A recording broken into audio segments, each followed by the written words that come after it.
Chapter 101, Challenging the 10 Formations Pagoda. Chapter 101, Challenging the 10 Formations Pagoda. Translator, Atlas Studios. Editor, Atlas Studios. Senior, I want to challenge the 10 Formations Pagoda. Is there anything to take note of? Suzimo came to the elder and asked respectfully. Although Suzimo had stayed at Array Peak for 3 months, this was his first time coming to the 10 Formations Pagoda.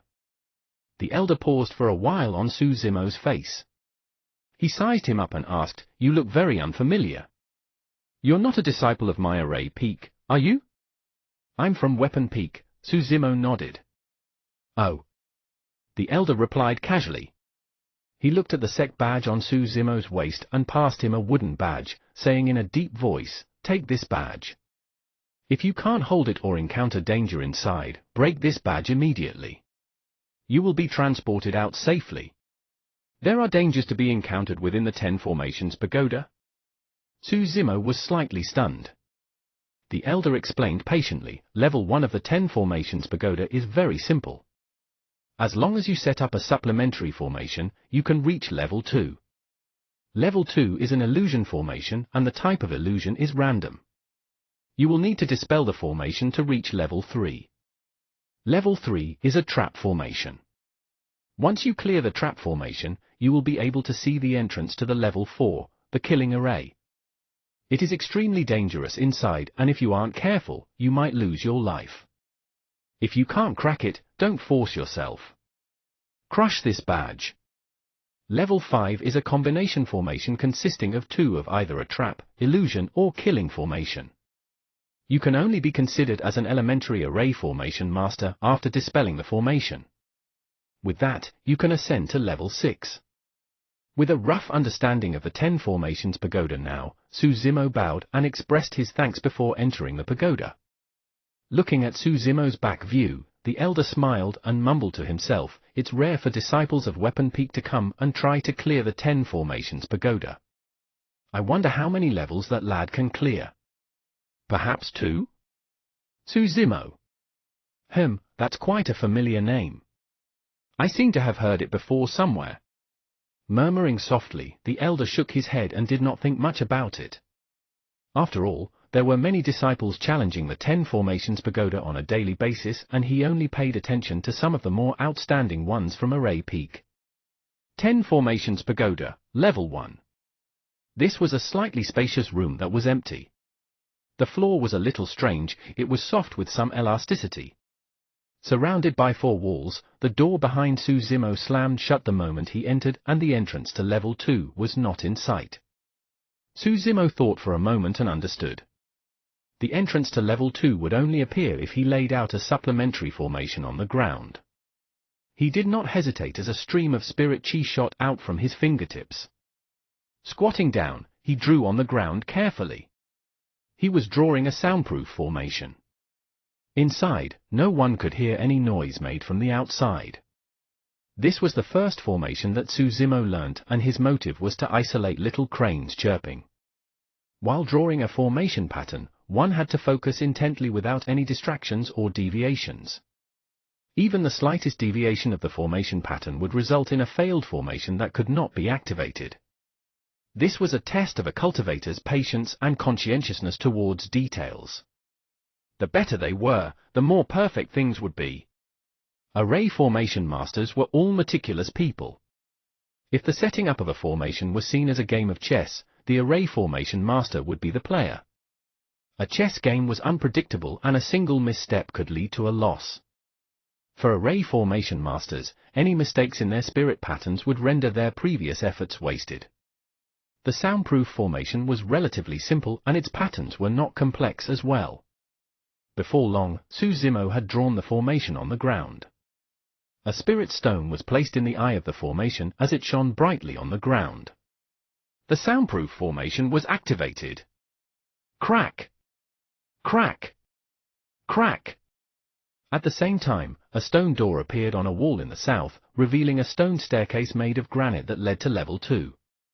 The soundproof formation that Suzimo had just drawn on the ground slowly disappeared as well as the ground returned to normalcy while the spirit stone he placed in the eye rebounded to him.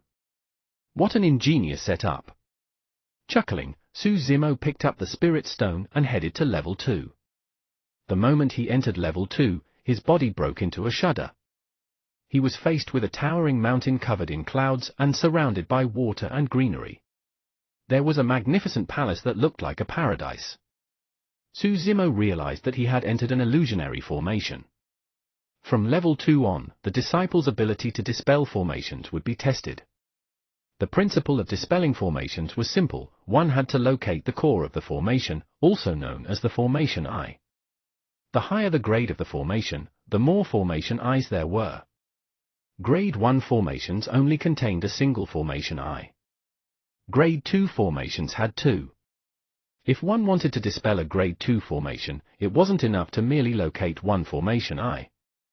They had to find and destroy both in order to dispel the formation. Even though it sounded simple, a formation eye was difficult to locate within the formation. Take the illusion formation before Su Zimo for example. The eye could be a simple blade of grass, a cloud floating above, a stone on the mountain, or even a fish swimming within the river. A formation contained a world within itself. If it was someone who knew nothing about formations, they might not be able to locate and destroy the formation eye within its parallel world even if they spent their entire life and effort. However, array formation masters could locate the formation eye based on their understanding of formations and guts alongside logical analysis. One thing was certain: formation eyes were definitely far from ordinary. Even if they may look to be normal, careful analysis would uncover their unusualness. Brilliant array formation masters would make sure to conceal their formation eyes so carefully that it would be difficult to detect. Right as Su Zimo entered Level 2 of 10 Formations Pagoda, a group of disciples from Array Peak were headed towards it. The leader amongst them wore black robes, looking cold and cool. His eyes were indifferent with his hands behind his back. Even though he was only at Level 9 Qi Condensation, he had an air of superiority. This was Zhong Wen. A publicly recognized talent amongst the trial disciples and a genius of the sect, he was the top of Array Peak and was already an elementary array formation master. He was currently stuck at Level 7 of the 10 Formations Pagoda. Today, he came to challenge the 10 Formations Pagoda again to see if he could clear Level 7. Even if he couldn't, he wanted to break the record of his previous clear time of Level 6. Knowing that Zhong Wen was here to challenge the pagoda today, many disciples from Array Peak came to watch and surrounded him. Senior Brother Zhong, I wish you success this time. Be the first person in the history of our sect to clear Level 7. Senior Brother Zhong is a Level 9 Qi Refinement Warrior right now, and he still has many chances before entering Foundation Establishment. Who knows, he might even be able to clear Level 8 in the future. Many disciples of Array Peak complimented him. Zhong Wen was only in his 20s. Even though he seemed mature, he definitely felt gleeful upon hearing those words. No matter what, it was a proud accomplishment for anyone to be the top of any one of the 5 peaks. His gaze lingered on the stele at the right of the 10 Formations Pagoda, pride flashing through his eyes. If you find any errors, ads pop up, ads redirect, broken links, non-standard content, etc., please let us know a report chapter, so we can fix it as soon as possible. Chapter 102, 10 Formation Stele. Chapter 102, 10 Formation Stele. Translator, Atlas Studios. Editor, Atlas Studios. The ancient stele was thick and heavy. At about 10 feet tall, it was called the 10 Formation Stele. It was of extraordinary significance and honor for any trial disciples of Ethereal Peak to have their names left behind on the 10 Formation Stele. Carrying with it the memories of Ethereal Sect over thousands of years, the 10 Formation Stele had also witnessed the changes of the sect through those years. There were a total of 100 names on the stele, all of them geniuses through the history of Array Peak. Time was merciless and cultivators were no exception to that rule. Many of the genius cultivators on the list had passed away and the only trace left of them was probably on the stele. Behind every single name was the number of levels cleared as well as time taken. The higher the levels cleared, the further ahead one's name would be. For those at the same level, ranking would be dependent on time taken. The bottom 30-odd names on the 10 formation stele were trial disciples who had passed level 4. A huge chunk of names in the middle were disciples who had passed level 5, with the fastest amongst them using 12 hours. The tens of disciples on top were those who had cleared level 6.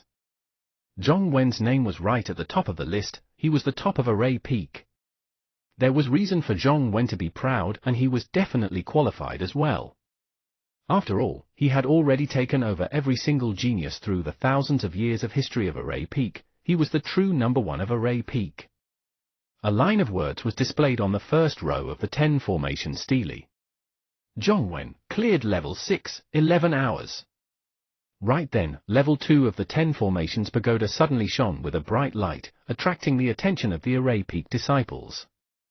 That unique light that belonged to a formation pattern would only shine if someone had cleared the level. Zhong Wen declared indifferently, "To think that someone would be here earlier than me today to challenge the pagoda. Interesting. Greetings, Elder Luo." Zhong Wen arrived before the 10 formations pagoda and bowed slightly to the elder at the entrance. Elder Luo looked at Zhong Wen in appreciation. "You're here so early to challenge the pagoda? Are you intending to clear level 7 this time round?" "Yes." Zhong Wen nodded. Pausing for a moment, he continued, "I've learnt quite a bit during this period of time. Even if I can't clear level 7, I should be able to make a new record on the 10 formation stele." The so-called record was naturally the one he had created. In Zhong Wen's eyes, no one from the 5 peaks could compare to him in array formations. What he wanted to do was to constantly challenge himself. "All right, I'll be awaiting your return from the challenge." Elder Luo smiled encouragingly and passed Zhong Wen a wooden badge. Nodding to the many Array Peak disciples behind him, Zhong Wen entered the 10 formations pagoda. Challenging the pagoda was something he was extremely familiar with.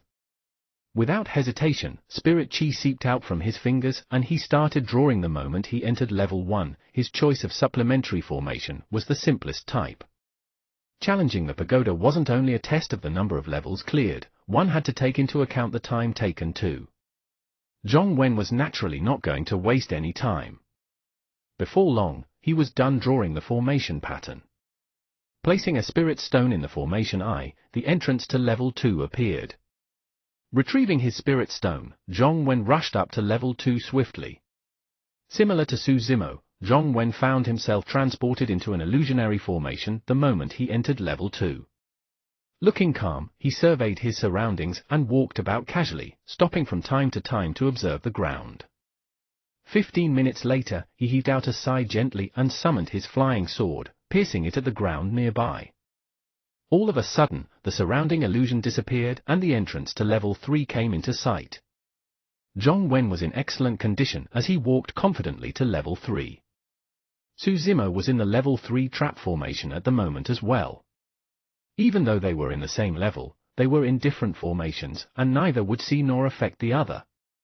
Outside the 10 formations pagoda, when they saw the burst of light emit from level 2, the crowd gasped. Senior Brother Zhong only took around 15 minutes to clear 2 levels. That's slightly faster than before. Of course. He wouldn't have come for the challenge if he wasn't confident. More and more trial disciples were gathered when they heard about Zhong Wen's challenge of the pagoda today. An hour passed and a bright light shone from level 3. He passed.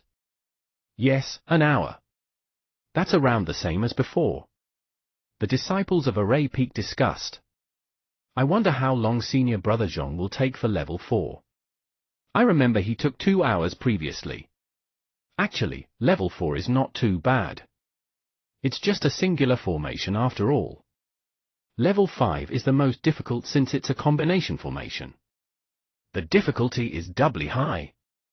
Time passed by quickly and another 2 hours were gone. A bright light shone from level 4. Just as the shocked disciples were about to speak, a bright light shone from level 3. That caused a clamor. Who? There's someone else other than Senior Brother Zhong challenging the pagoda today? Some of the Array Peak disciples that had arrived later asked in confusion. Many disciples of Array Peak would normally choose to avoid the pagoda if Zhong Wen was challenging it. Even though all challengers were unaffected by one another, they would undoubtedly feel the pressure knowing that they were doing it at the same time as the number one of Array Peak, and that would affect their performance as well. HMPH, that person sure is ambitious to want to challenge at the same time as senior brother Zhong, someone scoffed coldly. I wonder who he is. He'll definitely suffer at level 4. Fufu, I'll wait here and see that person get kicked out of the 10 Formations Pagoda in a wretched state. Many Array Peak disciples were waiting to see a joke. Shocked, Elder Luo turned to look at the 10 Formations Pagoda as he recalled a handsome disciple in green. Disciple of Weapon Peak? Chuckling and shaking his head, Elder Luo murmured to himself, to think that the lad could clear level 3 as well. Yes, someone like that is definitely talented in formations. I wonder why he was sent to Weapon Peak to begin with. In truth, notwithstanding the many Array Peak disciples, even Elder Luo did not expect much of Su Zimo. To Elder Luo, even if Su Zimo could get through level 3, he would definitely fail at level 4. After all, level 4 was a killing formation. Every single step within was filled with danger. Any misstep and one could lose their life there. Under such tense circumstances, most people would be so rattled that they would instinctively break the wooden badge and be transported out, let alone compose themselves to dispel the formation. For a first-timer like Su Zimo who had never experienced a killing formation, it was a level he couldn't possibly clear. Not only did level 4 test one's understanding towards formations, it also tested one's determination and courage in life and death. How should one maintain their composure within a treacherous situation to calmly analyze the formation while detecting the loophole within? That was the key to clearing level 4. However, neither the Array Peak disciples or Elder Luo understood Su Zimo. Compared to the knights in Kanglang Mountain Range, the danger posed by a Grade 1 killing formation was way too weak for Su Zimo. Furthermore, he possessed an ability no one else had, spirit perception. The current state of Array Peak was akin to a calm lake where Su Zimo's appearance was like a pebble dropping into the lake. Right then, no one realized that the pebble would not merely cause a few ripples. Instead, it was about to whip up a torrential tide that would shock all 5 peaks and the sect. If you find any errors, ads pop up, ads redirect, broken links, non-standard content, etc., please let us know a report chapter, so we can fix it as soon as possible. Chapter 103, 17 seconds. Chapter 103, 17 seconds. Translator, Atlas Studios. Editor, Atlas Studios. Su Zimo, who had just entered level 4 of the 10 Formations Pagoda, did not know that someone had cleared it previously. He did not know that there were more Array Peak disciples gathered outside and that he was starting to gain attention as well. Level 4 was the killing formation. Amongst the formations, killing formations were the most powerful. If a cultivator was stuck in it without any means of dispelling and he wasn't strong enough, he would definitely die within. Cultivators could hold out temporarily against the formation. However, there would come a time where they would get exhausted and by then, they would be destroyed by the formation. However, killing formations were the easiest to dispel across the various formations. The main goal of a killing formation was to kill and destroy everything. As the saying goes, things would reverse at extremities. In this world, there was no such thing as absolute destruction. Therefore, life force was bound to exist within the destruction. If one could locate the life force, the killing formation would naturally be dispelled. Not far ahead was a volcano spouting billowing ashes. The moment Su Zimo was transported in, a rumble boomed out from the mountain. Immediately after, scarlet lava gushed out from the peak of the volcano as gigantic flaming rocks plummeted down from the skies endlessly in an earth-shattering manner. Suffocating black smoke filled the air and blocked one's vision. It was as though the world was ending in an apocalypse. Faced with such devastating destruction, most cultivators would shatter their protection talisman and run off instinctively, finding a place to hide from the falling lava. However, that was an extremely unwise move in reality. This was a formation. Unless they dispelled it, cultivators had no way of escaping. That also meant to say that no matter the speed of the cultivator, they wouldn't be able to escape the radius of the falling lava within the formation. With a calm expression, Su Zimo summoned his flying sword and leapt down. instead of retreating, he advanced. All the plants on the ground were burnt to a crisp as bubbling lava that emitted a scorching heat flowed. In the blink of an eye, the ground beneath Suzumo had turned into a scarlet sea of lava, leaving only rocks that had yet to melt. For other array formation masters, they would have to analyze how to dispel the killing formation while avoiding its power. However, that was no the case for Suzumo. Through the dangers of the killing formation, there was only a single spot where Suzumo's spirit perception had no reaction to. That must be where the loophole of the killing formation was. Because illusionary and trap formations merely aim to bewitch and restrain instead of kill, Suzumo's spirit perception was of no use since he could not sense any danger. He had to rely on his own capabilities to dispel those two types of formations. However, his spirit perception worked in killing formations, turning everything else into mere decorations. Before long, Suzumo arrived on a single rock. It looked ordinary like any other rocks protruding from the lava and only had room to fit a single person. However, one could avoid all the dangers in the killing formation just by standing motionlessly on the rock. If anyone else saw this, their jaws would definitely drop wide open. As the torrential lava rained down through the world, a man in green stood without suffering any bit of damage at all. However, locating this rock was not enough to dispel the killing formation. After all, the volcano was spewing continuously and Suzumo did not know when it would stop. He can't wait here forever. After pondering for a long time, he looked at the seemingly ordinary rock he was standing on and smiled. Logically speaking, this should be the formation eye. However, if it was a wrong deduction and the killing formation was not dispelled by destroying the rock, the person trapped in the formation would fall right into the lava and be burnt to a crisp. The array formation master who had set this formation had indeed gave it much thought. This was not just a test of the cultivator's dispel capabilities, it was also a test of their courage. Would you dare to break away your only lifeline? In reality, the array formation master's mindset was actually aligned with how killing formations worked. Both required the trapped cultivator to seek life through desperate times.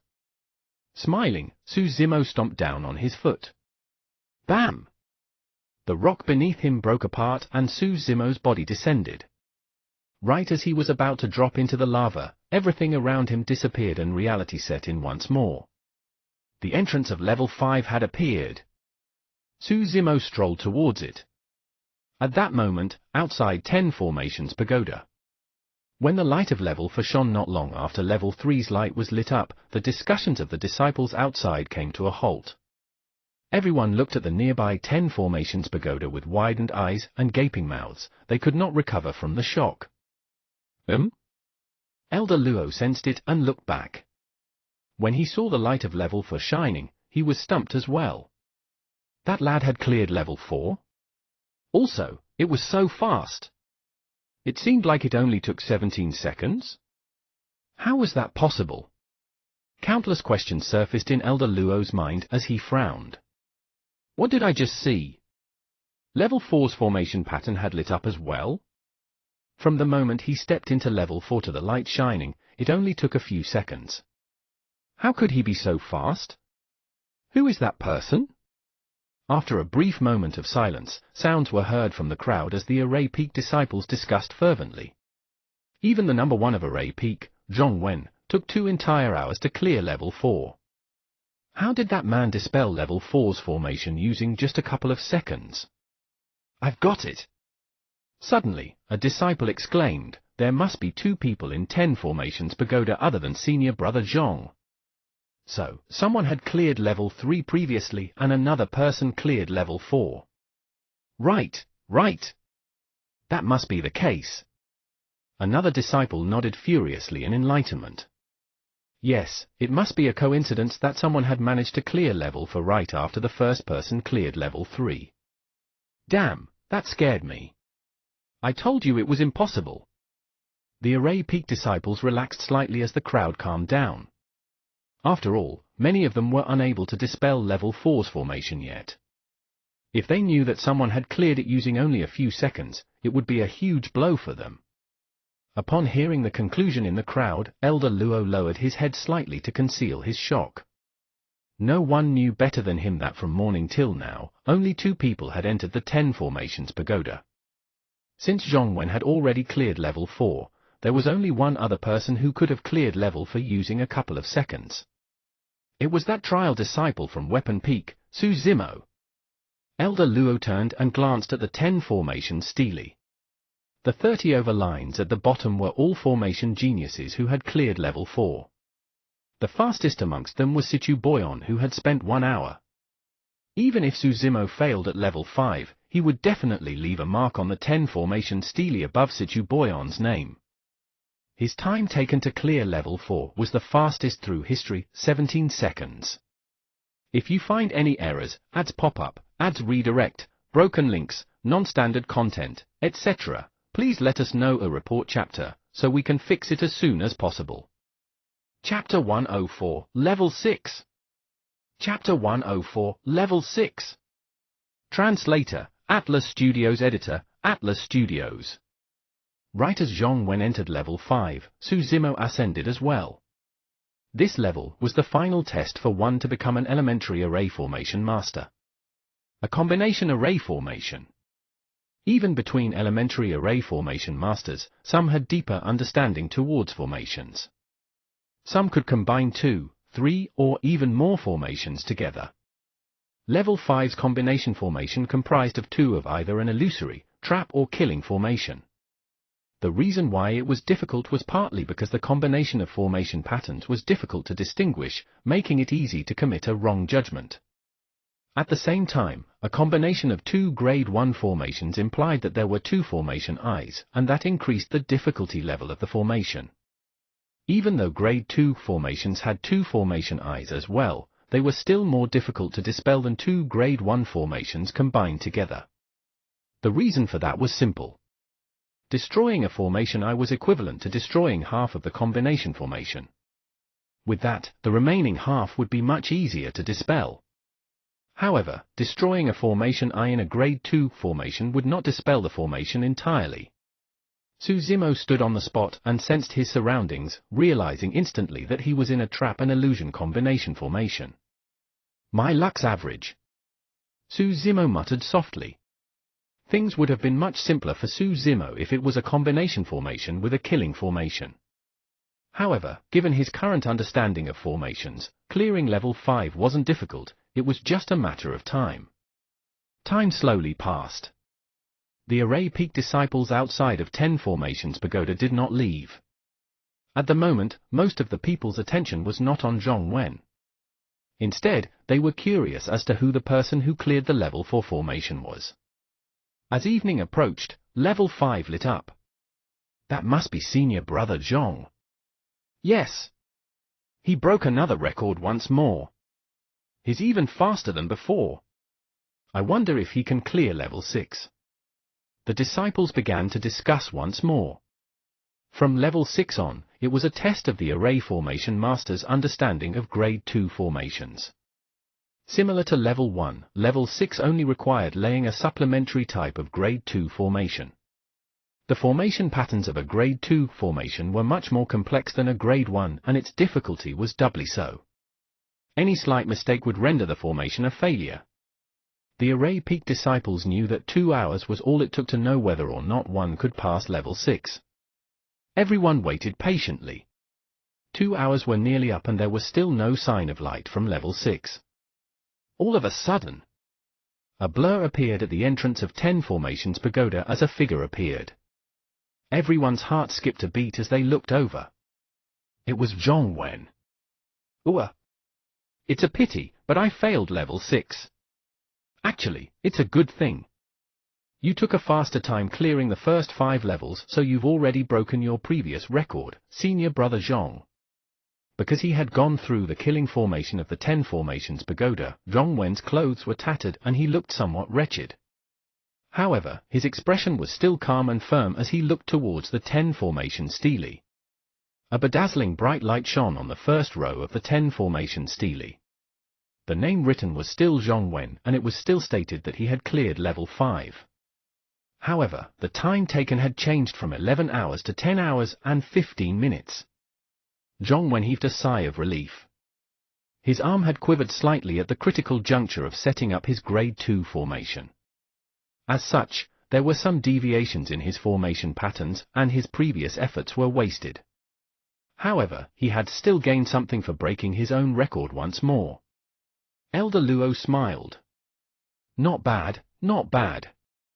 Work harder when you get back and try to break through level 6 before you become an inner sect disciple. Don't worry, Elder Luo. Level 6 can't stop me, Zhong Wen replied confidently. He believed that as long as he spent more time researching, he would be able to get through level 6. Cupping his fists, Zhong Wen bid farewell to Elder Luo and nodded to the array peak disciples behind him before turning to leave. He walked a few steps before realizing something strange. The reason why those array peak disciples had gathered was because they wanted to see if he could break a new record. However, now that he had left, they did not seem like they had any intention of leaving. Now that night had descended and those disciples weren't attempting to challenge the pagoda, what were they waiting for? Zhong Wen stopped in his tracks and swept his gaze across the faces of those array peak disciples. He realized that everyone was looking at 10 Formations Pagoda from time to time as though they were waiting for something. Was someone challenging the pagoda? But who else other than him would attract all of those audiences for their challenge of the pagoda? Frowning, Zhong Wen came beside an array peak disciple and asked in a seemingly casual manner, "Junior Brother Wang, what are you guys waiting for?" Ah. That disciple was somewhat flustered as he stammered, "There are 2 other people challenging the pagoda right now, and one of them made it through level 4 as well. However, we don't know who it is. I'm waiting to see who that person is." "Yeah, it's just out of curiosity," another disciple smiled awkwardly. After all, they had accompanied Zhong Wen for the pagoda challenge initially. As such, they naturally felt somewhat embarrassed that they were still lingering on with their attention on someone else despite Zhong Wen wanting to leave. Zhong Wen's expression relaxed as he chuckled and waved it off. "Alright, since I've got nothing on, I'll wait and see too." The moment he said that, level 5 lit up. The crowd was in an uproar. He cleared level 5?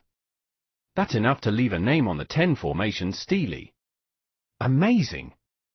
Who is that person?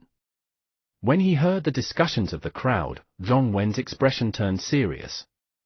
Even though he knew that grade 2 formation patterns were much more complex and this person would not be able to clear level 6, for some reason he felt uneasy. It felt as though his status was being threatened. Elder Luo's gaze lingered for a long time on level 5. Where did that disheveled old man find this treasure? To think that he's an array formation genius. However, how did he manage to clear the killing formation in just 17 seconds? Could the formation I have appeared right beside that lad? Was it luck? Elder Luo frowned in thought. The array peak disciples who already had no intention of leaving were even more determined to stay on after seeing the mysterious person clear level 5. Level 6 was a test of grade 2 formation skills. An outcome would be determined within 2 hours. None of them minded waiting for another 2 hours. The night got darker. Having spent an entire day waiting in front of the 10 Formations Pagoda, even the Qi refinement warriors were showing signs of fatigue. An hour has passed. It'll be soon. Yes, let's wait and see. Right after that disciple spoke, a bright light shone from level 6 and illuminated the night skies. Silence!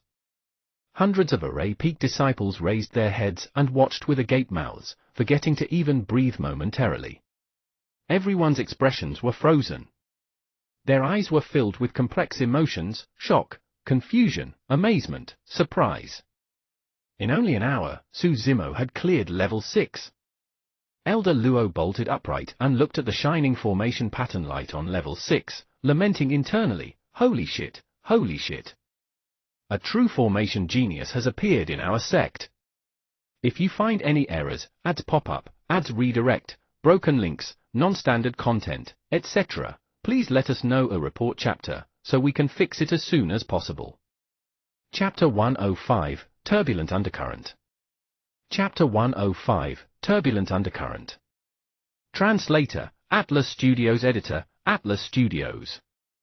A new record for the 10 Formations Pagoda was born. It was so sudden, unexpected, and shocking. This was supposed to be the most ordinary day on Array Peak. However, everything changed the moment Level 6 lit up. The birth of a new record also implied that Zhong Wen was dethroned from his #1 status in Array Peak from this moment. Many Array Peak disciples turned to look at Zhong Wen subconsciously. His expression was extremely ugly as he glared fiercely at Level 6. Because he was gripping his fists so tightly, both his arms were shivering in rage. Everyone could more or less empathize with how Zhong Wen was feeling at the moment, as there was inevitably a look of pity in their gazes. It was a hard pill to swallow even for anyone else in Zhong Wen's position.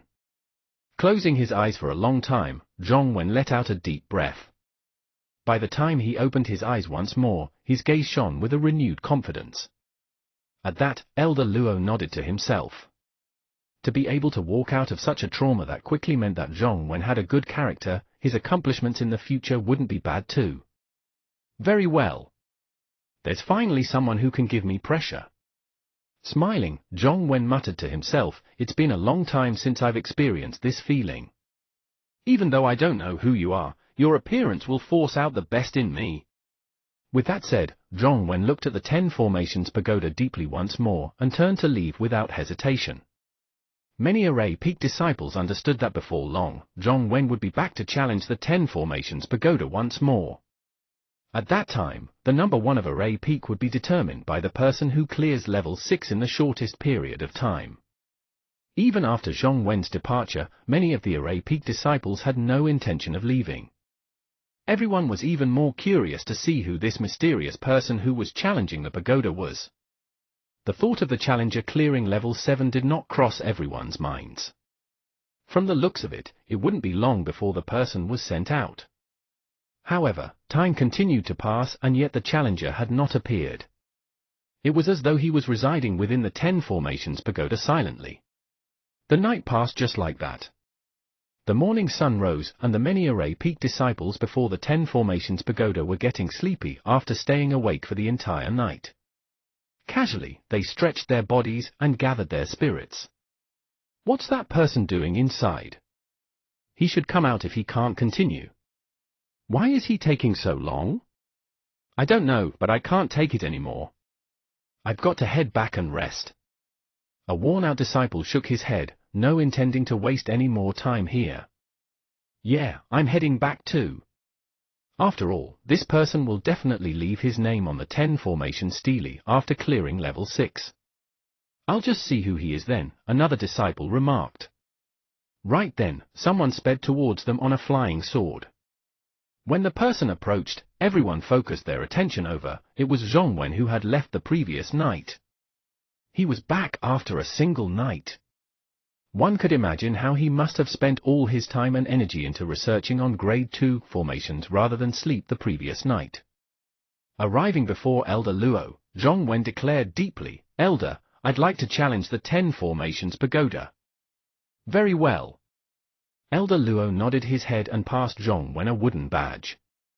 Upon receiving it, Zhong Wen turned and entered the 10 Formations Pagoda. Upon seeing that, the disciples who planned on leaving hesitated. Cough, cough. Perhaps we can hold out for another day to see if Senior Brother Zhong's able to take down that person and reclaim the first spot on 10 Formation Stele. Fair enough, let's wait another day. The disciples ultimately lost to their curiosity and chose to stay. In the blink of an eye, yet another day had passed and it was dusk. The challenger had yet to appear. As for Zhong Wen, he was at Level 6 once more. After a while, Level 6 lit up and everyone was shocked. He cleared it. How long did Senior Brother Zhong take? More than an hour? That means he still lost? Yeah, by a little. The many Array Peak disciples sighed. Before long, Zhong Wen was sent out of the 10 Formations Pagoda and he glanced at the 10 Formations Pagoda. The first row of the 10 Formation Stele shone brightly. Even though it was still his name, the words at the back had changed. Zhong Wen, cleared Level 6, 1 hour 15 minutes. Looking at the 10 Formation Stele, Zhong Wen frowned and asked around, that person is not out yet? That's right, one of the disciples yawned and replied listlessly. The record on the 10 formation stele would only be updated when the challenger left the 10 formations pagoda. That mysterious person who had cleared level 6 merely took an hour, faster than Zhong Wen. However, for Zhong Wen's name to still be on the 10 formation stele, that meant that the challenger was still inside the 10 formations pagoda. That person has lasted for so long in level 7? Zhong Wen scoffed coldly internally. Let's see how long more you can hold out. Taking one last look at the 10 formation stele, Zhong Wen left. The difference between the both of them wasn't great at merely 15 minutes. He had the confidence of surpassing that challenger during his next challenge of the 10 formations pagoda. Many Array Peak disciples could not wait any longer and chose to head back and rest for the night before returning the next morning. Some of the disciples who were unwilling to give up remained waiting, bent on witnessing the person who created the new record. Yet another night passed. By now, the disciples that were waiting outside the 10 formations pagoda were in a mess. Some of them were asleep, while others would open their eyes and look towards the 10 formations pagoda drowsily from time to time. There was no activity in the 10 formations pagoda throughout the entire night. The challenger had yet to appear. Disciples who were impatient had already asked Elder Luo about who the person was and if he was still inside the 10 formations pagoda. However, Elder Luo merely shook his head and did not reveal the person's identity, merely stating that the person was still within. That's strange. How is that person not out yet? He's already spent 2 whole nights in level 7. We're already exhausted from just waiting and doing nothing. It's hard to imagine how that person is going to survive while spending a great deal of effort on dispelling the formation. Right then, a disciple suddenly remarked, "Wait, aren't there 2 other people in the 10 formations pagoda other than senior brother Zhong? Why is the other person not out yet?" Suddenly, the discussions quietened down as everyone's eyes flashed in bewilderment as though they had just recalled something frightening. The presence of 2 individuals in the 10 formations pagoda was just their speculation. The reason for that was because they could not believe that someone would be able to get through level 4's killing formation in such a short period of time. But now, a more realistic possibility existed. There was only one person inside the 10 formations pagoda. That person had truly taken a few mere seconds to clear level 4. It was the same person who had created the new record. The atmosphere in front of the 10 formations pagoda was stiff as no one spoke. It was as though an invisible arm had choked them into suffocating. Right then, Zhong Wen arrived once more. He entered the 10 formations pagoda again, bent on breaking the record of the mysterious challenger. This was already the morning of the 3rd day. In the past 3 days, events on Array Peak gradually spread among the 5 peaks. A turbulent undercurrent was charging beneath the calm lake surface, ready to burst forth at any moment.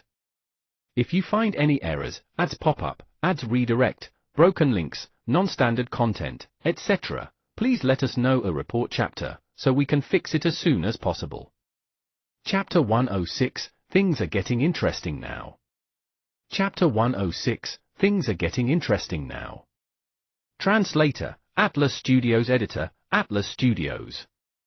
Initially, a new record on the 10 formation stele wasn't something trial disciples of the 5 peaks would be concerned about.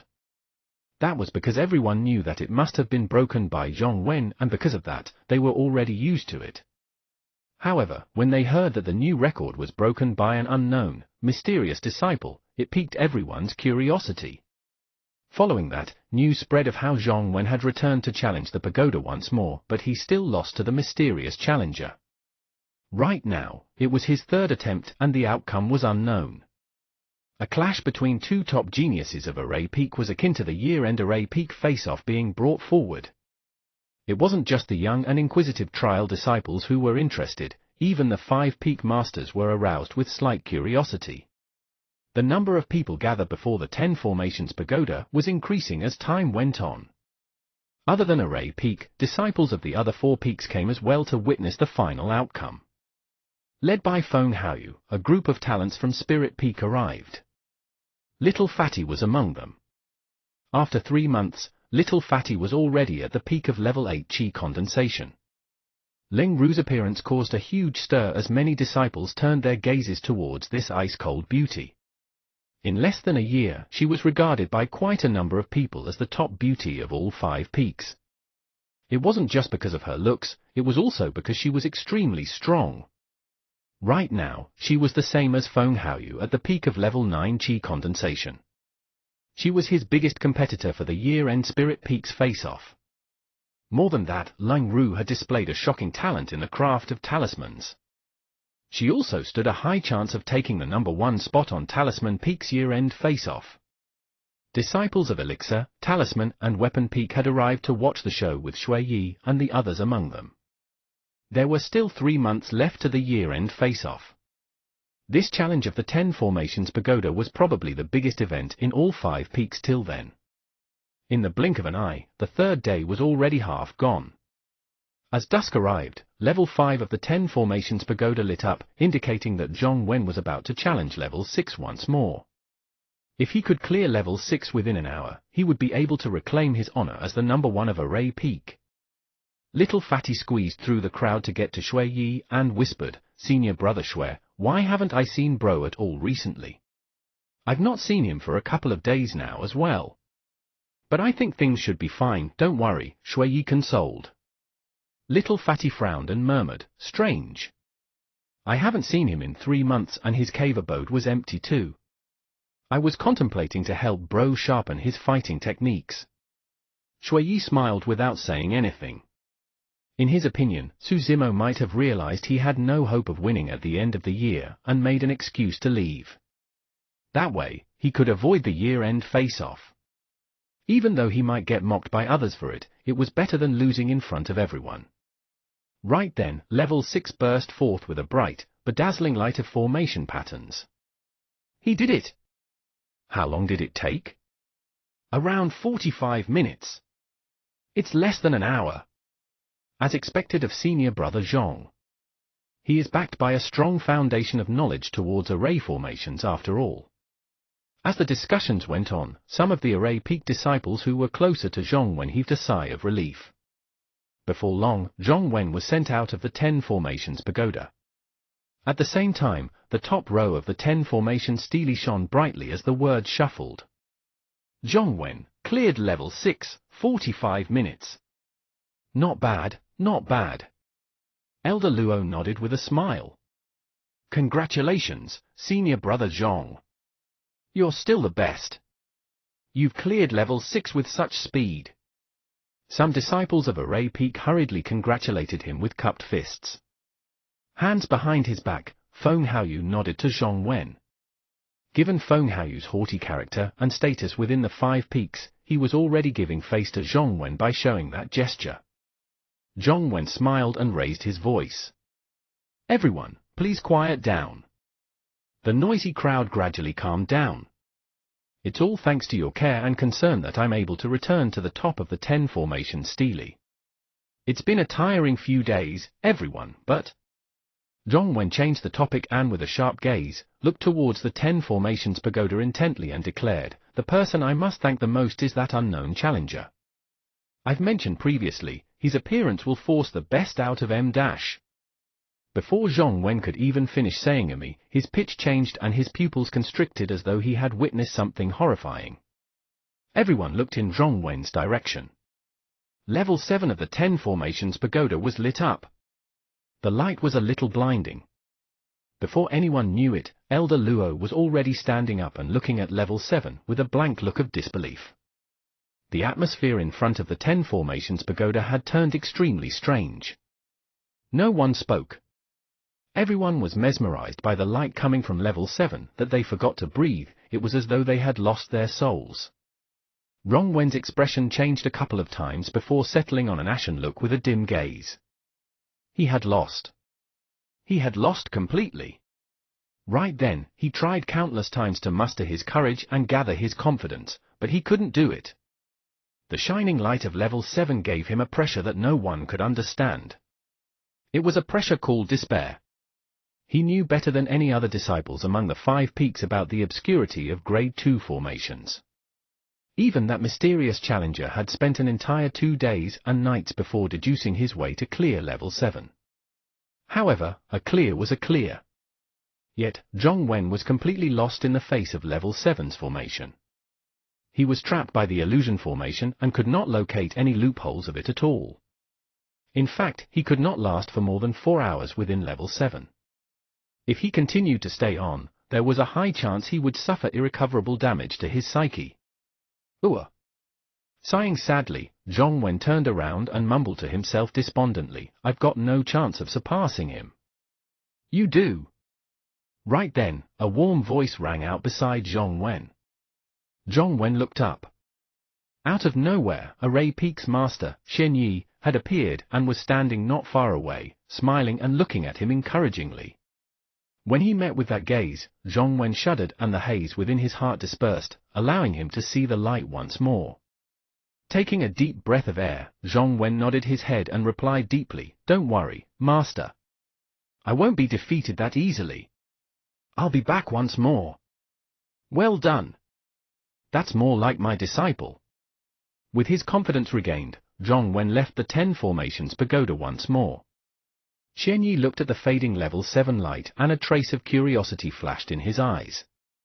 He floated towards Elder Luo and set up a soundproof barrier with the wave of his hand, asking, "Who is inside? When did someone like that appear in our Array Peak?" "That lad is not from our peak," Elder Luo chuckled bitterly and shook his head. Shen Yi frowned and asked, "What's his name?" "Su Zimo." Shen Yi's heart skipped a beat and his expression turned odd. Sensing the change in Shen Yi's expression, Elder Luo asked, "Why? You know that person? His name does sound somewhat familiar, as though I've heard it somewhere." Shen Yi did not reply him. He seemed to have thought of something fun as he smiled. "Things are getting interesting now. If you find any errors, ads pop up, ads redirect, broken links, non-standard content, etc., please let us know a report chapter, so we can fix it as soon as possible." Chapter 107, Gradual Emergence. Chapter 107, Gradual Emergence.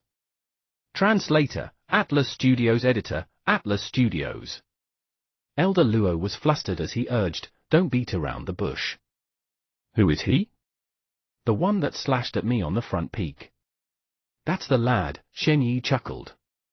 "Him?" Elder Luo realized what was going on. However, he was even more puzzled and frowned.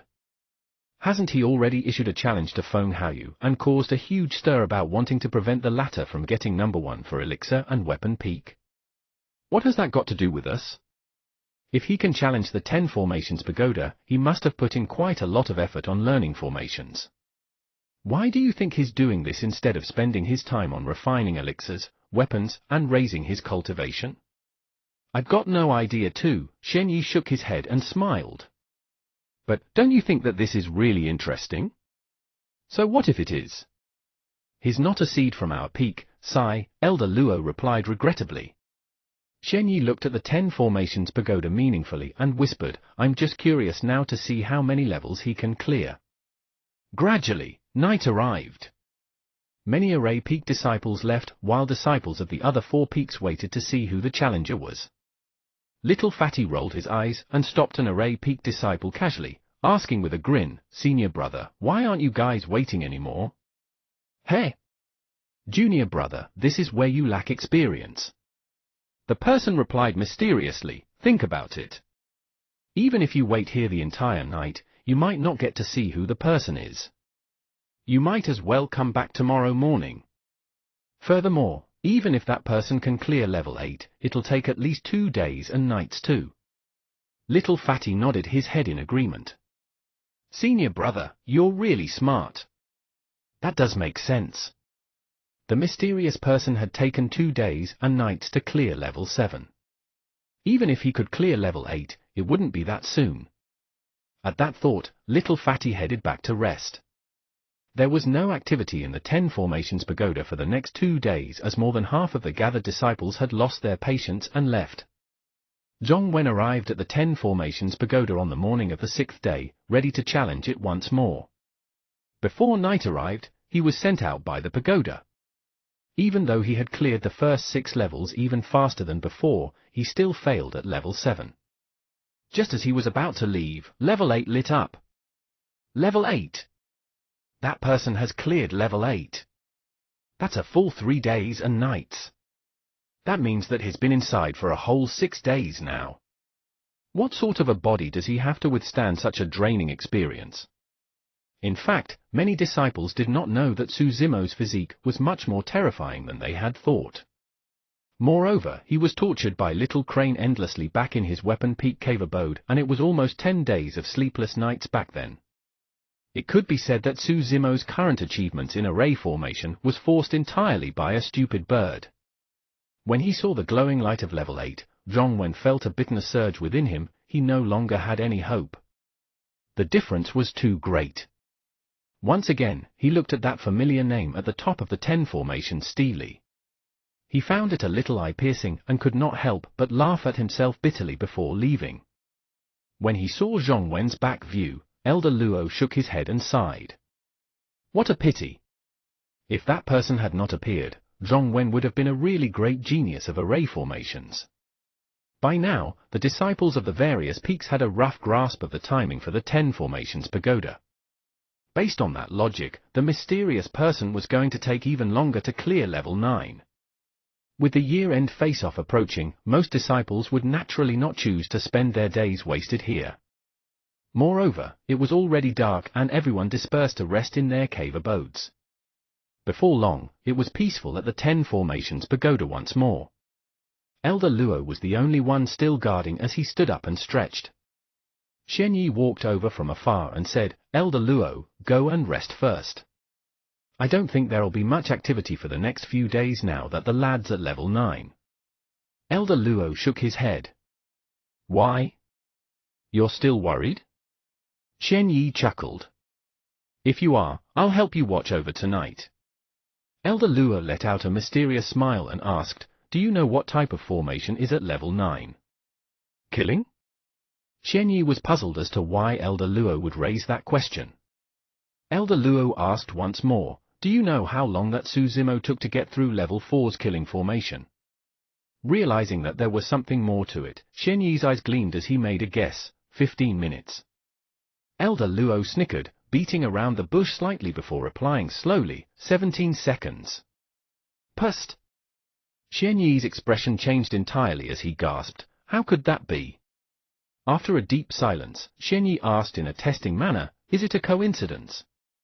Gazing at the 10 formations pagoda, Elder Luo remarked softly, we'll know soon if that's the case. All of a sudden, the moment Elder Luo said that, Level 9 lit up the night skies. Xian Yi and Elder Luo exchanged glances, both could tell of the other's shock. How long did he take this time round? Around 47 seconds. Seems like that lad really does have a method to get through killing formations. Level 10 comprises a combination array formation of 2 types. If one of them is a killing formation, the combination formation would be extremely easy for that lad. If he manages to clear Level 10. Suzumo, who had just entered Level 10, did not know that he would cause such a huge commotion among the 5 peaks with his challenge of the pagoda. He had reaped a lot from this challenge. Even though he had spent a lot of time studying in the array chamber, that was all just theory without any practical aspect. However, Suzumo had witnessed and learned from the various methods and techniques deployed by different array formation masters in setting up the formations in the 10 formations pagoda. Observing carefully in Level 10, Suzumo smiled. It was a combination formation comprising of a killing and trap formation. A killing formation was almost non-existent for him, and the only thing he had to dispel was the trap formation. Seems like my luck's better this time round.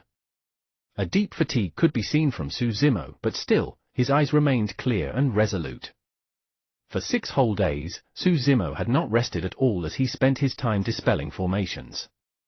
Even though it didn't expend much spirit chi, he was physically and mentally exhausted. It was a huge toll on one's mental state to dispel formations. However, fully motivated by the thought of not having to worry about that stupid bird after getting out of this place, Suzumo picked himself up and worked at dispelling the formation. On around midnight of the 8th day, the moon was bright with little stars in the skies. Other than Elder Luo, there was no one else in front of the 10 Formations Pagoda. Just as Elder Luo was about to fall asleep, the peak of the 10 Formations Pagoda lit up without any warning. Astonished, Elder Luo looked at those shining formation patterns for the longest time in silence. According to the time that Su Zimo cleared level 10, it was now short of 6 hours to make a full 8 days since he had entered the 10 Formations Pagoda. A challenge of this duration was not merely a test of a cultivator's ability to set up and dispel formations, it was also a test of their determination, physique, mental state, etc. Elder Luo was very pleased. It was as though he was looking at the gradual emergence of a monster in array formations from this pagoda that he was guarding in a corner of Qianhuang mainland. If you find any errors, ads pop-up, ads redirect, broken links, non-standard content, etc., please let us know a report chapter, so we can fix it as soon as possible. Chapter 108, Sword Formation. Chapter 108, Sword Formation. Translator, Atlas Studios. Editor, Atlas Studios. Level 10 of the 10 Formations Pagoda. When Su Zimo dispelled the formation, he saw a man clad in white robes. Hands behind his back, the man's black hair was casually draped over his shoulders and swayed gently against the breeze. Standing at the exit on the top of the pagoda, the man was back-facing Su Zimo, looking as though he was part of the night skies. Even though Su Zimo could not see the person's face, he caught sight of a hexagonal, obscure emblem on the person's sleeve. It was Array Peak's master, Shen Yi. Su Zimo furrowed his brow slightly. Was this an illusion formation? Could level 10 be made up of 3 instead of 2 different formations? There was an illusion formation left after he dispelled the killing and trap formation? This is not an illusion. You've already cleared the 10 Formations Pagoda successfully. Shen Yi's voice suddenly rang, gentle and calm, as though he could read Su Zimo's thoughts. Certain powerful array formation masters were experts of games, and could deduce the other party's thoughts with just some clues. Su Zimo did not get careless despite hearing Shen Yi's reply. After all, similar circumstances could happen within an illusion formation as well. It was hard to differentiate between reality. Standing on the spot, Su Zimo observed for a long time. When he sensed no aura of formation patterns, he advanced and cupped his fists. Greetings, Peak Master.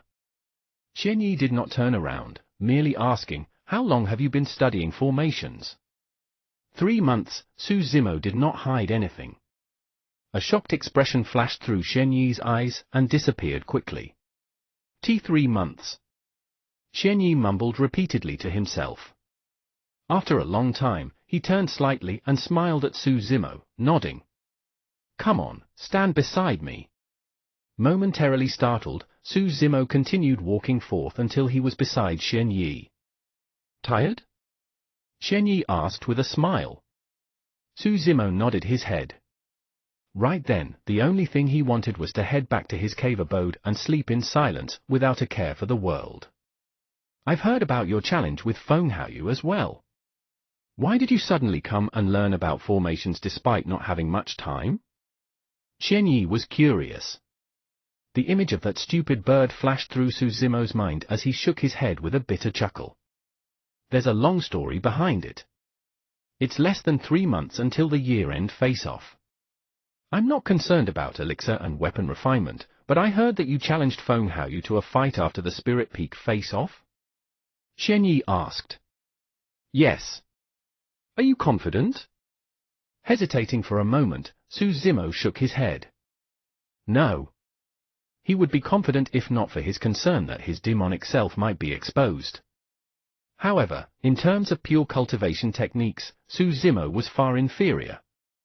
Shen Yi replied deeply, actually, the killing methods of Qi refinement warriors are rather simple because the spirit Qi in their Dantian is limited. Even at perfected Qi condensation where their Dantian opened up like a vast sea, it will still be in spirit Qi state. One can only deploy stronger spirit arts when they advance to become a foundation establishment cultivator and their spirit Qi's quality condenses into liquid form. Su Zimo's heart skipped a beat as he recalled when he was being pursued by Joyful Sect. Some of the foundation establishment cultivators deployed strange techniques like the ground caving and vinewood twining skills, which caused him great trouble. those must be the spirit arts that Xian Yi was referring to. Between Qi refinement warriors, the only thing that they compare is one's mastery of sword wielding. Xian Yi continued, in terms of sword wielding, one of our sect's 3 major secret skills, Ethereal Sword, is famous through the northern region of Tianhuang and is ranked at the top. Feng Haoyu is already cultivating it. Su Zimo could tell what Xian Yi was implying.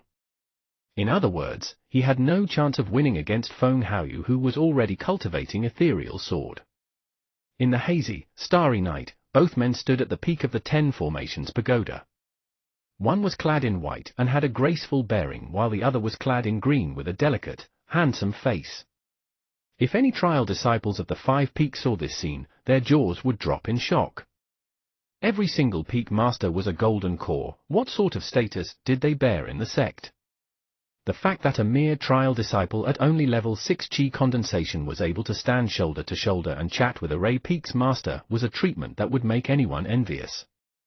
Noticing Su Zimo's silence, Xian Yi spoke once more. Initially, I had not meant to say these things to you. However, since you've already cleared the 10 Formations Pagoda, I can offer you a way out. Whether or not you succeed depends on yourself.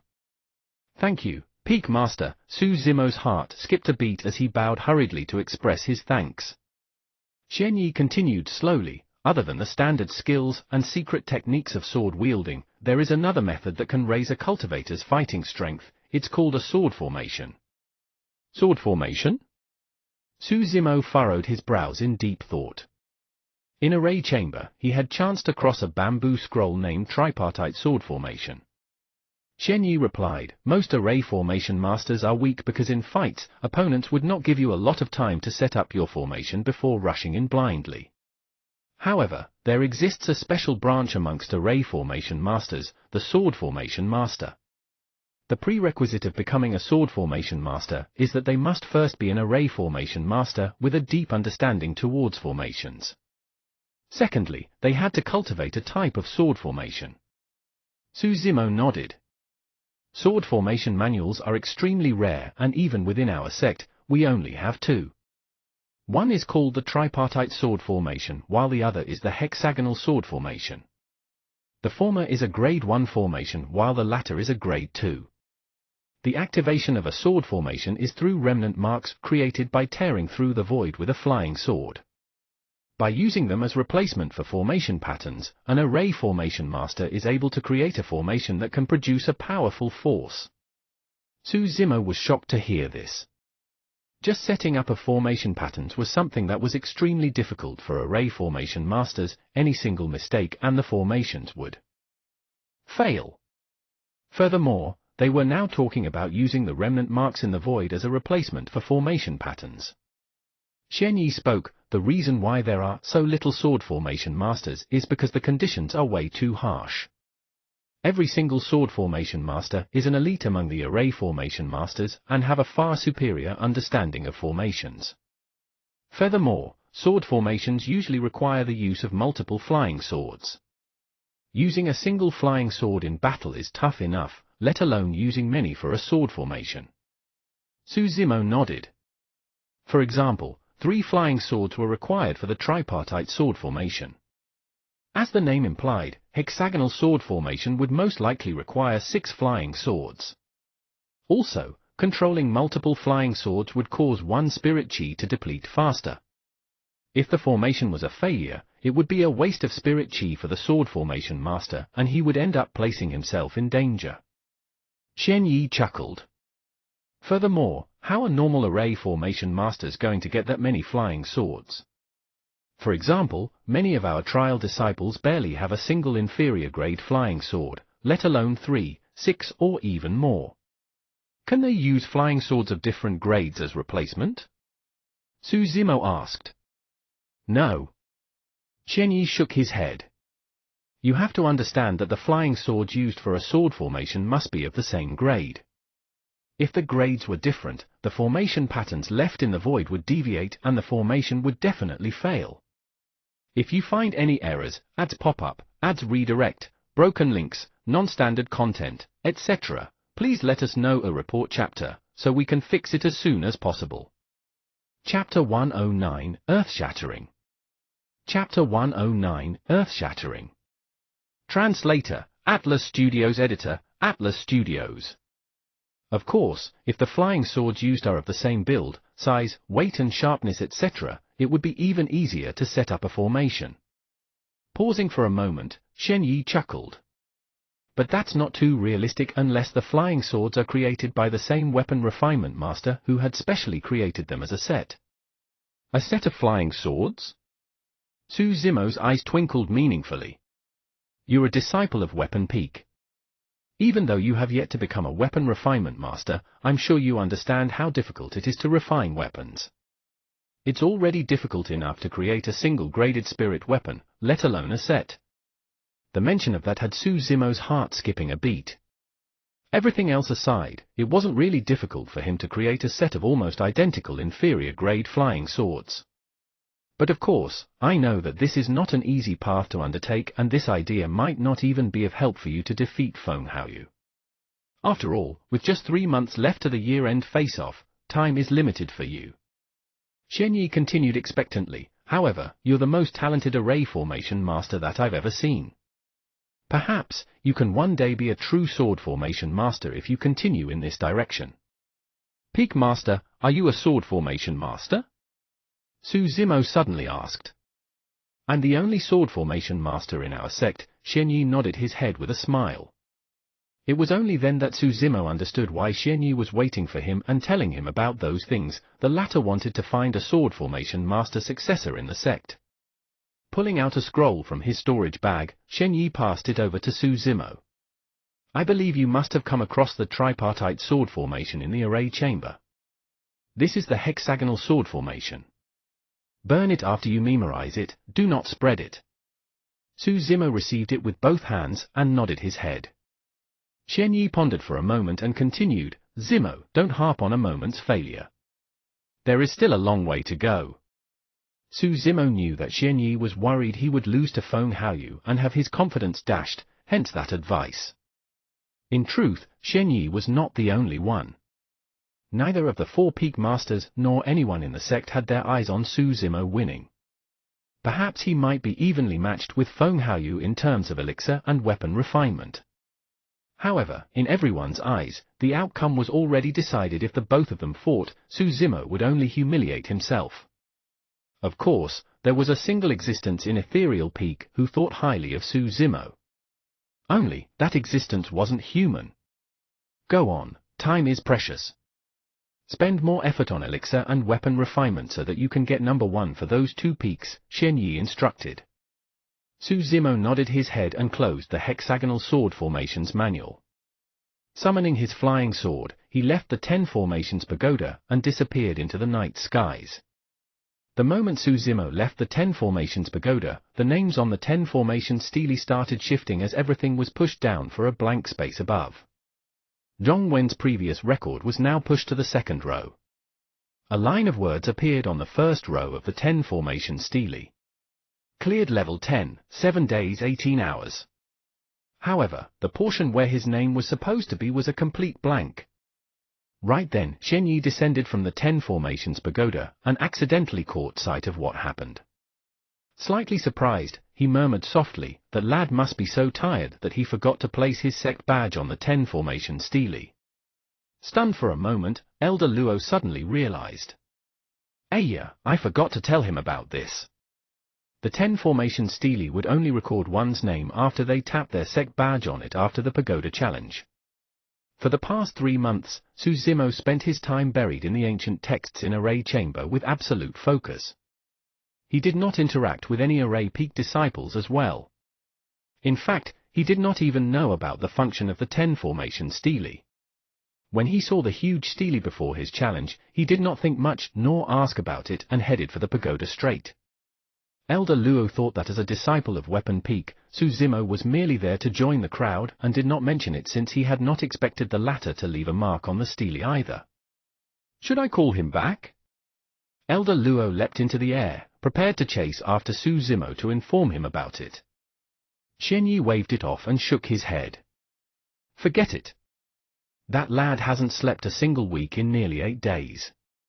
Let him have a good rest. Should I look for him tomorrow then? Elder Luo asked. Shen Yi remained silent for a moment. Perhaps after the Five Peaks face-off. Let's hide this for him for the time being.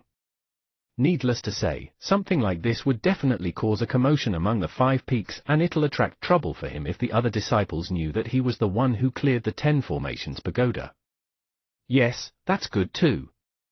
Elder Luo nodded his head. It's less than 3 months to the end of the year. Let's not affect his cultivation because of this. The both of them chatted casually for a little more before leaving the place. Elder Luo could finally rest in peace as well. Once again, the 10 Formations Pagoda returned to normalcy. Disciples of the Five Peaks were fast asleep at the moment, as no one realized that overnight, a new line had appeared on the 10 Formation Stele.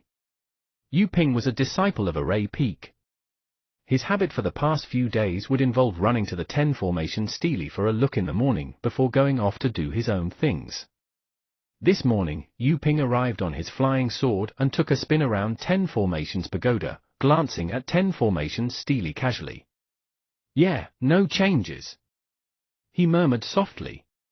There were a total of 100 lines on the 10 Formation Stele, and there were truly not many changes with a single glance. All of a sudden, Yu Ping's expression changed starkly as he turned around, glaring at the first row intently. His eyes widened as his pupils constricted. Something changed. There was a change on the 10 Formation Stele. Senior brother Zhong was pushed to the second row. The name of the first row was... What was the meaning of this? Blank? Yu Ping was dazed. Blinking his eyes, he looked again. It was truly a blank. Landing on the ground, he approached even closer and rubbed his eyes. However, it was still blank. The challenger had no name? Instinctively, Yu Ping continued reading the row of words as his jaws dropped apart, while his eyes flooded with shock. Cleared level 10, 7 days 18 hours. That line of words had him rattled silly. Yu Ping stood there motionlessly, absolutely stunned as his mind went into chaos. The only thing he did was mumble subconsciously, cleared level 10, cleared level 10. Junior brother Yu, you're so early today? Someone greeted him from the back to be met with his silence. What are you doing standing here and getting immersed in the 10 Formation Stele? A disciple of Array Peak who came after Yu Ping patted him on the shoulder and commented casually before raising his head. Instantly, that person's smile froze as well. After a long time, a shrill shriek tore through the skies, waking countless of Array Peak disciples who were still deep in their sleep. Cleared! Cleared! The mysterious challenger cleared level 10. A new record is born. Zhongwen has lost completely. Within an hour, the news spread through all 5 peaks. It was earth-shattering. If you find any errors, ads pop up, ads redirect, broken links, non-standard content, etc., please let us know a report chapter, so we can fix it as soon as possible. Chapter 110, Just Who Was It? Chapter 110, Just Who Was It? Translator, Atlas Studios. Editor, Atlas Studios. This day, the 5 peaks quaked as countless of trial disciples rushed towards Array Peak. Not just that, more than half of Ethereal Peak's inner sect disciples rushed over because of the news as well. Logically speaking, the birth of a new record on the 10 Formation Stele shouldn't have created such a stir. However, it was said that the record was downright broken. There were only 10 levels to the 10 Formations Pagoda, and the challenger had cleared them all. Before long, many sect disciples gathered before the 10 Formations Pagoda, and in the skies, many were still continuously streaming in on their flying swords. Spirit Peak's Feng Haoyu, Long Ru, and Little Fatty were among them. Shui Yi and the others from Weapon Peak came over too. Zhongwen looked at the first row on the 10 Formation Stele with a deep sorrow in his eyes. Had he known that this would be the case, he need not have tried repeatedly to challenge the pagoda previously just to beat this person, that both of them were not even on the same level of understanding towards formations. One can be called an intermediate array formation master after clearing level 10 of the 10 Formations Pagoda. Becoming an intermediate array formation master at the Chi condensation realm is way too terrifying. Not only is this record unprecedented, no one should be able to surpass it in the future. This guy spent close to 8 days without eating or sleeping. How did he manage to survive? The fact that the challenger did not leave his name piqued everyone's curiosity as countless guesses were made. Just who is that person? There must be a reason why the mysterious challenger did not leave his name. No matter how hard everyone tried, they would not be able to guess. The reason was because Suzumo did not know the purpose of the 10 formation stele, and neither did he know how to leave his name on it. Could it be Senior Brother Liu? Other than Senior Brother Zhong, he's the only one with the deepest understanding of formations. I saw Senior Brother Liu a couple of days back. It can't be him. Or could it be Senior Brother Seng? He hasn't appeared for the past few days. There's a chance it's him. I heard that Senior Brother Seng left to do a sect mission. Everyone continued discussing fervently with wild guesses. I think this Senior Brother must be the true genius hiding within our array peak. Definitely someone handsome and extraordinary. Most importantly, he is someone indifferent to fame and isn't cocky. A female disciple of Array Peak muttered to herself, immersed in her fantasy as her eyes swooned with love. I think that he probably wants to reveal his identity at the year-end face-off and shock everyone, another disciple deduced. All the gathered disciples looked on with awe. Clearing level 10 meant that one could set up a grade 2 formation. In Elixir and Talisman Peak, the geniuses were barely able to refine grade 1 elixirs or talismans. In Weapon Peak, no one could even create an inferior grade spirit weapon. From that perspective, that mysterious challenger had already surpassed all the trial disciples in the 5 peaks. Within the crowd, Feng Haoyu suddenly chuckled and shook his head. The Tao of formations is merely a supplementary skill at the end of the day. In the cultivation world, one's true strength is what matters in life and death situations. With that statement, Feng Haoyu turned around to leave with a bunch of Spirit Peak disciples behind him. HMPH. What's he getting cocky for? He thinks he's a somebody just because he's good at fighting? Isn't that right? If this mysterious senior brother were to set up an array formation for him, he'd have to obediently surrender. Listen to how salty he sounds. That's the number 1 of Spirit Peak? How crass. Instantly, many Array Peak disciples were displeased as they mocked behind Feng Haoyu's back. To them, Feng Haoyu's disdain of that mysterious challenger was equivalent to his disdain of Array Peak and indirectly, them. Furthermore, even though the Tao of formations was a supplementary skill, it was extremely important. If a sect was weak but possessed an extremely strong array formation master, he could set up a sect-protecting formation to withstand powerful enemies. That was why some sects in the cultivation world who had strong array formation masters were almost impenetrable. Amazing! That's amazing! Little Fatty rubbed his chubby palms and declared, it'd be such a pity if I don't get to know someone so amazing. Just who is this person? Lung Ru's gaze lingered for a long time on the 10 formation stele before she nodded her head. Impressive! With that, Lung Ru left Array Peak too. When the many disciples beside Lung Ru heard that, they could not help but yelp. She had a cold and aloof nature and barely spoke. Even a genius like Feng Haoyu had not received an appraisal as such from her. However, that single word she said was enough to tell of her thoughts.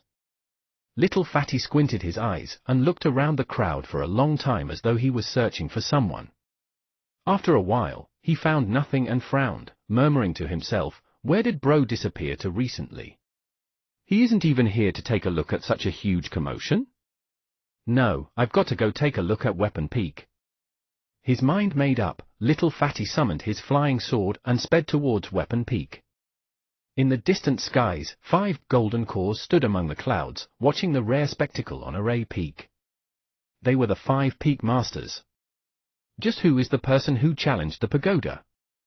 Even I'm curious, the brown-haired youth of Elixir Peak said with a gaudy tone. 4 pairs of eyes landed on Xian Yi as when Xian chuckled. Say it. I don't believe that you don't know who it is as Array Peak's master. Hands behind his back, Xian Yi smiled in silence. Stop beating around the bush. Say it. Talisman Peak's master, a cold-looking woman, barked. Xian Yi's smile froze on his face. Ha ha. The disheveled old man rubbed his hands in laughter. You wouldn't want Qi Shan to get angry. If she throws a bunch of talismans on your face, you'll know what's true suffering. No, no. The brown-haired youth shook his head with a serious expression. Qi Shan won't bear to attack Xian Yi. Qi Shan's face blushed for a brief moment as she glared at the disheveled old man and brown-haired youth with grit teeth. You damned fogies! Nothing good comes out of your mouths. With an awkward expression, Xian Yi looked at Qi Shan warily before coughing. I really can't reveal this. Eh? When Xian was puzzled. That's strange. How unique is the identity of this lad that you can't tell us? Xian Yi shook his head in silence. The disheveled old man waved it off. Forget it, let's not make things difficult for him. Pausing for a moment, the disheveled old man couldn't help but remark, but you're quite something, Xian Yi. To think that you've managed to groom such a talent without letting us know about it. That's quite skillful of you. HMPH, I reckon he must have spent quite a bit of time and energy on that lad, Qi Shan scoffed. Xian Yi smiled. Not really. He's self-taught. Self-taught? The four peak masters exchanged surprised glances.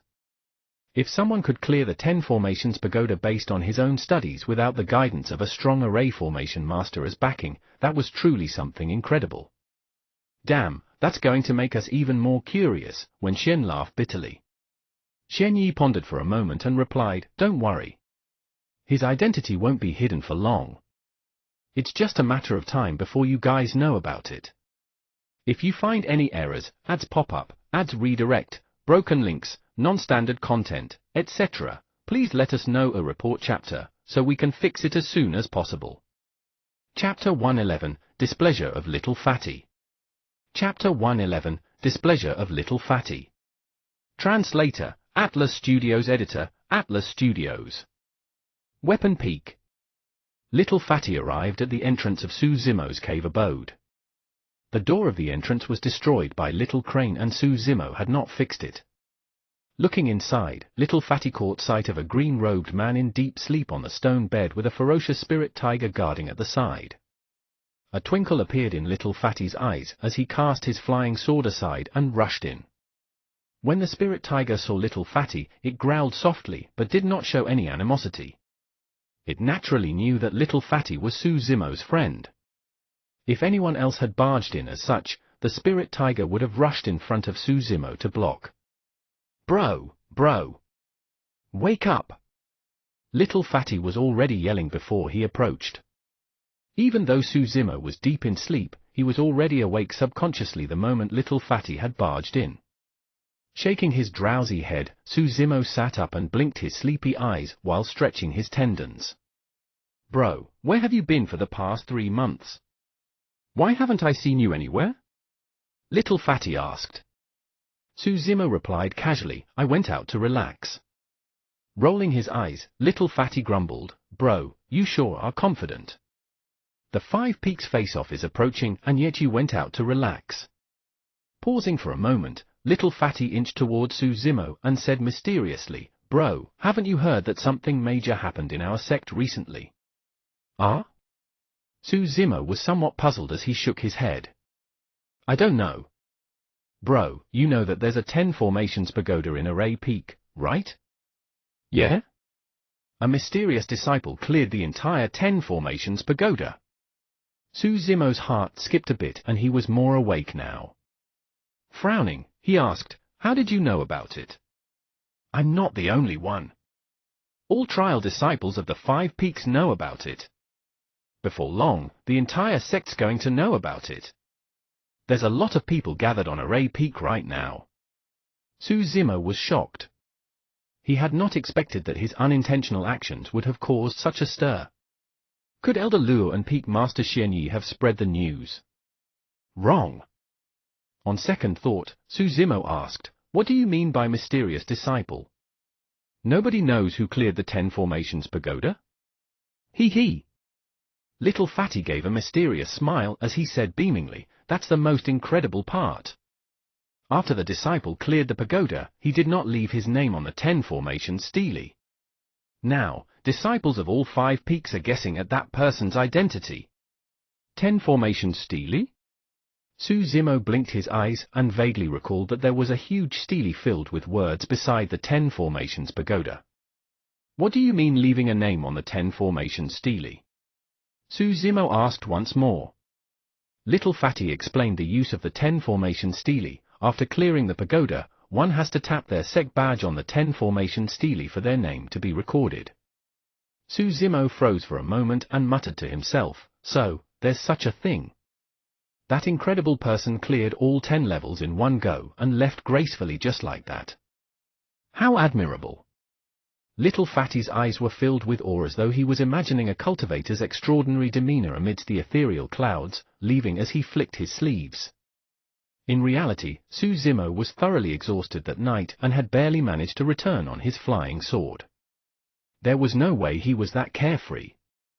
Little Fatty noticed that Su Zimo was distracted and seemingly disinterested. He then reached for Su Zimo's arm, saying, "Bro, let's go. I'll take you to Array Peak and you'll see just how amazing that person is." Discreetly, Su Zimo avoided Little Fatty's hand and shook his head. "I'll give it a pass." Su Zimo did not have much time to begin with. Now that he had spent 3 months on Array Peak without refining elixirs, raising his cultivation or practicing sword wielding, he was left with less than 3 months to the end of the year. How would he have the mood to join the crowd? Furthermore, he was that mysterious challenger. Su Zimo wasn't curious in the slightest bit. At the same time, Su Zimo realized that if word were to spread out, it would bring quite a bit of trouble for him. He decided to hide it for the time being. "Bro, it's a huge crowd on Array Peak right now. It's absolutely unprecedented. It'd be such a pity if you didn't go take a look." Little Fatty did not give up and continued persuading. Su Zimo chuckled and replied casually, "I know nothing about formations too. What's the big deal about challenging the pagoda?" That statement was casually thrown out by Su Zimo. However, Little Fatty was instantly displeased. Bang! His chubby palm slammed down heavily on Su Zimo's stone bed, giving off a dull thud. Su Zimo was dazed. "Bro, that's not a nice thing to say." Little Fatty kept his smile and his expression was unprecedentedly serious. Perhaps that mysterious disciple might not be your match in terms of weapon refinement. But bro, you should not underestimate him like that. What do you mean, what's the big deal about challenging the pagoda? Do you know what it implies for someone to be able to clear level 10 of the 10 formations pagoda? Su Zimo asked automatically, "What?" Little Fatty was stunned at Su Zimo's question. After holding it for a long time, his face flushed and he could not give a reply either. Naturally, Little Fatty was not really angry. It was just a moment of indignance for that mysterious challenger. Su Zimo looked at Little Fatty's embarrassed face and could not help but smile. "Actually, I'm that mysterious disciple." "Bro, stop messing around." Little Fatty waved his hand to interrupt him. "Su Zimo," Little Fatty said in a deep voice, "Bro, you have to understand that through the generations of trial disciples in the history of the sect, there have been many geniuses. However, the best among them have only cleared level 6. Look at that Feng Haoyu. He may seem impressive now, but it's not like there hasn't been another genius with a wind spirit root in the sect. He's just one of them. However, this mysterious disciple that cleared level 10. He's the first person through the thousands of years of history of our sect." Su Zimo could only nod his head in agreement. "Think about it, bro, wasn't it incredible when you got through the 8 distresses formation and destroyed the spirit testing gate? Just like you, the accomplishment of this mystery disciple is unprecedented." With a stoic face, Little Fatty said earnestly, "Bro, you've got to be humble. Humility is important. You can't look down on others casually. That won't do." "Alright, I got it. I'll check it out when I've got time." Su Zimo was sweating profusely for this conversation. When he saw that Little Fatty had no intention of stopping, he changed the topic. It's been a long time since I've cultivated. I've got to seize the opportunity to raise my cultivation. Little Fatty scanned Suzimo with the spirit-peering art. He was still at level 6 chi condensation? Bitterly, Little Fatty said, "Bro, look at you. You were already at level 6 chi condensation 3 months ago, but you haven't progressed at all. How are you going to fight Feng Haoyu? Bro, even if you know you can't win him, you've got to pick yourself up and not give up. The path of cultivation is like going against the waters. If you don't advance, you get pushed back. You've wasted 3 months just like that. What should I say about you? Sigh. Suzimo. If you find any errors, ads pop-up, ads redirect, broken links, non-standard content, etc., please let us know a report chapter, so we can fix it as soon as possible. Chapter 112, Elixir Choice. Chapter 112, Elixir Choice. Translator, Atlas Studios. Editor, Atlas Studios. With a great deal of effort, Suzimo finally managed to send Little Fatty away. He then squatted at the entrance of his cave abode and focused on setting up a formation. He set up a grade 2 formation, Smoke Gathering Formation. Because the stupid bird's identity was unique, Suzimo did not dare to set up a killing formation. It would suffice for him to set up a trap formation and restrain the stupid bird. Standing at the side, the spirit tiger watched. Even though it did not understand what was going on, it realized that Suzimo's return must mean that the latter had found a way to suppress that stupid bird. He was gone for a full 3 months, it wasn't a short period of time. Suzimo took an entire day to set up the smoke gathering formation. However, he had no intention of stopping right after. He continued to set up another soundproof formation outside the smoke gathering formation. That way, Suzimo wouldn't be affected no matter how the stupid bird cried within the trap. Thereafter, he made an imprint using the Spirit Beast badge on the Spirit Tiger's neck so that the latter would have unrestricted access to the cave abode. By the time everything was set up, it was night. Suzimo looked at the night skies without feeling sleepy in the slightest bit. It was less than 3 months to the year-end face-off, he did not have much time left. According to his original plan, he would have been able to reach perfected chi condensation through sufficient use of spirit stones. Now that he had spent so much time on Array Peak, he would only be able to reach level 9 chi condensation at max come the end of the year.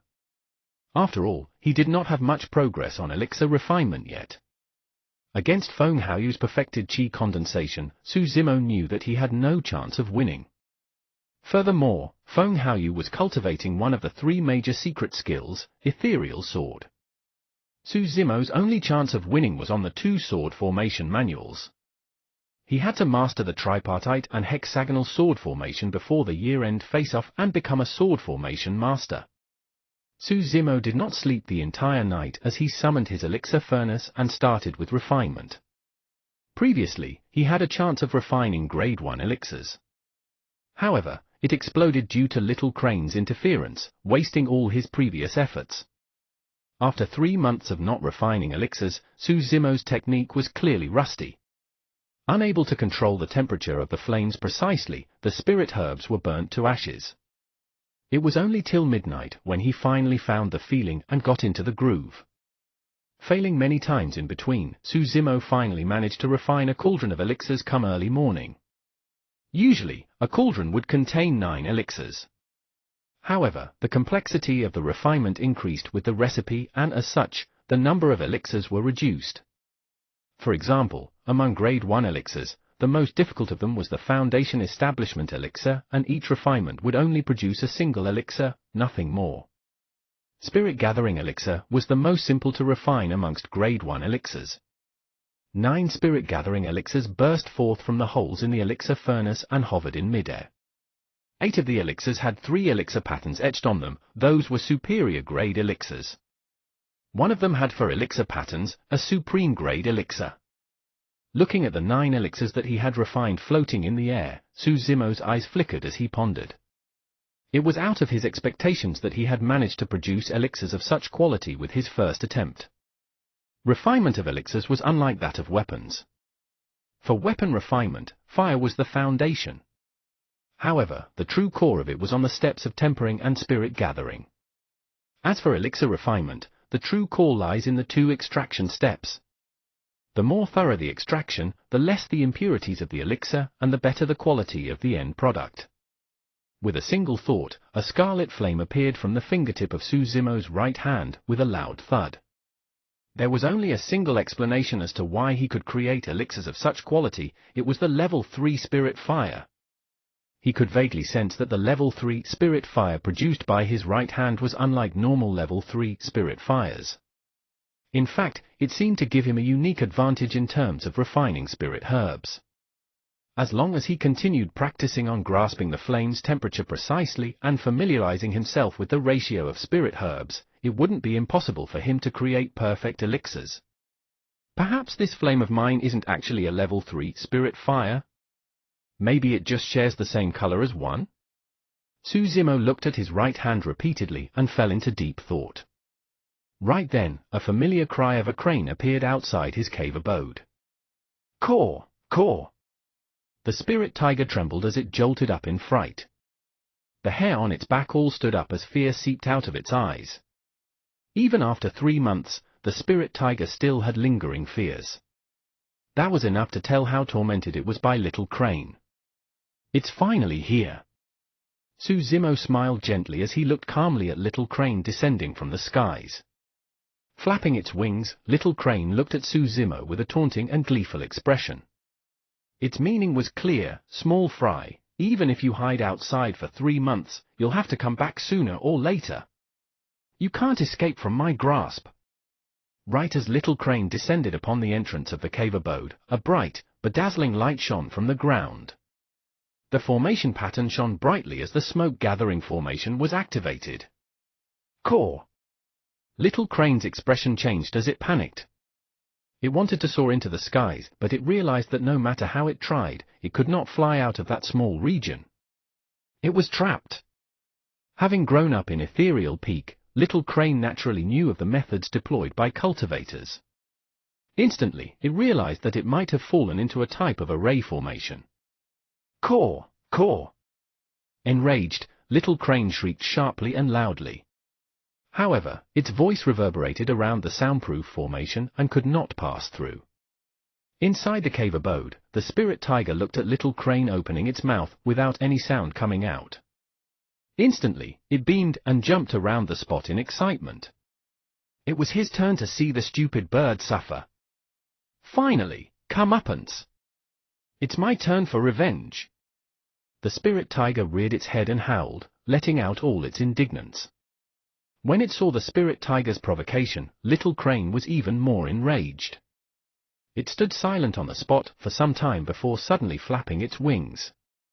Amidst the raging hurricane formed, it swooped towards the cave abode with cold, sharp talons. The spirit tiger jumped in right.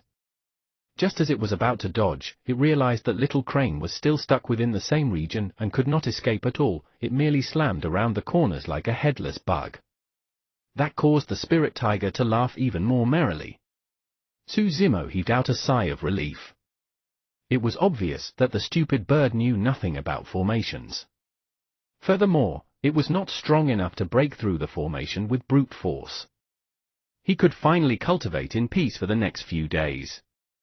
Totally indifferent towards Little Crane, who was rampaging and crying at the entrance of the cave abode, Su Zimo took out a spirit stone from his storage bag and channeled chi condensation to cultivate.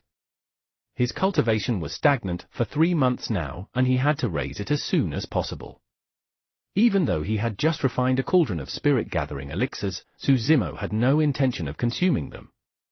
He found out from Elixir Peak's master previously that other than perfect elixirs, all other graded elixirs had impurities. The impact they had on cultivators was something that was undetermined. At that time, Su Zimo had already made a choice. Unless it was a perfect elixir, he was not going to consume it casually. At that moment, Su Zimo did not realize it yet. However, that choice of his was precisely the reason why he would gain a solid foundation that no one could match in his path of cultivation. If you find any errors, ads pop up, ads redirect, broken links, non-standard content, etc., please let us know a report chapter, so we can fix it as soon as possible. Chapter 113, How Sinful. Chapter 113, How Sinful. Translator, Atlas Studios. Editor, Atlas Studios. After 3 days, Susimo finally refined a cauldron of spirit-gathering elixirs with a perfect elixir. He placed that perfect elixir carefully into a jade bottle and kept it in his storage bag. Little Crane was trapped by the smoke-gathering formation for the past 3 days and was unable to escape. It was also hoarse after crying for 3 days and nights. By now, it was sprawled on the ground in a despondent manner, looking at Susimo pitifully. Susimo came before the smoke-gathering formation and looked at Little Crane with a fake smile. "Stupid bird, you know how strong I am now?" Little Crane nodded hurriedly and let out a look of awe. Susimo was unmoved.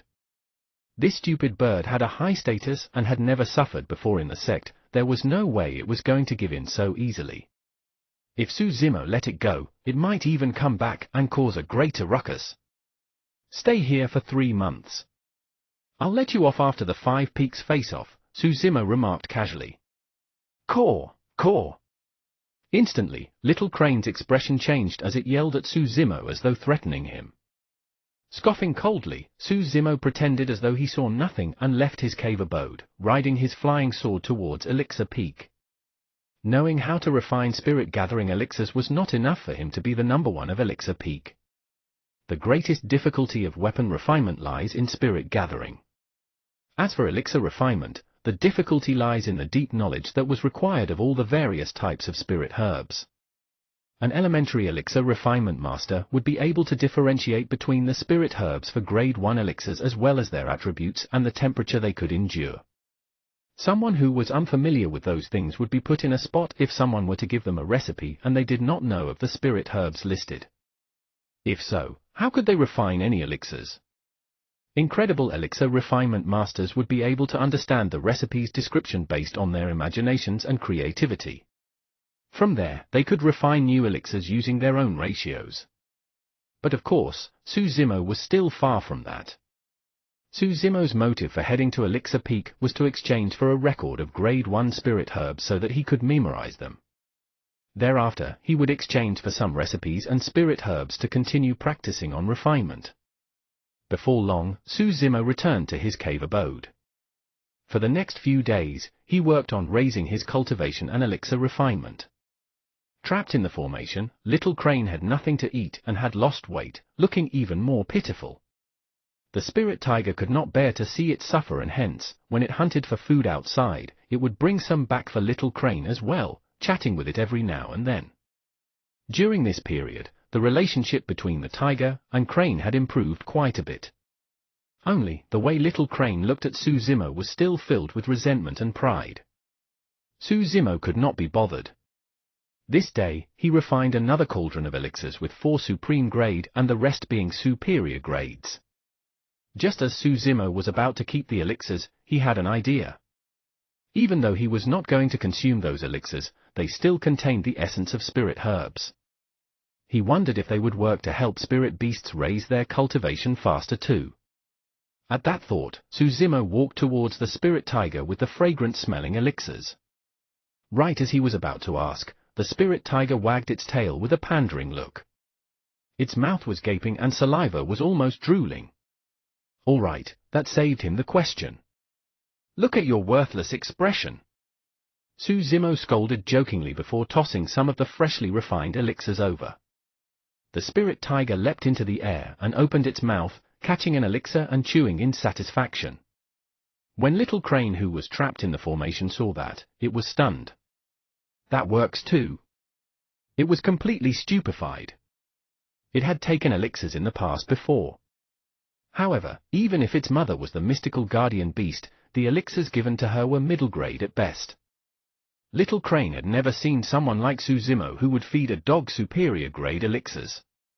To Little Crane, the way the spirit tiger fawned with a wagging tail earlier on was no different from a dog. Little Crane had a clear view of everything. There were even supreme grade elixirs.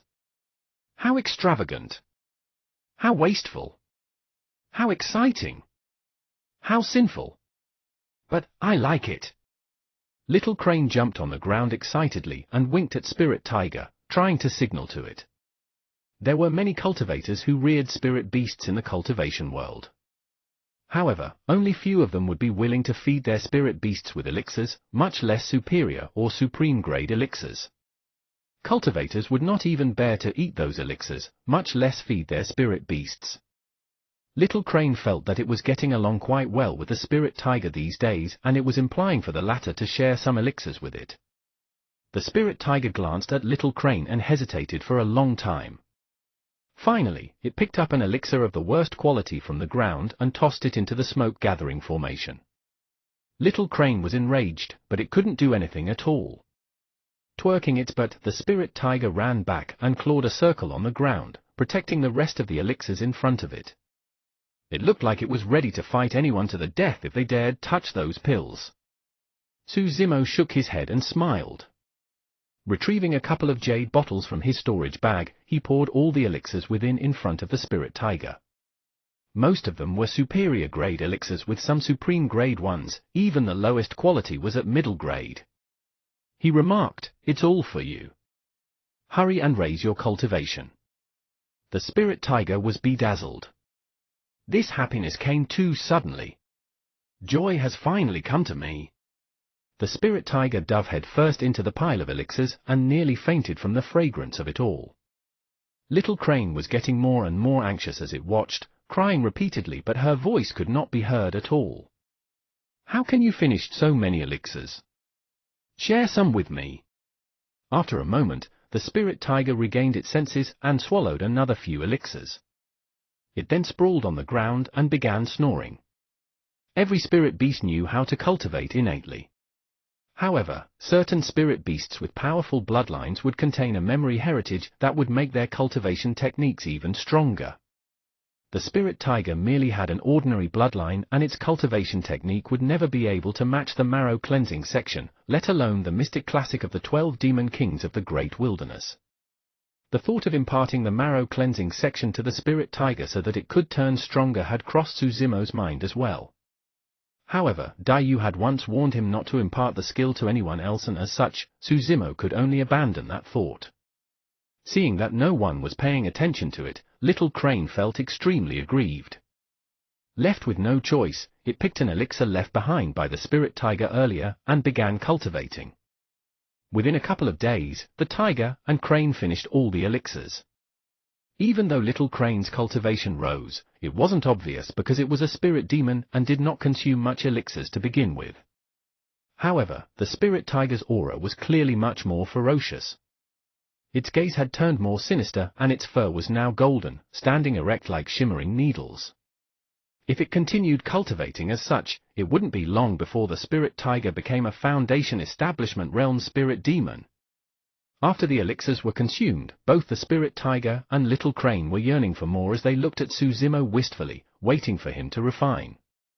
By now, the spirit herbs that Suzimo had exchanged for were used up entirely. Because he no longer had any contribution points, he would have to use spirit stones if he wanted to exchange for spirit herbs at Elixir Peak. However, Suzimo required spirit stones to raise his cultivation. Meeting the anticipating gazes of the two spirit beasts, Suzimo merely shrugged his shoulders and shook his head. "I can't refine any more elixirs. I'm out of spirit herbs." It was like thunder striking. The news was a huge blow to the Tiger and Crane.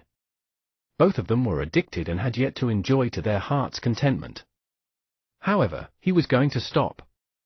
"If you find any errors, ads pop up, ads redirect, broken links, non-standard content, etc., please let us know a report chapter, so we can fix it as soon as possible."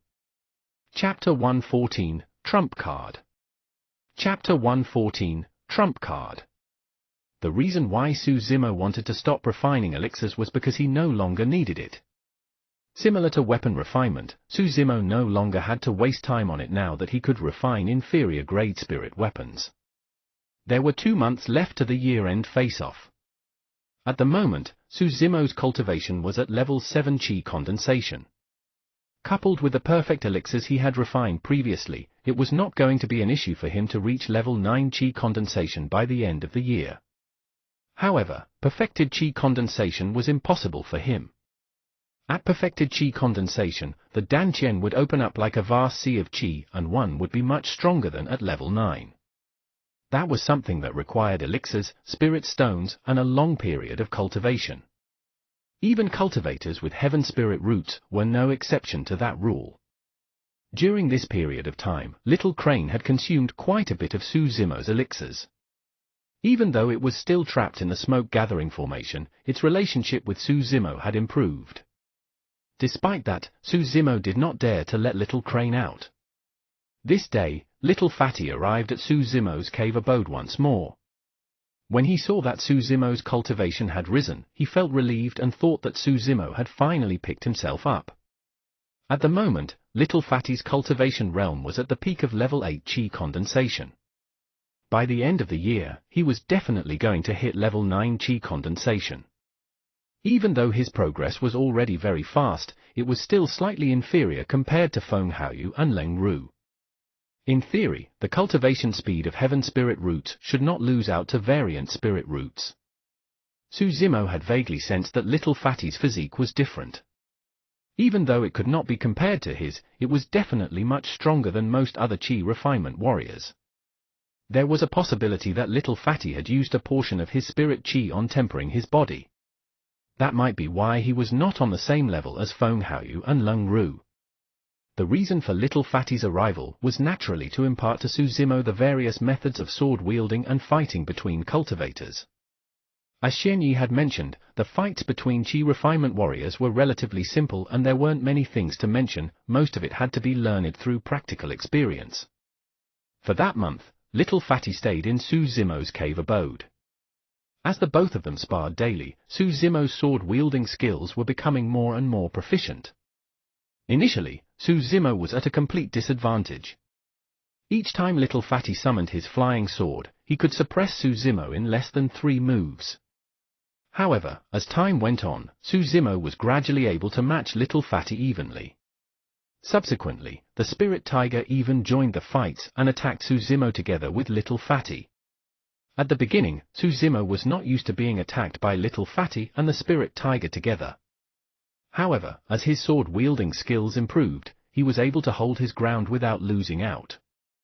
During this period of time, what puzzled Little Fatty at the most was that despite being at level 7 Qi condensation, Su Zimo was completely able to match him who was at level 8.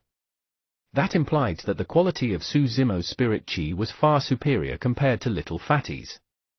But that didn't make any sense. Both of them had heaven spirit roots, so why would there be a level of difference between their spirit Qi? Little Fatty had asked about it before as well, but Su Zimo merely shook his head, indicating that he was unclear too. In truth, Su Zimo had a theory. It was because a change in quality would occur after spirit Qi enters his body through his right hand, causing it to be even purer within his body.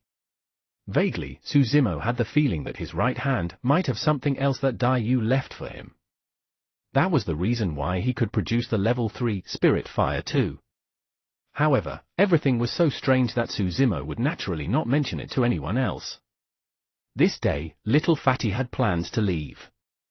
He had already taught Su Zimo most of what he had learned in Spirit Peak, it was meaningless to stay any longer. Before he left, Little Fatty suddenly declared mysteriously, "Bro, I know it seems like we're rather evenly matched recently. But actually, I have a trump card." "Oh?" Su Zimo raised his brow. A smug look flashed through Little Fatty's eyes as he chuckled. "Bro, I've actually been cultivating a body tempering technique that takes up quite a bit of spirit Qi. If not for that, I would be able to hit perfected Qi condensation by the end of the year." Indeed, Su Zimo had guessed correctly. When he saw that Su Zimo did not have a stark reaction, Little Fatty thought that it was because he did not understand the benefits of body tempering. Because of that, he rushed forward excitedly. "Bro, you haven't fought with cultivators who had tempered bodies before. If I make use of my trump card, you'll definitely lose for sure. Is that so?" Su Zimo chuckled and asked. When he heard that, Little Fatty glared at him and harumphed gently, "Bro, if you still don't believe me, we can have another spar so that I can show you my technique." "Very well." Suzimo nodded in agreement. Little Fatty summoned a fatty. It was a pseudo-spirit weapon. Among the 5 peaks, there were not many trial disciples who had an inferior grade spirit weapon. Because Little Fatty had just joined for less than a year, he naturally did not have one too. During their normal spars, Suzimo naturally did not use the inferior grade flying swords that he had created. Instead, he would also use a pseudo-spirit weapon. Go! A stream of spirit chi shot out from both their fingertips into their flying swords. Shuttling through the cave abode, both flying swords clashed against one another. Cling! Clang! The sounds of metal clashing echoed as sparks flew. In terms of sword wielding, both of them were evenly matched, and neither party's flying sword could break the other's defense. Right then, Little Fatty hollered and slapped on his storage bag, summoning a gigantic axe.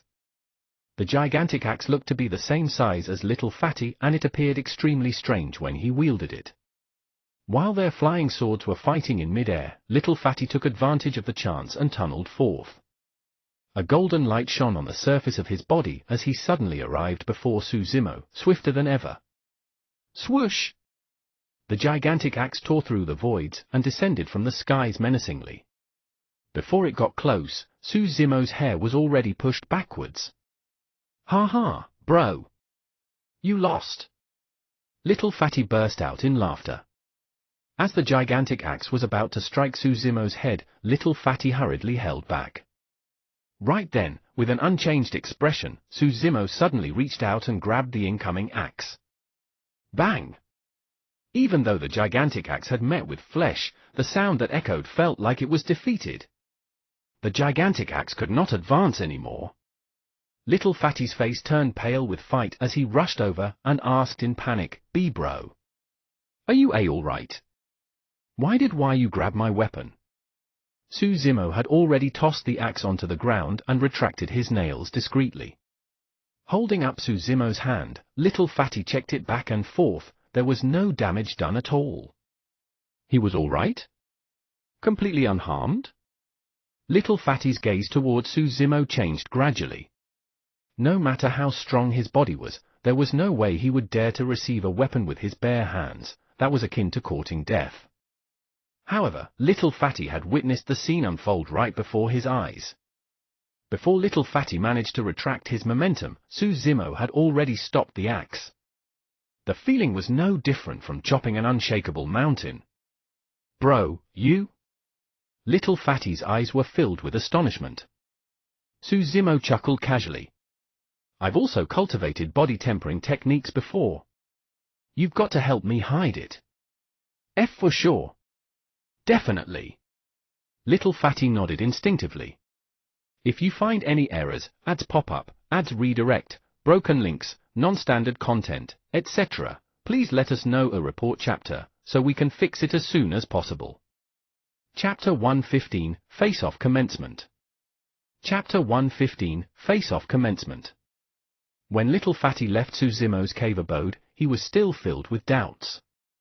In a daze, he had not snapped out of what happened earlier. There were no lack of amazing body tempering techniques in the cultivation world. However, he had never heard of one which the user could catch weapons barehanded. And he wasn't injured at all. Even demons who were known for their powerful bodies might not dare to do such a thing. Suddenly, Little Fatty recalled the scene of them entering the sect. Suzimo was carrying him while dealing with a spirit demon on the walls of the peak. That wasn't something that could be done with just body tempering. Frowning, Little Fatty remembered the moment when his gigantic axe met with Suzimo's palm. Other than the dull thud, there were some other strange noises. It was as though something sharp had scratched on his weapon, making a crisp sound. Because everything had happened so suddenly, Little Fatty did not think too much into it. However, things felt odd in retrospect. Instinctively, he took out his gigantic axe and swept it with his gaze. Instantly, his pupils constricted as the hair on his back stood up. He was petrified. There were 5 small holes on the surface of the axe. With a deep breath of air, Little Fatty composed himself and gestured his palm on the axe. He placed his palm on the blade of the axe. His fingers fit exactly where the 5 holes were. Broop! Little Fatty gulped. Keeping his axe hurriedly, he adjusted his emotions and calmed himself before leaving.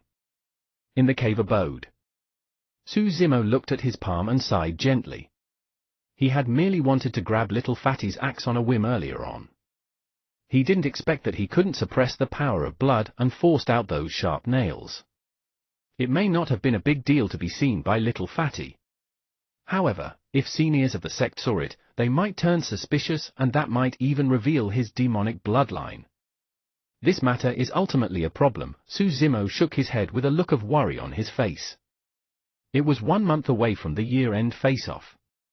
Su Zimo's cultivation had just risen to level 8 Qi condensation. He retrieved the weapon tripod from his storage bag. No matter what, he had to master the tripartite sword formation within the month. It would be best if he could master the hexagonal sword formation too, that would increase his chances of victory against Feng Haoyu. The prerequisite of cultivating a sword formation was that one had to possess a set of flying swords. Su Zimo already had an inferior grade flying sword, he had to refine 5 more. For him, refining inferior grade flying swords was no longer a problem. He had the help of his spirit perception for the aspect of spirit gathering, turning it into a 100% success rate. However, he was still unable to refine middle-grade spirit weapons for some unknown reason. After a day, Su Zimo managed to refine 5 inferior-grade flying swords to make up a set. In his cave abode, he recalled the contents of the tripartite sword formation and began to cultivate. An extremely high mastery of flying swords was required for sword formations. The setup had to be perfect. Fortunately, Su Zimo had established a firm foundation in sword wielding thanks to Little Fatty's help through the past month. Now, what he had to learn was how to control multiple flying swords. In the final month, the atmosphere in the 5 peaks was clearly much more dense. Most disciples were holed up in their cave abodes cultivating, preparing to showcase their prowess in the face-off. The commotion caused by the mysterious challenger of Array Peak had gradually simmered as well. Previously, the identity of the mysterious challenger had become the most popular topic amongst disciples of the 5 peaks, with everyone guessing at his identity daily. However, the discussions had mostly died down as the end of the year approached. This day, a bell sounded from Ethereal Palace. There were a total of 5 sounds. The 5 peaks face-off had officially commenced. Many trial disciples appeared from their cave abodes one after another, speeding towards Weapon Peak with energized expressions. The 5 peaks face-off lasted 5 days. Because Weapon and Elixir peaks were the weakest, according to the previous year's arrangement, their face-offs were arranged on the first and second day. However, things were different this year. Everyone of the 5 peaks knew of Feng Haoyu and Su Zimo's challenge. Coincidentally, both of them were going to take part in the Weapon and Elixir peak face-offs. Be it refinement or weapons or elixirs, both took a huge toll on one's spirit chi, energy and mental state. In order to ensure that the both of them could take part in the face-offs in their best condition, the 5 peak masters agreed that they would separate the events. First day, Weapon Peak face-off. Second day, Talisman Peak face-off. Third day, Elixir Peak face-off. Fourth day, Array Peak face-off. Fifth day, Spirit Peak face-off. Because the Spirit Peak face-off was the most anticipated event among the 5 peaks, it was always on the last day every year. The reason why they arranged for the Array Peak face-off before it was so that Feng Haoyu could get sufficient rest and prepare for the Spirit Peak face-off. Weapon Peak's face-off was held in the Weapon Refinement Hall. On the first day, nearly all disciples of the 5 peaks had gathered outside the Weapon Refinement Hall. There were even inner sect disciples gathering. Weapon Peak had never seen such a crowd before. At a glance, the entire place was densely packed with people. The reason for this was because Weapon Peak's face-off was the first round of challenge between Feng Haoyu and Su Zimo. All eyes were on this. Everyone wanted to know who would have the last laugh in Weapon Refinement, the talent of Spirit Peak, Feng Haoyu, with his Wind Spirit Root, or Su Zimo with his Level 3 Spirit Fire. Prior to this, disciples of the 5 peaks had already secretly wagered on the outcome. The 5 peak masters sat right at the front of the Weapon Refinement Hall. There were more than 100 participating disciples standing below. As for the spectating disciples, they could only stand outside and were not allowed to enter lest they disrupted the weapon refinement process. "Make way! Make way!"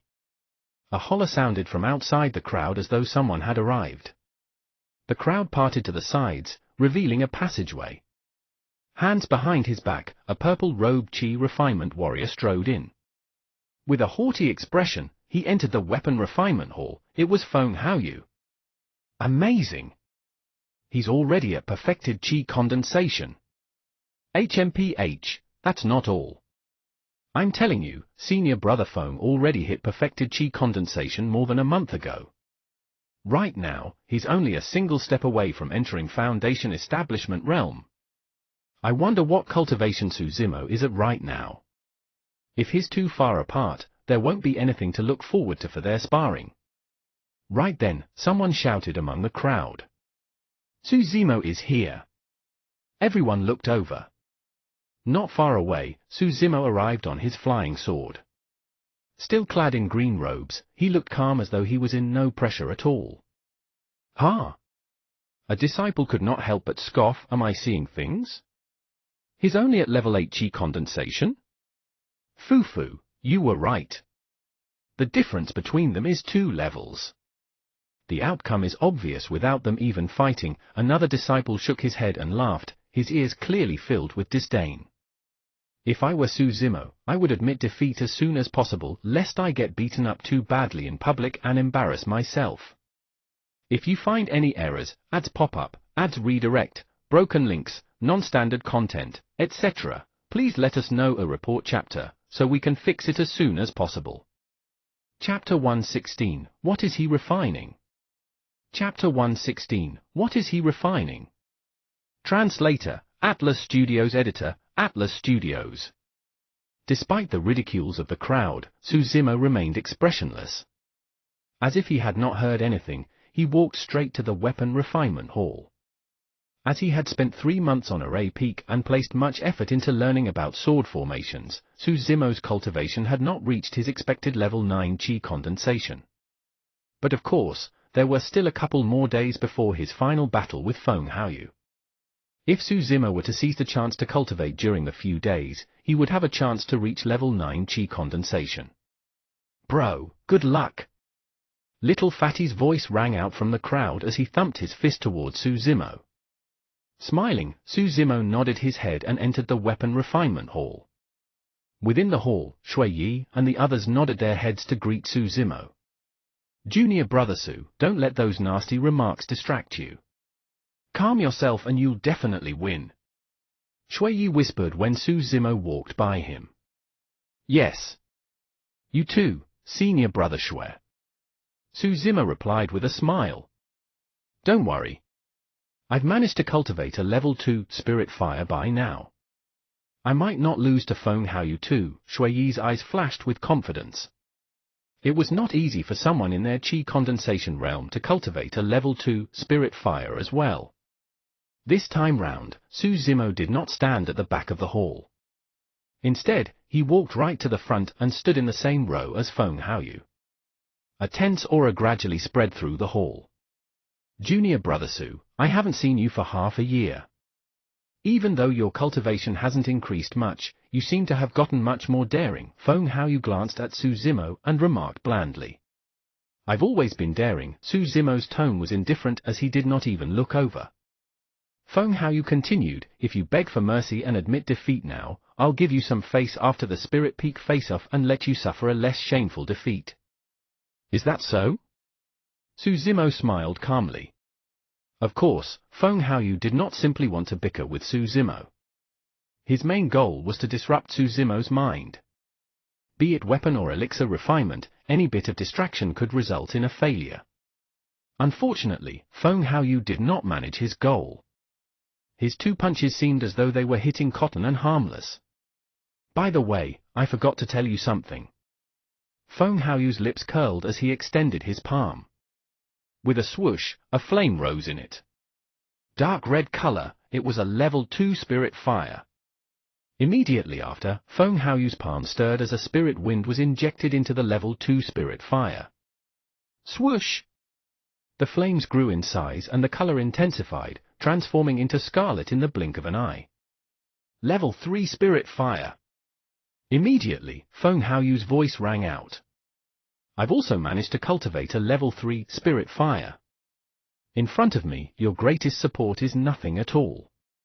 It was clear that Feng Haoyu was trying to apply more pressure to Su Zimo. The more pressure Su Zimo was under, the more nervous he would be and the easier he would commit mistakes. A roar of surprise overtook the crowd outside when they saw the level 3 Spirit Fire in Feng Haoyu's palms. At first, I thought that this first match might be very intense. Now, it seems as though Su Zimo does not have much of a chance at winning. That's right. With the same level of Spirit Fire, how can Su Zimo's weapon refinement techniques match against senior brother Feng? Shui Yi's eyes darkened. He had given it his all to cultivate a level 2 Spirit Fire. He had thought that he could compete with Feng Haoyu, but he was still a little too weak. The other disciples participating in the face-off looked grim and nervous. Within the hall, Su Zimo was the only one who was calm as ever. He only glanced at it briefly before turning back. All 5 peak masters could not help but praise internally when they saw what happened. No matter what, Su Zimo's calm and composed attitude was enough to stand above the entire crowd. The disheveled old man stood up and gestured for silence with both hands as the crowd gradually quietened down. All disciples participating in the weapon peak face-off can come forth and select spirit materials. It is up to you what sort of weapon you want to create. Once the refinement is over, the victor will be judged after the weapons are submitted. Once the disheveled old man said that, the disciples in the hall went forth and chose the spirit components they wanted. There were more than 10 types of spirit components displayed, with the majority comprising of pure gold ores, the main material required for refining flying swords. There were comparatively less of other spirit components. The first step of weapon refinement, material selection, required some know-hows as well. If one were to refine a flying sword, other than pure gold ore, they merely needed 2 or 3 other supplementary spirit components. If they were to add in too many, there would be too much impurities, which would result in a difficult refinement with a longer time required. During each weapon peak face-off, there were no disciples who could refine an inferior grade spirit weapon. Everyone refined pseudo-spirit weapons. Because of that, they were judged based on quality and the time taken to complete. Before long, many disciples were done with material selection. Su Zimo was the only one still hovering around the spirit components, thinking about something. Now that he already had 6 flying swords, it would seem excessive to refine another one. After much thought, he took a little of the different spirit components and headed back. That action of his attracted the ridicule of many. The more types of spirit components there were, the heavier the weapon created. If he was refining a flying sword, it would lose its advantage of being agile and it wouldn't be worth it. Is that Su Zimo stupid or what? Don't tell me he's trying to refine a huge hammer, right? Ha ha. From the looks of it, it's possible. Don't laugh. Who knows, he might be trying to refine a gigantic flying sword that would scare the hell out of you. There was a commotion outside the hall. Even the disheveled old man frowned confusedly at what Su Zimo was doing. The disciples headed back to their respective positions and took out their weapon tripods. They were all prepared. With a wave of his hand, the disheveled old man said darkly, "Let the weapon peak face-off commence." The moment he said that, the hall was filled with flames. Balls of spirit fire danced in the palms of many disciples, illuminating the hall in red.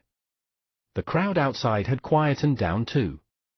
Among them, Feng Haoyu and Su Zimo's level 3 spirit fires were the most eye-catching. Right after them was Shui Yi's level 2 spirit fire. Second step of weapon refinement, tripod warming. Almost at the same time, Feng Haoyu and Su Zimo were the first to be done with the tripod warming and insert their spirit components. Both of their movements were extremely fluid. It was clear they had put in a lot of effort. The 5 peak masters nodded approvingly. The scarlet flames burned under their weapon tripods as the temperature within rose. Before long, the spirit component showed signs of melting. Because Su Zimo had a wider mix of spirit components, his speed of smelting was evidently slower. Even with a level 3 spirit fire, Su Zimo had already fallen behind most of the disciples for this step. After an hour, the liquid within Feng Haoyu's tripod no longer reduced and he was done with the first smelting. Within Su Zimo's weapon tripod, the spirit components had only just started to melt. Burning scarlet red, they bubbled and impurities continued to be purged away.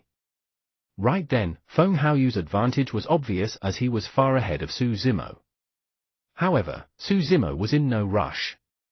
Unhurriedly, he looked at the spirit components within his tripod and constantly increased the temperature of his flames to purge as much impurities as possible. By the time Feng Haoyu was done with forging and had started on tempering, Su Zimo was only just done with smelting. He was a full 2 steps behind. The amount of spirit component liquid left in Su Zimo's weapon tripod was significant. It was more than enough to refine a couple of flying swords, much less one. Just what sort of a spirit weapon was he refining? That question crossed everyone's mind. If you find any errors, ads pop up, ads redirect, broken links, non-standard content, etc., please let us know a report chapter, so we can fix it as soon as possible. Chapter 117, Scared Away. Chapter 117, Scared Away. Translator, Atlas Studios. Editor, Atlas Studios. What Su Zimo wanted to refine was a gigantic axe. During this period of time, Little Fatty had helped him a lot. The last time the both of them fought, Su Zimo unintentionally dug 5 holes into Little Fatty's gigantic axe. This gigantic axe was made for Little Fatty. Another hour passed. The other cultivators had begun forging, but Su Zimo was only just done with smelting. Assuming a lotus position, he recovered spirit chi while waiting for the weapon tripod to cool down. A few disciples were already eliminated by this step. Those disciples did not manage to control the temperature and failed to be able to forge, wasting all their previous efforts. Another 15 minutes passed. Suddenly, Su Zimo stood up and created a pair of hands using spirit chi. Reaching into the weapon tripod, he began to forge. On the other side, tinkling sounds could be heard. Feng Haoyu was already at tempering. Each time his wind hammer landed, it would remove some impurities from the flying sword, solidifying it further. Every single strike of the wind hammer on the scarlet flying sword would send sparks flying. Landing on the bottom of the tripod, those sparks were actually the impurities of the flying sword. At Su Zimo's side, he was done with forging. What's that? A gigantic axe? Furthermore, that axe is way too stupid. Controlling it would just waste spirit chi. Who would use it? That's right. That axe has already lost the nimbleness and agility that a spirit weapon should have. On the contrary, it's more like a weapon a boorish punk would use without any form of advantages. Outside the hall, many disciples were already making a conclusion towards Su Zimo's axe. Little Fatty was the only one whose heart skipped a beat. Blinking his eyes, a possibility came to mind. Su Zimo's expression was calm as always. After forging, he ignited his level 3 spirit fire once more and started heating up the gigantic axe. It didn't take long before the gigantic axe was heated to a red crystalline state. Just as Su Zimo was about to begin tempering, Feng Haoyu was already done with that step. At that moment, Feng Haoyu hesitated. The next step was the all-important spirit gathering. Right now, Feng Haoyu's advantage was obvious. Be it in terms of the spirit weapon's shape or refinement speed, he was superior against Su Zimo. However, if he failed the spirit gathering and his flying sword exploded, he would be eliminated on the spot. Immense boldness was required for one to attempt spirit gathering. In the past few months, Feng Haoyu had truly succeeded in spirit gathering once. However, he did not dare to gamble on such a crucial moment. After hesitating for a long time, Feng Haoyu decided to give up on spirit gathering and dipped his flying sword into cold water. With a clang, green smoke billowed as the flying sword was formed. Feng Haoyu was now the first to refine a spirit weapon in the weapon peak face-off. He placed the flying sword at the front desk and returned to his position, looking at Su Zimo calmly. Senior Brother Feng 1. That's right. Unless Suzumo succeeds in spirit gathering, he won't have a chance of winning. Succeed in spirit gathering? Fufu, can that even happen? Don't forget, he just joined the sect for less than a year. In such an intense situation, even an advanced weapon refinement master would have a much lower success rate of spirit gathering. Many of the Spirit Peak disciples spectating outside heaved a sigh of relief. The second person to complete his weapon tempering was Shui Yi of Weapon Peak. With a level 2 spirit fire in his possession, Shui Yi's weapon tempering speed was superior compared to others too. The next step was spirit gathering. Unlike Feng Haoyu, Shui Yi did not give up and chose to attempt spirit gathering. When the disheveled old man saw that, he nodded to himself. To be fair, Feng Haoyu was indeed quite talented in weapon refinement, even more so than Shui Yi. However, he lacked the boldness. If Feng Haoyu had chosen to attempt spirit gathering, the disheveled old man would have thought better of him. Even disciples who did not have knowledge of weapon refinement, they knew how difficult it was to attempt spirit gathering. Therefore, Shui Yi's choice attracted quite a bit of attention. With a solemn expression, Shui Yi controlled the spirit chi within the weapon tripod warily and channeled it towards the flying sword. Crack! A crisp sound rang out from within the tripod, reverberating through the hall loud and clear. It was broken. Shui Yi realized that something was wrong. The disciples watching shook their heads. That was the sound of cracks forming on the sword. True enough. The next moment, yet another crack sounded out. A boom echoed out from Shui Yi's weapon tripod as his flying sword exploded. Shrapnel shot against the inner walls of the tripod, producing tinkling sounds. The spirit gathering had failed. Shui Yi chuckled bitterly before putting away his weapon tripod.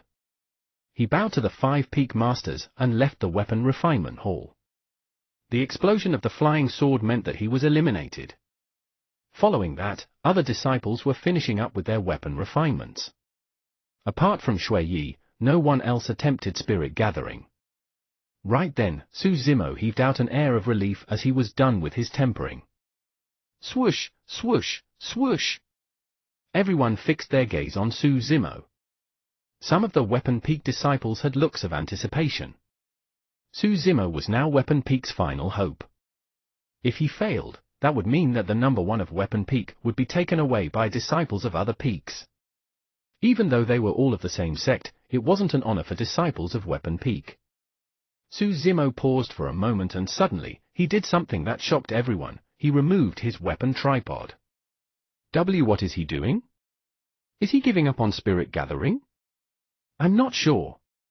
If Suzumo wanted to give up on spirit gathering, all he had to do was take the gigantic axe out of the weapon tripod and dip it in cold water. There was no need to remove the weapon tripod. Right after, in front of everyone, Suzumo started channeling the surrounding spirit chi towards the gigantic axe with a solemn expression. Spirit gathering. He had chosen to attempt spirit gathering. However, this was quite a bizarre scene before them. All through history, there had never been a weapon refinement master who would remove their weapon tripod while conducting spirit gathering. That was completely pointless and way too dangerous for the weapon refinement master. If the spirit gathering failed and the spirit weapon exploded, the first person to suffer would be the weapon refinement master himself. When the disheveled old man saw that, his heart skipped a beat as he stood up instinctively, wanting to stop Suzumo. However, Suzumo had already begun. If the disheveled old man said something to distract Suzumo, the spirit gathering may end up failing. Frowning, the disheveled old man hesitated for a long time before sitting down. He was extremely tense and was prepared to save Suzumo immediately. Feng Haoyu, who was initially standing beside Suzumo, was shocked by the latter's action and dodged aside right away. Right then, Suzumo turned his head while spirit gathering and gave a fake smile. Why are you running? You're afraid? That statement caused an uproar outside the hall. When it came to spirit gathering, one would usually have to focus intently to prevent mistakes. No one would behave like Suzumo. Not only did he remove his weapon tripod, he was even chatting with others. Wasn't that just courting death? However, no one knew that Suzumo's spirit-gathering method was based on his spirit perception. Even if he was distracted, his spirit perception would warn him immediately about any signs of incoming failure. Suzumo would then naturally stop. Lunatic! Feng Haoyu scolded coldly before retreating a couple of steps more. There were initially some other disciples besides Suzumo. Some of them had just finished refining their weapons. However, they did not even bother to submit their flying swords before they dodged him like the plague. Some disciples were still tempering their spirit weapons. When they saw what happened, they ran off without caring about their weapons in the tripod, hating their parents for not giving them an extra pair of legs. It was chaos within the weapon refinement hall. In the blink of an eye, other than the 5 peak masters, there was no one else left around Suzumo. If you find any errors, ads pop up, ads redirect, broken links, non-standard content, etc., please let us know a report chapter, so we can fix it as soon as possible. Chapter 118, Number 1 of Weapon Peak. Chapter 118, Number 1 of Weapon Peak. Translator, Atlas Studios. Editor, Atlas Studios. This was the first time a scene this chaotic had happened during a Weapon Peak face-off. But of course, it was also because there hasn't been someone like Suzumo in history. In the eyes of everyone, he was a lunatic who did not care for his life. HMPH. I think he's creating a scene on purpose because he knows that he's going to lose. In my opinion, Suzumo has some ulterior motives. The way he behaved earlier seemed as though he was trying to hurt senior brother Feng. Maybe if that happens, the both of them won't have to fight anymore. The crowd outside the hall was rife with guesses. Suzumo, are you going to attempt spirit gathering or are you giving up? Why are you doing something so strange? Spirit Peak's master, Wenxian, asked harshly with furrowed brows. Suzumo laughed. Of course I'm attempting spirit gathering.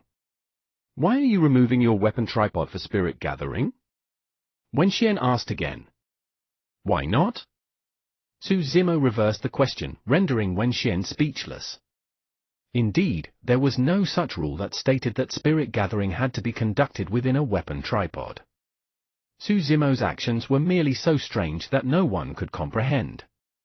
Right then, Suzumo turned to look at Feng Haoyu while spirit gathering, chuckling and asking, Feng Haoyu, did you think that you were going to win? Humph!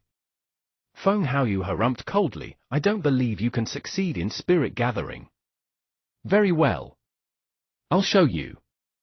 In truth, during that short conversation, Suzumo had already attempted multiple spirit gatherings.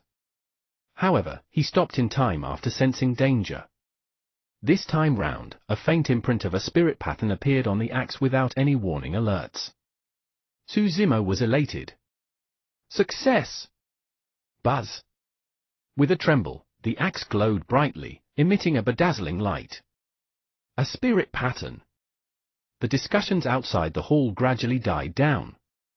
Many disciples watched dumbfounded with agape mouths, their eyeballs nearly dropping out of their sockets. He had managed to succeed in spirit gathering? Didn't they say that spirit gathering was difficult? How was it that Suzumo had managed to create a spirit pattern even while chatting idly?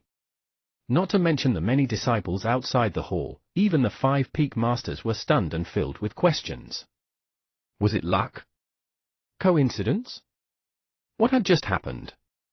At the end of the day, the other 4 peak masters did not have a deep understanding of weapon refinement. All of them looked at the disheveled old man questioningly. Pondering for a long time, the disheveled old man could not come up with an answer and shook his head as well. With Suzumo's success in spirit gathering, there was no doubt about his status as the number 1 for this face-off. Feng Haoyu's face turned ugly instantly. Even if he was faster in refining his weapon, it was a pseudo-spirit weapon without any grades. He won. Ha ha! Our peak won. Well done, junior brother Su. After a momentary silence, a series of cheers broke out from the crowd. Those Spirit Peak disciples who had initially thought highly of Feng Haoyu lowered their heads in defeat. Even at this moment, they were still confused as to how Suzumo had managed to succeed in spirit gathering. Furthermore, he looked as though he was extremely relaxed. Others may learn about weapon refinement for many years without being able to refine an inferior grade spirit weapon. Yet, this lad was able to create one even while chatting? Feng Haoyu composed himself swiftly. Sneering coldly, he turned to leave. Very well, very well. You win this round. We'll compete again on Elixir Peak's face-off. Even though his voice could be heard, he had already disappeared into the crowd. With a loud clang, Su Zimo dipped the gigantic axe into cold water. Instantly, an inferior-grade gigantic axe was formed. Shining with a cold aura, it looked formidable as though it could cleave an entire mountain. HMPH. So what if it's an inferior-grade spirit weapon? Which Qi refinement warrior would use such a stupid axe? What a joke! A Spirit Peak disciple remarked sourly. That's not a nice thing to say. That's the type of weapon I like. Little Fatty was displeased on the spot. That spirit weapon disciple sneered coldly, what's the use of liking it? It's not even your spirit weapon. Right then, Su Zimo beckoned to Little Fatty and declared, Fatty, this weapon is made for you. Here, take it. The Spirit Peak disciple who spoke had a livid expression as he disappeared into the crowd dejectedly. Little Fatty stumbled over to Su Zimo excitedly. Rubbing his chubby palms together, he wanted to laugh, but he was embarrassed. Bro, for real? It's for me? Till now, Little Fatty did not have a single inferior-grade spirit weapon with him. He had not thought that Su Zimo would make one for him personally. Furthermore, this gigantic axe was absolutely suited for him, as though it was a custom-made piece. With this inferior-grade spirit weapon, Little Fatty would definitely be able to obtain a good ranking on the Spirit Peak face-off. Yes. Do accept it. Su Zimo nodded his head and passed the gigantic axe to Little Fatty. When Little Fatty took it over, he could not bear to let it go and remarked intoxicatedly, I'm going to hug it to sleep tonight. With that, Little Fatty pecked a wet kiss on the gigantic axe. The 5 Peak Masters smiled as they saw that. The brown-haired youth said in a low voice, that's quite a favor. It's just a pity. If Su Zimo could make use of the opportunity to create an inferior-grade flying sword for himself, he might improve his chances of winning against Feng Haoyu, Shen Yi remarked. When Shen shook his head. The difference in strength between him and Feng Haoyu is too great. It's not something a couple of inferior-grade spirit weapons can make up for. The disheveled old man waved it off. No matter.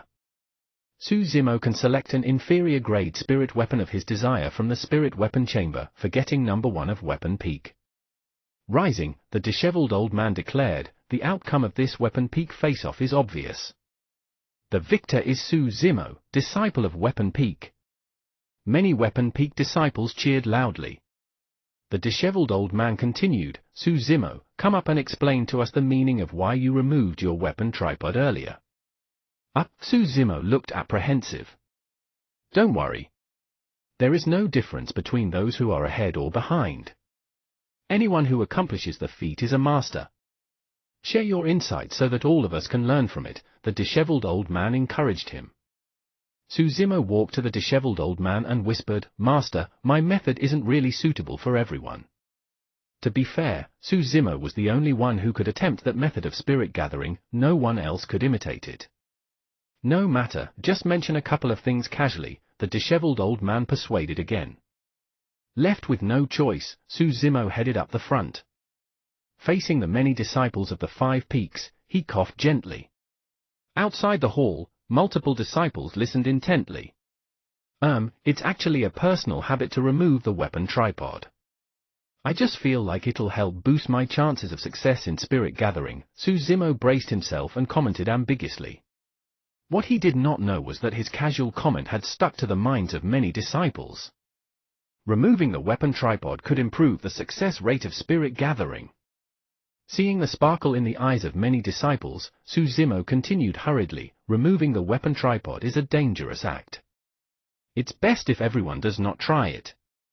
Even though he had said it out of goodwill, many disciples misunderstood that Su Zimo had only said it because he did not want them to learn his spirit gathering method. Hence, for a period of time after this, disciples of the sect began to experience continuous accidents while refining weapons. Failing in spirit gathering, they were left half dead by the fragments of the exploding spirit weapons.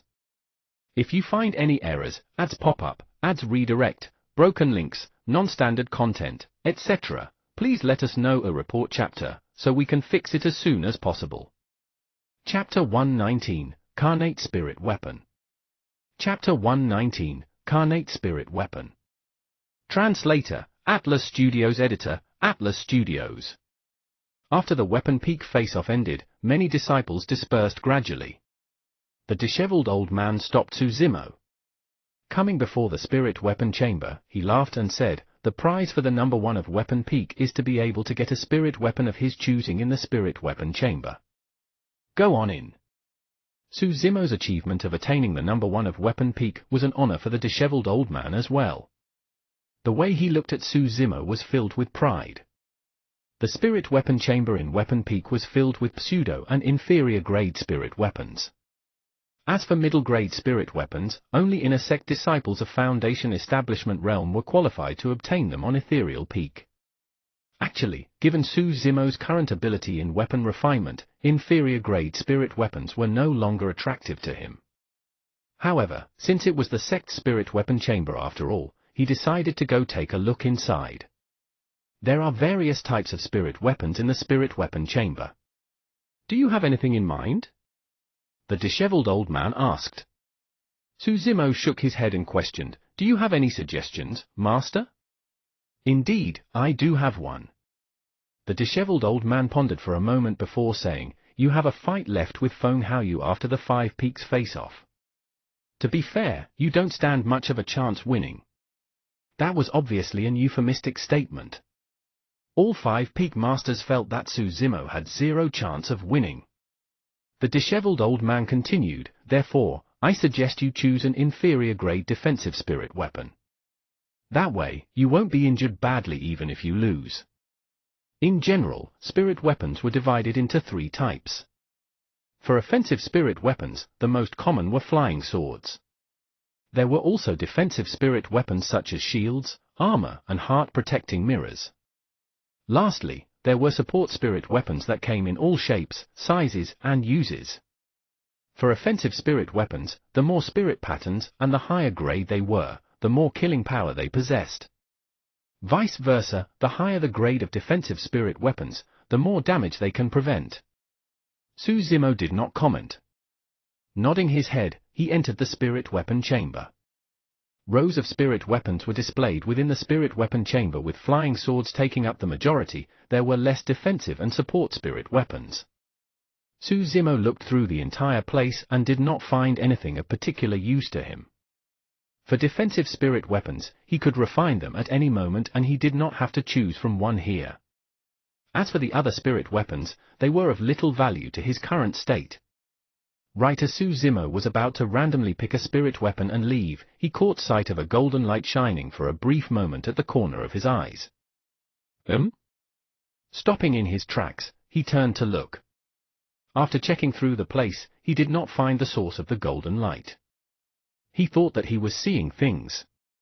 Standing motionlessly on the spot and pausing for a moment, the golden light shone once more. This time round, Suzumo saw it clearly. The source of the golden light was from the ground in a corner of the defensive spirit weapon section. Why is the ground reflecting golden light?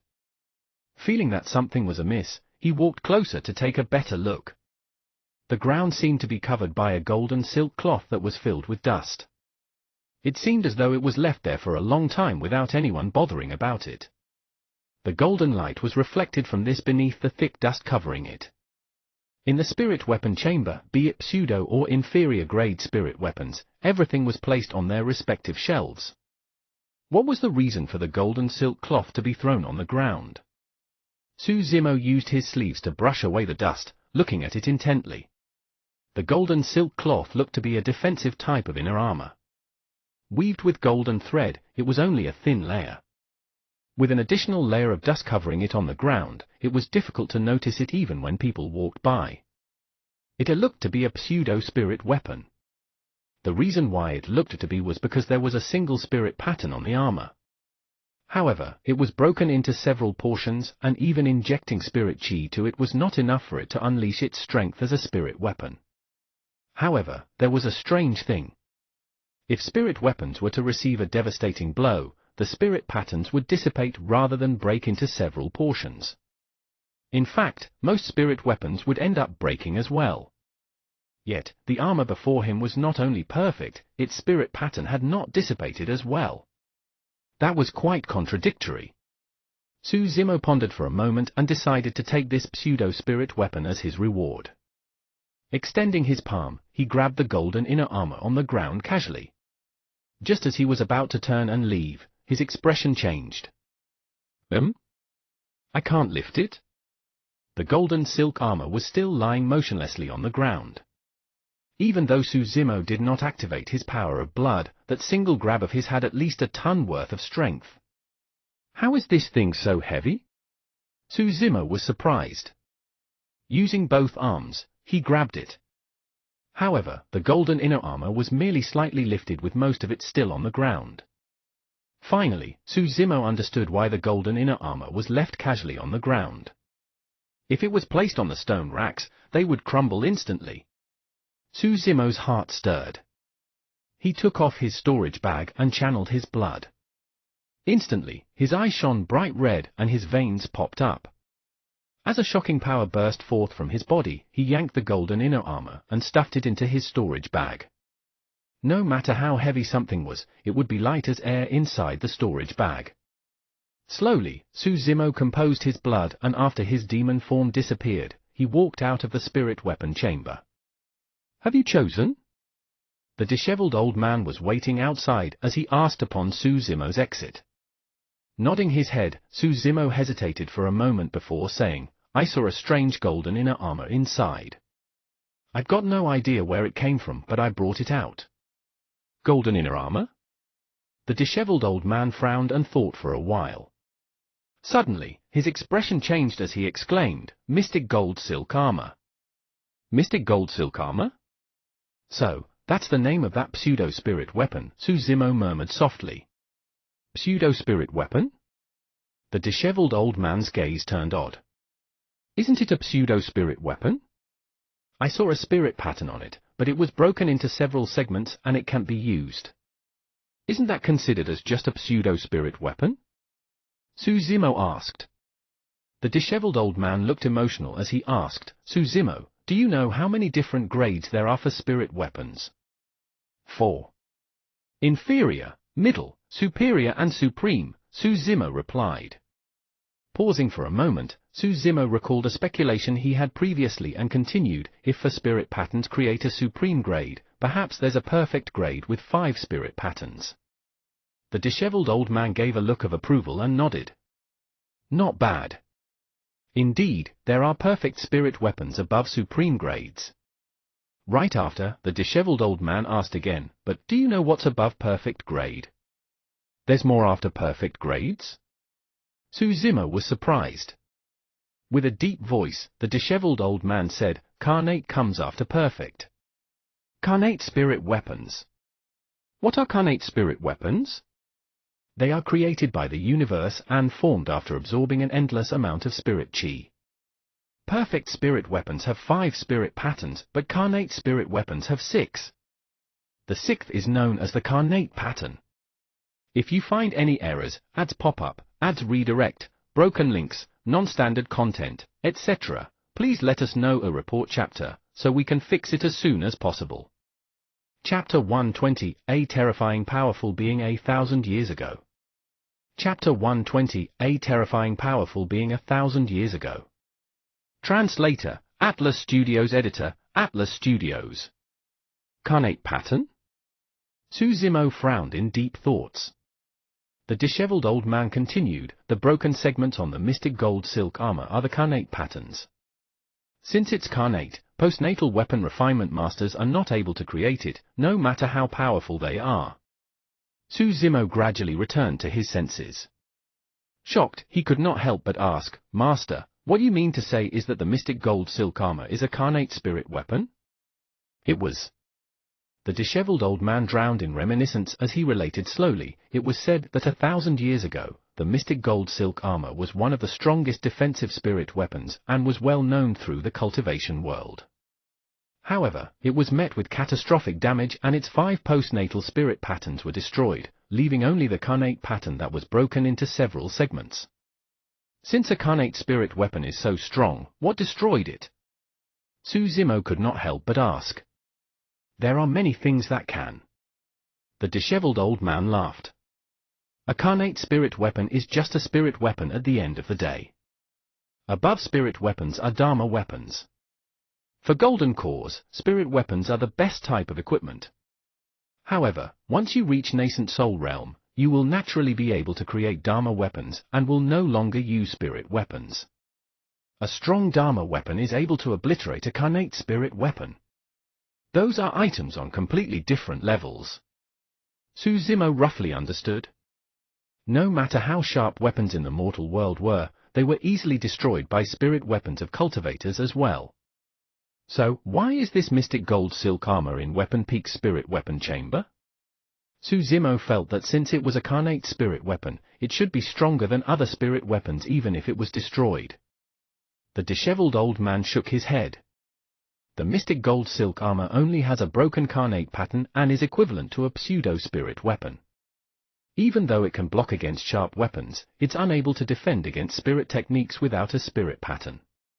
In other words, even though a cultivator's sword would not be able to pierce the mystic gold silk armor, the energy possessed by the flying sword would still penetrate through it and destroy the body beneath. If the other party was a Foundation Establishment cultivator and attacked with spirit techniques, the mystic gold silk armor would be of no use at all. The disheveled old man continued, furthermore, even though the mystic gold silk armor is destroyed, it still retains its old weight of 5 tons.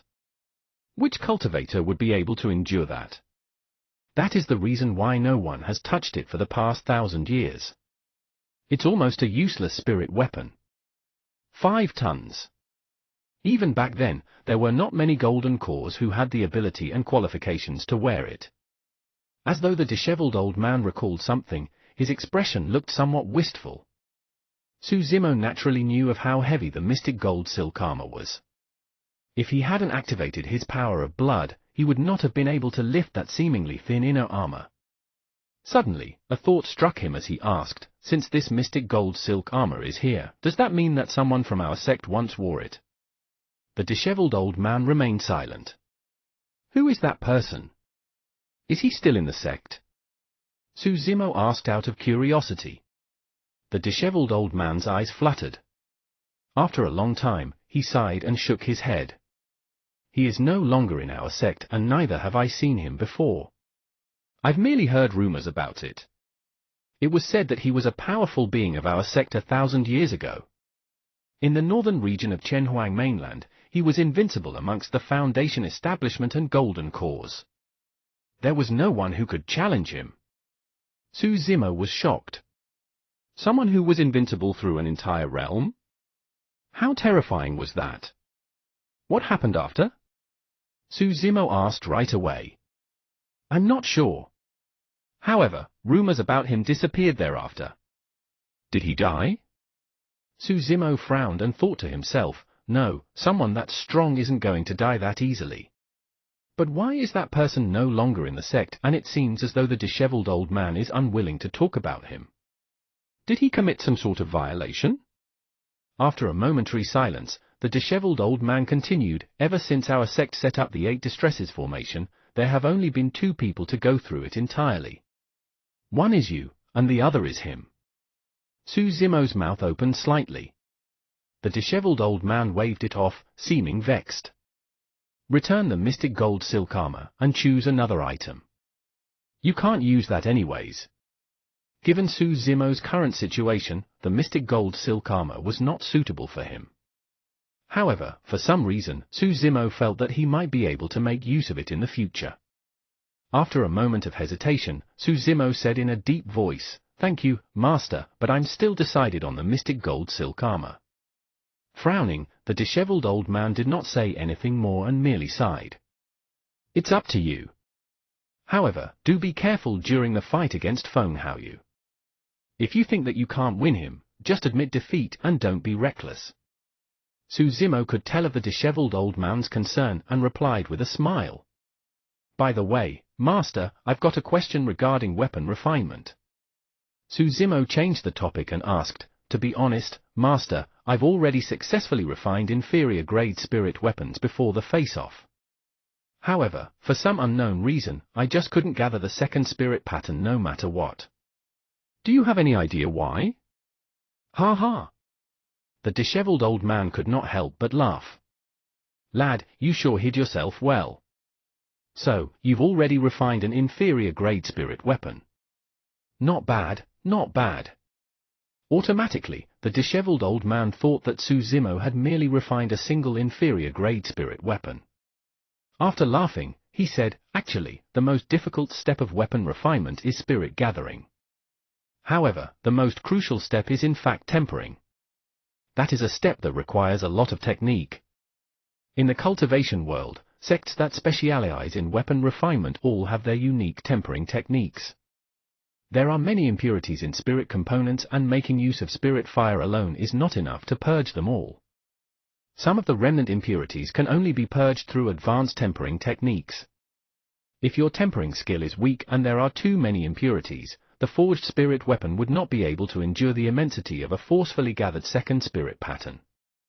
That is why the spirit gathering will fail and the spirit weapon will explode. Suddenly, Suzimo was enlightened. The reason why he couldn't gather his second spirit pattern wasn't because of his spirit gathering method or the quality of his spirit components, it was because his tempering skill was not good enough. The disheveled old man said, right now, our sect doesn't have any really good tempering techniques. But don't worry about that. Leave it to me. Yes. Suzimo could clearly sense the disheveled old man's care and love for him, that couldn't be faked. After a deep bow, Suzimo left on his flying sword. The disheveled old man frowned as he looked at Suzimo's back view. Actually, he had already been looking for advanced tempering techniques outside from the moment Suzimo cultivated his level 3 spirit fire because he wanted to help the latter raise his weapon refinement skills.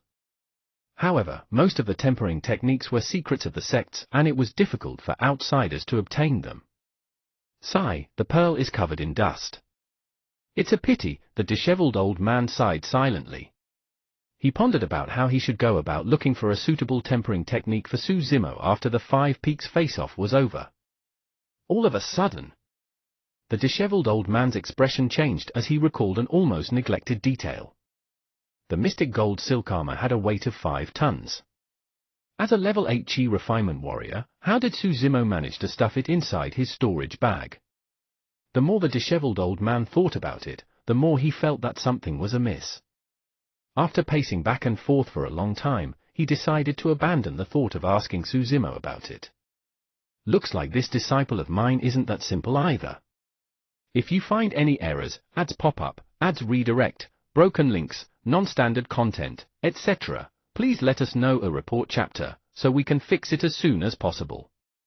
Chapter 121, Foundation Establishment Elixir. Chapter 121, Foundation Establishment Elixir.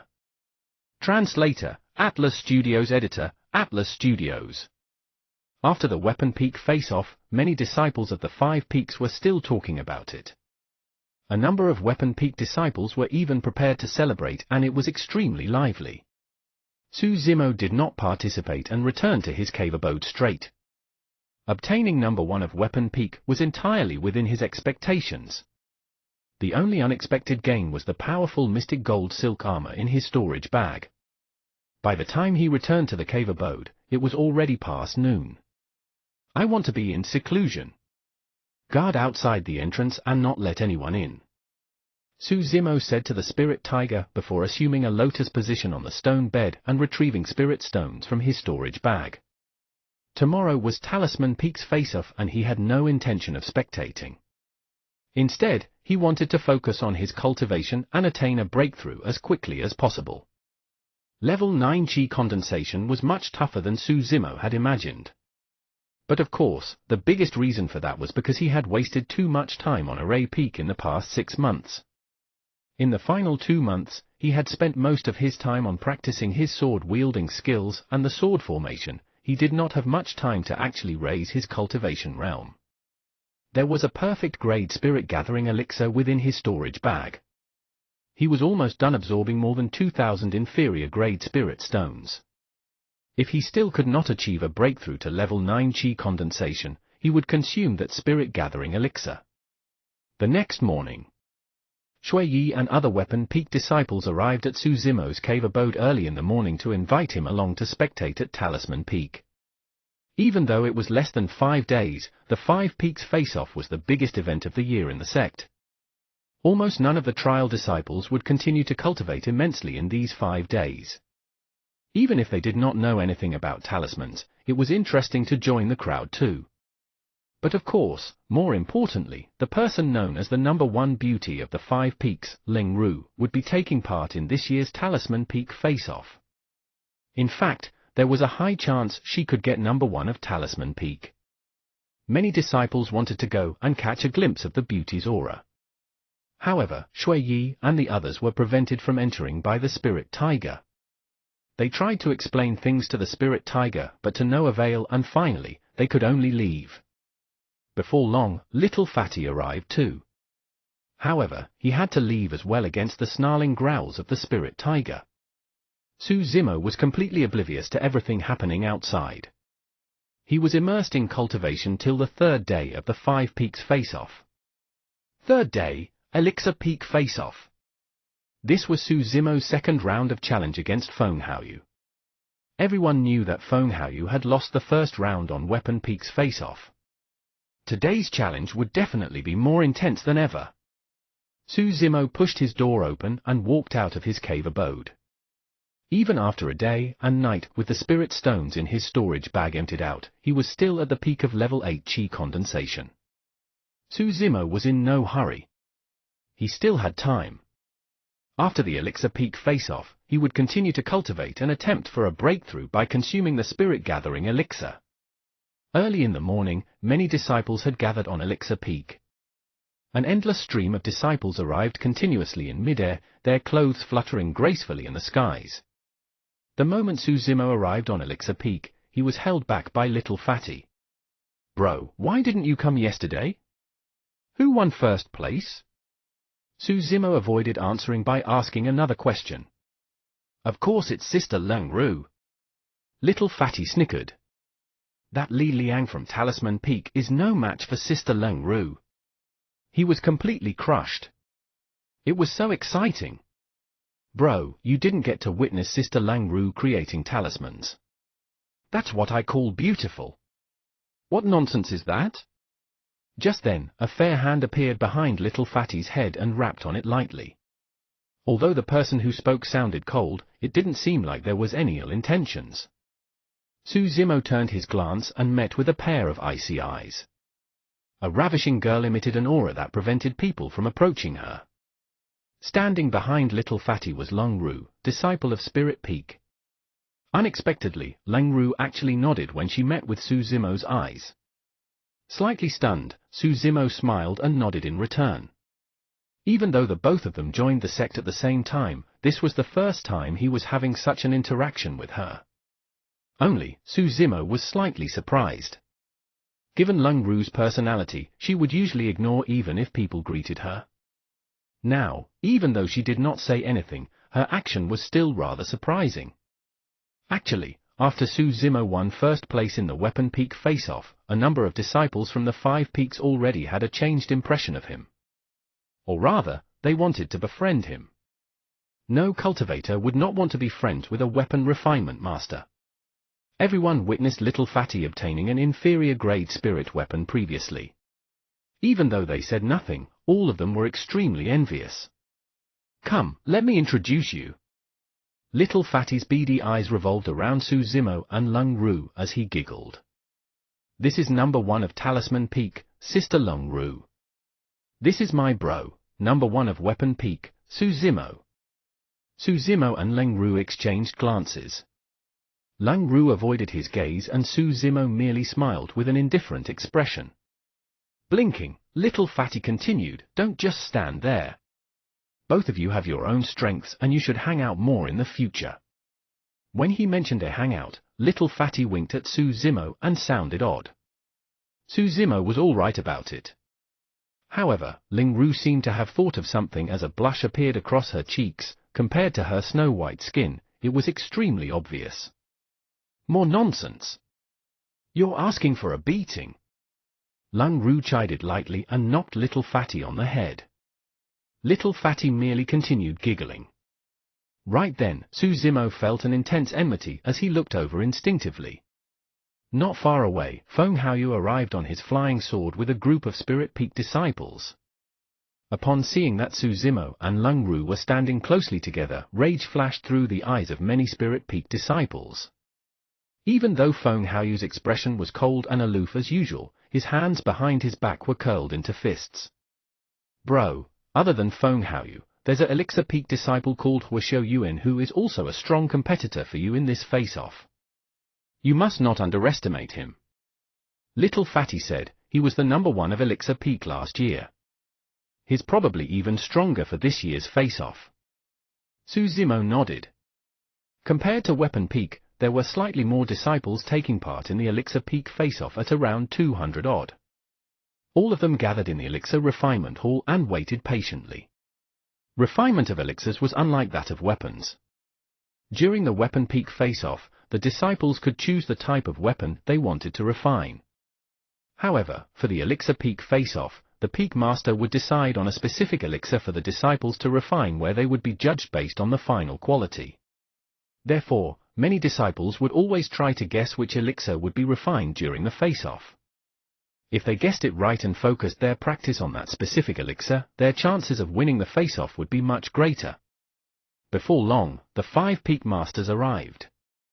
When the time approached, the brown-haired youth stood up and declared, the elixir to be refined for this face-off is. At that, the brown-haired youth paused for a moment as all disciples within the hall listened intently with bated breath. The brown-haired youth then continued slowly, is the Foundation Establishment elixir. The moment he said that, the crowd fell into an uproar. The Foundation Establishment elixir was one of the most difficult to refine among Grade 1 elixirs. In the past, there was an instance of the Foundation Establishment elixir being tested during a face-off as well. However, all participating disciples at that time failed to refine the pill, and as such, it turned out to be the dramatic outcome of having no #1 for that face-off. After that, in order to prevent such a situation from happening again, there had been no more requests for Foundation Establishment elixirs. To think that this year's Elixir Peak face-off would ask for the Foundation Establishment elixir once more. If you find any errors, ads pop-up, ads redirect, broken links, non-standard content, etc., please let us know a report chapter, so we can fix it as soon as possible. Chapter 122, Perfect 5 Patterns. Chapter 122, Perfect 5 Patterns. Translator, Atlas Studios. Editor, Atlas Studios. Many disciples in the hall frowned upon hearing Foundation Establishment elixir. Everyone had guessed wrongly. Within the 5 peaks, few disciples would attempt to refine the Foundation Establishment elixir. It required more than 10 types of ingredients, and the refinement process was overly complex. Usually, only intermediate elixir refinement masters would have more confidence to try it. Out of the 200-odd disciples, Su Zimo, Feng Haoyu, and the previous year's #1, Huishou Yuan, were the only ones who were still calm. During that period of time, some cultivators had already started placing plates of spirit herbs at the front of the hall. The brown-haired youth said in a deep voice, everyone's only allowed to take a single set, nothing more. Only a single set of spirit herbs, that was another increase in difficulty. Since the Foundation Establishment elixir required more than 10 types of spirit herbs, a mistake in extraction for any one of them would result in a wrong ratio for the recipe and a failure to refine the pills. Peak Master, this is too difficult. That's right. What if we were to make a mistake while extracting out of nervousness? Wouldn't that mean we won't have a chance anymore? Many disciples could not help but start to grumble. The brown-haired youth replied coldly, the ingredients required for the Foundation Establishment elixir are still considered common, and our sect has them planted all around. But do you know that some elixirs require spirit herbs that are extremely rare? For those, you only get one shot. If you fail your refinement, you can't blame anyone else but your own lack of skills. Everyone was silent. Feng Haoyu laughed softly as he had already returned from choosing a stalk of each spirit herb, preparing himself for the Foundation Establishment elixir. The second to do so was Huishou Yuan. Right after, the disciples headed forth and chose their spirit herbs. Before long, many of them returned to their original positions and took out their elixir furnaces to make preparations. Let the elixir peak face-off commence. The brown-haired youth waved his hand. Spirit fires lit up within the hall. Su Zimo had never refined a Foundation Establishment elixir yet. However, he was no stranger to the spirit herbs used. They were all ingredients used for other elixirs as well. He was in no hurry as he picked up a stalk of spirit herb before him and closed his eyes to recall. As he went through his memories, he recalled the temperature required for the spirit herb as well as every single detail of the extraction process. He only had a single chance. If he were to fail the extraction, he would fail the elixir peak face-off. He had no room for errors. Ah! Right then, a disciple beside him yelped as he watched a pile of ashes on his palm with a vexed expression. He had failed his first spirit herb's extraction. Because the temperature he used was too high, the spirit herb instantly turned into ashes. Sighing, the disciple put away his elixir furnace and left the hall. Right after, 2 other disciples failed their extractions and left silently. A few people had been eliminated just on the first spirit herb's extraction. In truth, it wasn't because those disciples were bad at elixir refinement. However, because there was only a single chance and this was during Elixir Peak's face-off, it was only natural for them to feel pressured and make mistakes. Before long, most of the disciples had completed the extraction of their first spirit herb as they placed the essence into the elixir furnace. They had naturally started their first extraction with a spirit herb they were most familiar with and hence the success. What's Su Zimo doing? Has he fallen asleep? I think he has no clue what he's doing and he's just pretending that he does.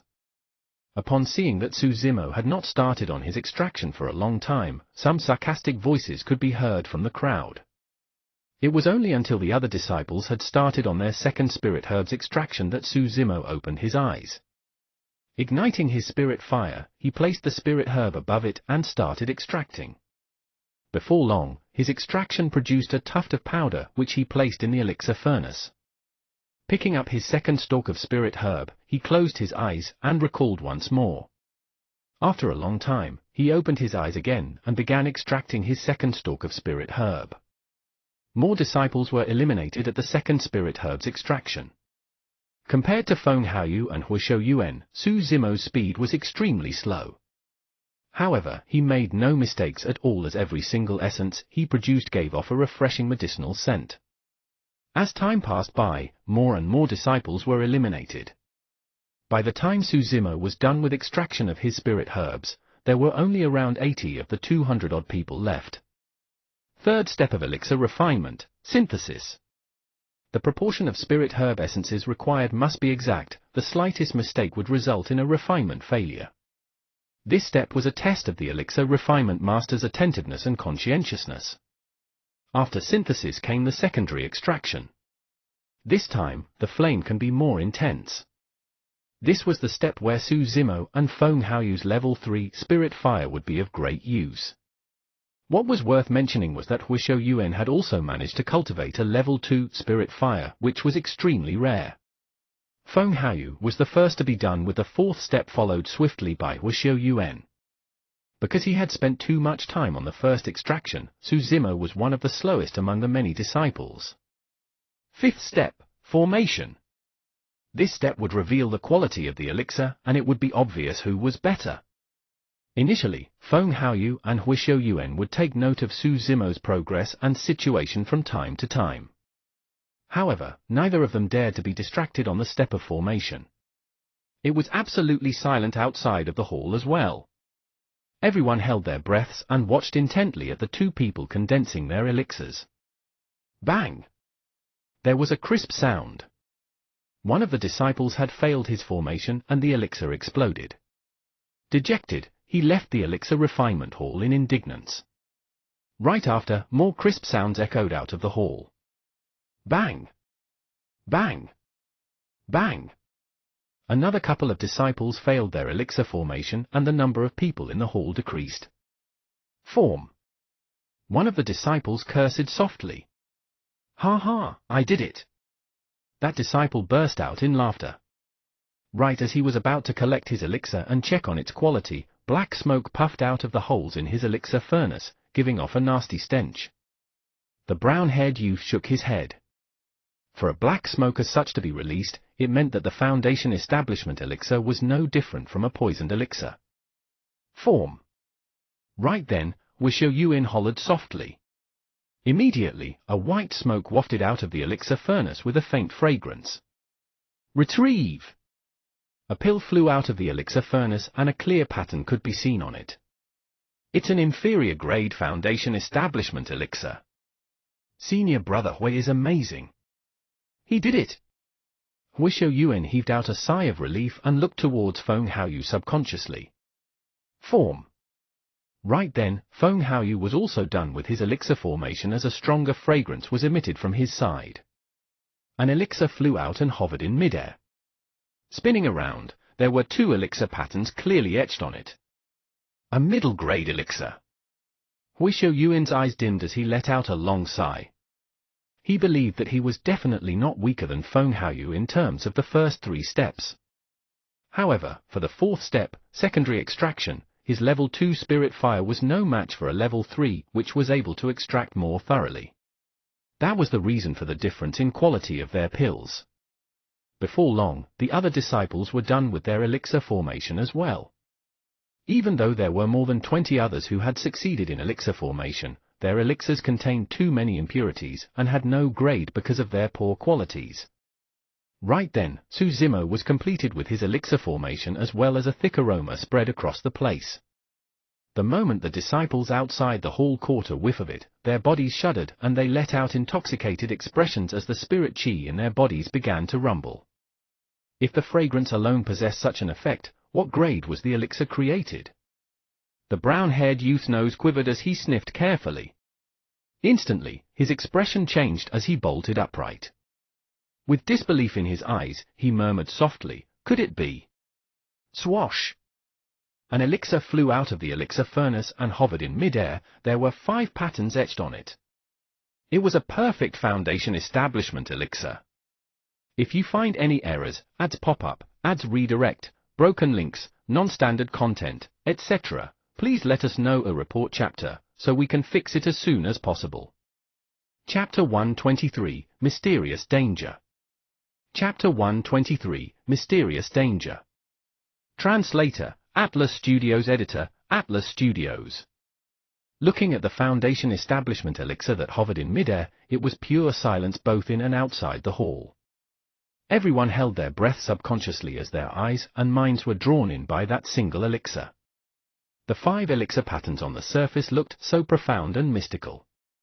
They were flawless, as though they were the most beautiful patterns in this world. 5 elixir patterns, a perfect Foundation Establishment elixir. Even advanced elixir refinement masters who could refine grade 3 elixirs would not dare to guarantee that they could definitely produce a perfect Foundation Establishment elixir. Perfection meant that there were no flaws at all. This proved that every step and every detail of an elixir refinement master during the entire pill refinement process had reached perfection. With such a Foundation Establishment elixir, even Chi refinement warriors with a pseudo-spirit root would have a chance to rise to Foundation Establishment realm. At that moment, most of the disciples forgot about victory or defeat. They forgot that this was Elixir Peak's face-off as they were all smitten by the elixir. That was the case until Su Zimo put away the Foundation Establishment elixir. Thousands of disciples let out a long sigh at the loss of that spectacular sight. That sigh contained many complicated emotions. Disappointment, jealousy, envy, and respect. No doubt. He won without any doubt. I thought that Elixir Peak's face-off would be an even more intense challenge between Su Zimo and Feng Haoyu. To think that it would be this one-sided. The 5 Peak Masters nodded in approval as their eyes could not conceal their admiration for Su Zimo. Elixir Peak's number 1. number 1 of 2 peaks. More importantly, this year's number 1 of Elixir and Weapon Peak was much stronger than previous years. For so many years, there had never been a number 1 of the Weapon Peak face-off who could successfully produce an inferior grade spirit weapon. For so many years, there had never been a number 1 of the Elixir Peak face-off who could create a perfect elixir even for elixirs with easier recipes. Compared to the other sects, Ethereal Peak was much weaker in terms of elixir and weapon refinement. In the immortal meet of the Great Zhou dynasty held once every 10 years, Ethereal sect has never had anyone leave their names on the rankings of elixir and weapon refinement for the sect competition. But this time, the 5 peak masters saw hope through Su Zimo. Perhaps he might be able to leave his mark on the ranking list for elixir and weapon refinement during the sect competition. That would bring them immense prestige. Elixir Peak's Wuxiu Yuan came before Su Zimo and laughed bitterly, cupping his fists. Junior brother Su, you're really amazing. I've truly lost against you. I was just lucky, Su Zimo smiled. At that moment, everyone's gazes landed on Su Zimo. A look of admiration flickered through Lung Ru's eyes as well. On the other side, Feng Haoyu was surprisingly calm despite his defeat as he lowered his head in deep thoughts. At the same time, Su Zimo felt a mysterious sense of danger. It was extremely faint, but when he sensed for it carefully, he could not discover anything. Su Zimo frowned. It was an ominous feeling. Ever since he entered the sect, he had been very comfortable. Even if Feng Haoyu was hostile to him, it did not bring him such a sense of danger. Discreetly, Su Zimo swept his gaze past the 5 peak masters and did not notice anything unusual. Therefore, he turned sideways and glanced at the crowd outside the hall, but to no avail. The sense of danger earlier on seemed to be a hallucination. Right then, the brown-haired youth declared, "The outcome of the Elixir Peak's face-off is clear. I believe everyone has seen it. The victor is Su Zimo, disciple of Weapon Peak." Outside the hall, Little Fatty, Shui Yi, and other Weapon Peak disciples cheered loudly. Right then, every single Weapon Peak disciple beamed with pride. The disheveled old man sat where he was laughing non-stop as well. "Su Zimo, follow me to the elixir chamber to choose an elixir of your picking." Su Zimo nodded. Under the envious gaze of many disciples, he left the elixir refinement hall and headed to the elixir chamber with the brown-haired youth. Even though the disciples outside the hall gradually dispersed, they were still discussing the outcome. Losing 2 rounds in a row, Feng Haoyu left the elixir refinement hall expressionlessly. "Senior brother Feng, there's no need to take the outcome to heart. In any case, you can still teach that guy a lesson after the Spirit Peak face-off." A Spirit Peak disciple remarked consolingly. Feng Haoyu smiled calmly. Elixir and weapon refinement are merely supplementary skills at the end of the day. I hadn't spent much effort on them to begin with. If I lost, so be it. That doesn't matter to me. You're right, senior brother Feng. That's right. In the cultivation world, it doesn't matter how amazing you are at elixir and weapon refinement. If you meet with danger, you will still die all the same. Only true strength is what matters. Many Spirit Peak disciples responded in unison. After leaving Elixir Peak, Feng Haoyu suddenly said, "You guys can head back first. I'll spend some time alone." Thinking that it was because Feng Haoyu was in a bad mood, the many disciples did not say anything else and left one after another. Once everyone left, Feng Haoyu turned around slowly and glared towards the elixir chamber. His calm gaze suddenly changed, emitting a chilling aura. On the other side, there were still some disciples lingering on Elixir Peak discussing things. Feng Haoyu had lost completely for both challenges. That's right. He boasted that he wanted to get number 1 of 3 peaks before the 5 peaks face-off. Now, I guess only Spirit Peaks left for him. I heard that Su Zimo had not intended to take part in the Elixir Peak face-off to begin with. Feng Haoyu was the one who provoked him into doing so. A disciple at the side shook his head. "In my opinion, this may not be a good thing for Su Zimo." "What do you mean?" someone asked. "That's right. He's number 1 for 2 peaks. The rewards aside, the honor itself is immense. Everyone will know of Su Zimo's name in the sect from now on." That person scoffed. Coldly, "Don't forget, he still has a fight with Feng Haoyu after the Five Peaks face-off." Upon saying that, everyone suddenly realized. Feng Haoyu was at perfected Qi condensation while Su Zimo was only at level 8, both of them were not on the same level. That person continued, "Su Zimo's 2 consecutive victories must have already angered Feng Haoyu. In their final fight, Su Zimo is mostly going to be crippled or dead." As everyone was discussing, Su Zimo came forth from the elixir chamber. This time, he had chosen a perfect spirit-gathering elixir. Coupled with the existing perfect spirit-gathering elixir in his storage bag, he was confident that he would be able to reach level 9 Qi condensation within the next 2 days. Just as Su Zimo was about to leave, the brown-haired youth held him back and asked, "How confident are you for your last fight against Feng Haoyu?" "Not confident," Su Zimo shook his head. "I've got a suggestion," the brown-haired youth said. "Now that you're number 1 of 2 peaks, there's no need for you to fight against Feng Haoyu. Even if you admit defeat, it's nothing much. After all, there's no long-lasting hatred within the same sect." Su Zimo did not reply to the question and merely nodded. "Yes, I will consider it again." "All right, you can go back now," the brown-haired youth nodded. "If you find any errors, ads pop up, ads redirect, broken links, non-standard content, etc., please let us know a report chapter, so we can fix it as soon as possible."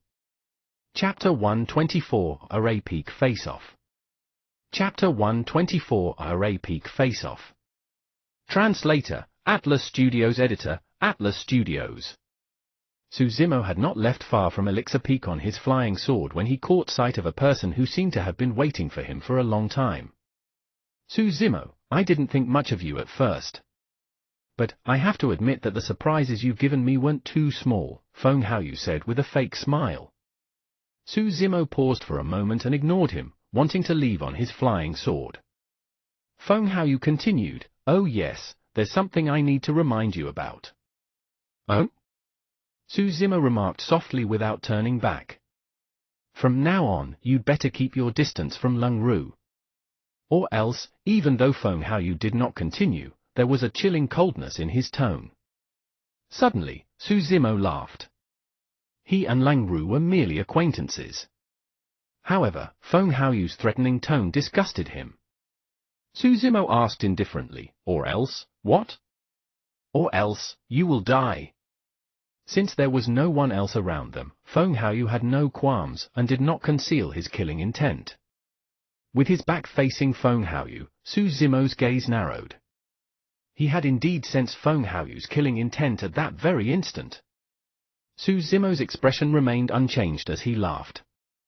"Ethereal Peak forbids internal killing of disciples. You are no exception to that rule, Feng Haoyu." "Foo-foo, it's fine." Feng Haoyu replied coolly, "As long as you're in the sect, I'll play with you till you die." Su Zimo turned around slowly and looked at Feng Haoyu silently. He said expressionlessly, "Do you believe that I'll kill you right now?" For some reason, Feng Haoyu felt a chill run down his spine as Su Zimo stared at him. That feeling was as though he was being targeted by a ferocious ancient demon beast that could tear him apart at any moment. Frowning, Feng Haoyu dispelled the weird sensation within him. After all, Su Zimo was only at level 8 Qi condensation and was no threat to him. When he saw that Feng Haoyu did not reply, Su Zimo turned around to leave and before long, he disappeared from the former's vision. When Su Zimo returned to his cave abode, he stopped in his tracks. His eyes flickered as he pondered deeply. He gradually noticed that something was amiss. Previously, Feng Haoyu was indeed extremely hostile towards him. However, after the weapon and elixir peak face-offs, that hostility had gradually transformed into killing intent. Even though it seemed normal, there was something ridiculous about it. There was no deep hatred between fellow disciples. Even if there was competition, there was no need for Feng Haoyu to want to kill him. Earlier, Feng Haoyu asked him to keep his distance from Lung Ru. Right after that, he revealed his killing intent. Although it seemed logical, it felt like he was trying to hide something. If neither Leng Ru nor the two face-offs were the reason for Feng Haoyu to want to kill him, what was? Was Feng Haoyu hiding something? Or perhaps, was he worrying too much? Was Feng Haoyu merely a narrow-minded person who was blunt? Su Zimo shook his head. He had a feeling that Feng Haoyu was not that simple. After pondering for a while more without any clues, Su Zimo entered his cultivate and continued with his seclusion cultivation. The Array Peak face-off was tomorrow. The location of the face-off was at the 10 Formations Pagoda, where the challenge would be on who could clear the most levels the fastest. Su Zimo had no intention of taking part in it. First, he did not have much time and he had to focus on raising his cultivation. Second, even though clearing the 10 Formations Pagoda would not expend too much spirit chi, it would take a toll on his mental health and energy. It would take him more than 2 days to recover from it. He had to do his best to prepare for the battle against Feng Haoyu 2 days later. On the other side, Feng Haoyu had just returned to his cave abode when a hoarse voice suddenly sounded in his ears. It was hard to tell if it was a male or female. "Feng Haoyu, you said too much to that lad." The voice sounded deep and sinister, making one's hair stand on end. Feng Haoyu spun around suddenly, but there was no trace of anyone. "You don't have to doubt me. If I'm here to look for you, I naturally know of your identity.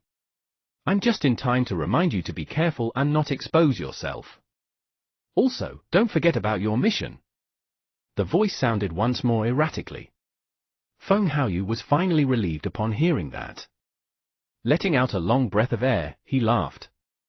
"You're worrying too much, Senior." I intentionally requested for him to keep his distance from Leng Ru. That Su Zimo must definitely think that she is the reason for my killing intent. Don't underestimate anyone. Understood. Feng Haoyu nodded his head obediently. That Su Zimo is a hidden danger. We cannot keep him alive. Feng Haoyu lowered his head and replied in a low voice, "Don't worry, Senior. Leave it to me." "Senior, may I know who you are in Ethereal Peak?"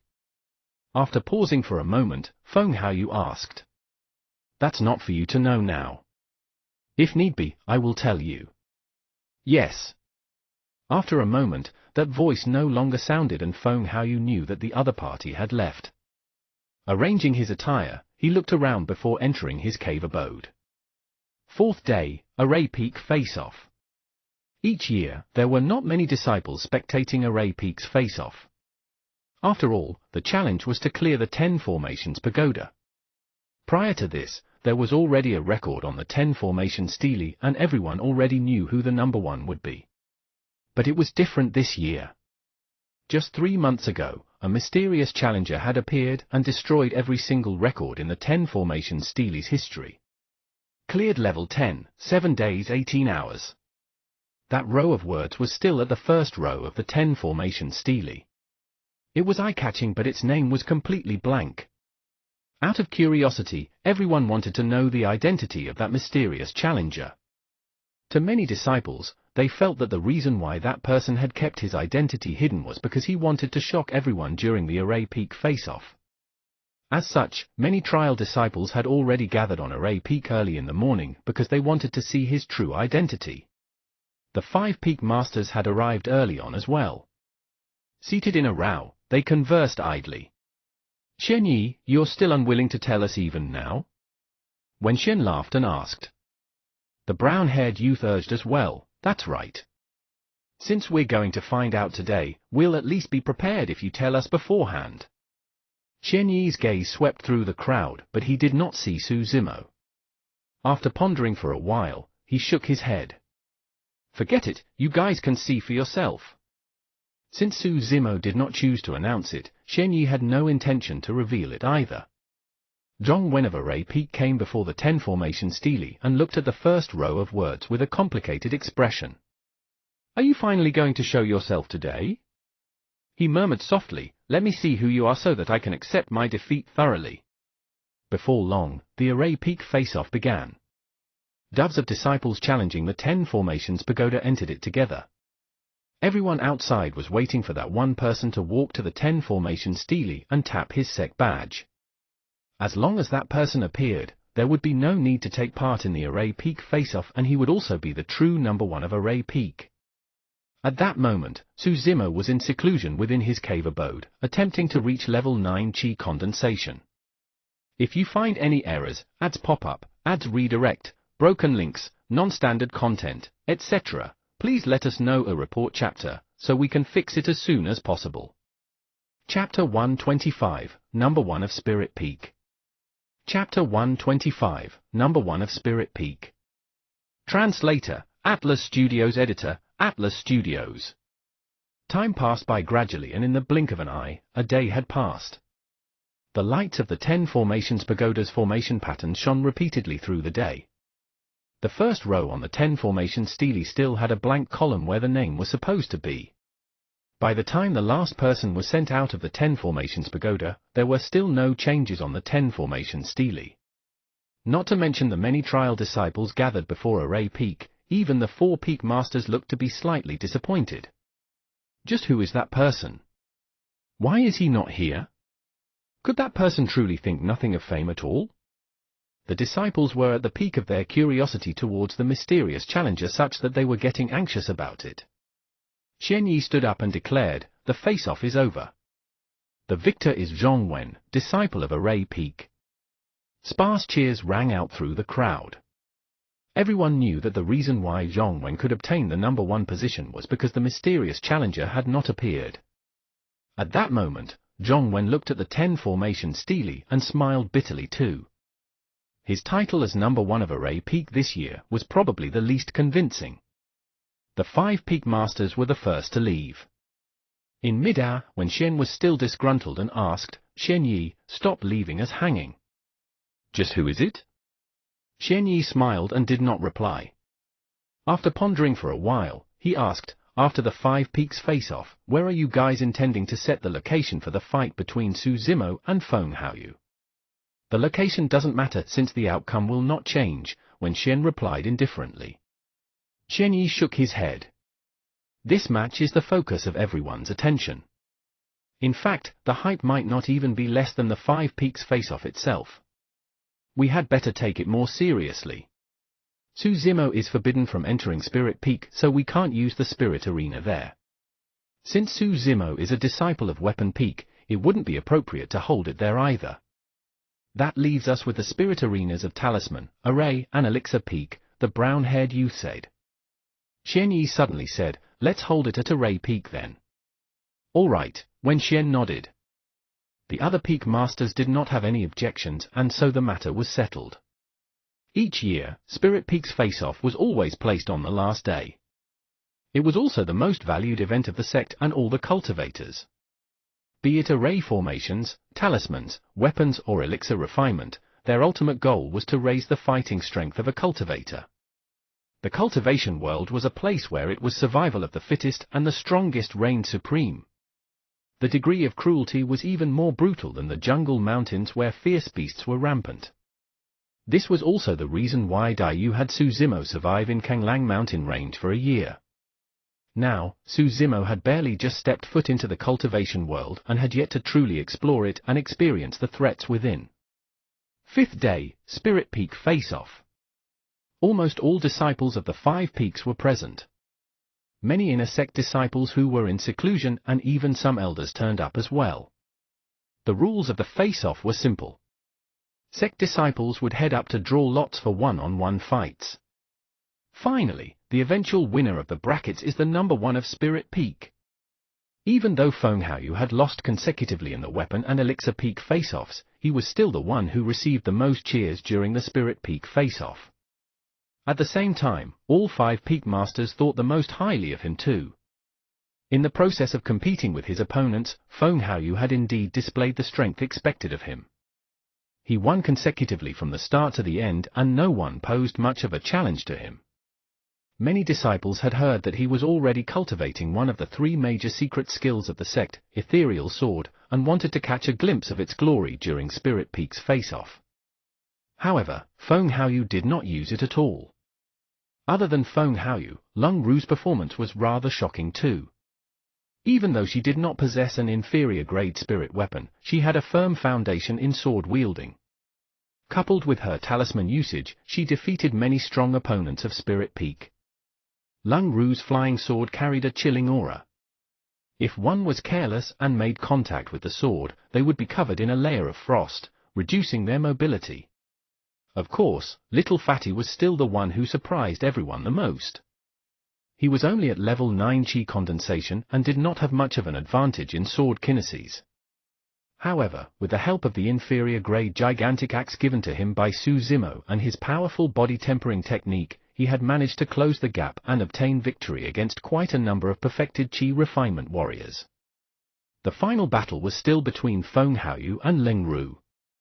Even though Ling Ru deployed a myriad of different talismans, Feng Haoyu was still stronger in terms of sword kinesis. With the aid of his wind spirit Chi, Feng Haoyu's flying sword was more agile and graceful than anyone else. It was quite an eye-opener. Before sunset, Spirit Peak's face-off was over. As expected, Feng Haoyu was number 1 of Spirit Peak. Ling Ru was number 2. Little Fatty actually obtained 3rd place. The prize for the number 1 of Spirit Peak was also the most generous. Not only was Feng Haoyu awarded with many spirit stones and contribution points, he could also choose an elixir from the elixir chamber, an inferior grade spirit weapon from the spirit weapon chamber, and a grade 1 talisman from the talisman chamber. Seems like someone will be crushed by senior brother Feng tomorrow. That's right.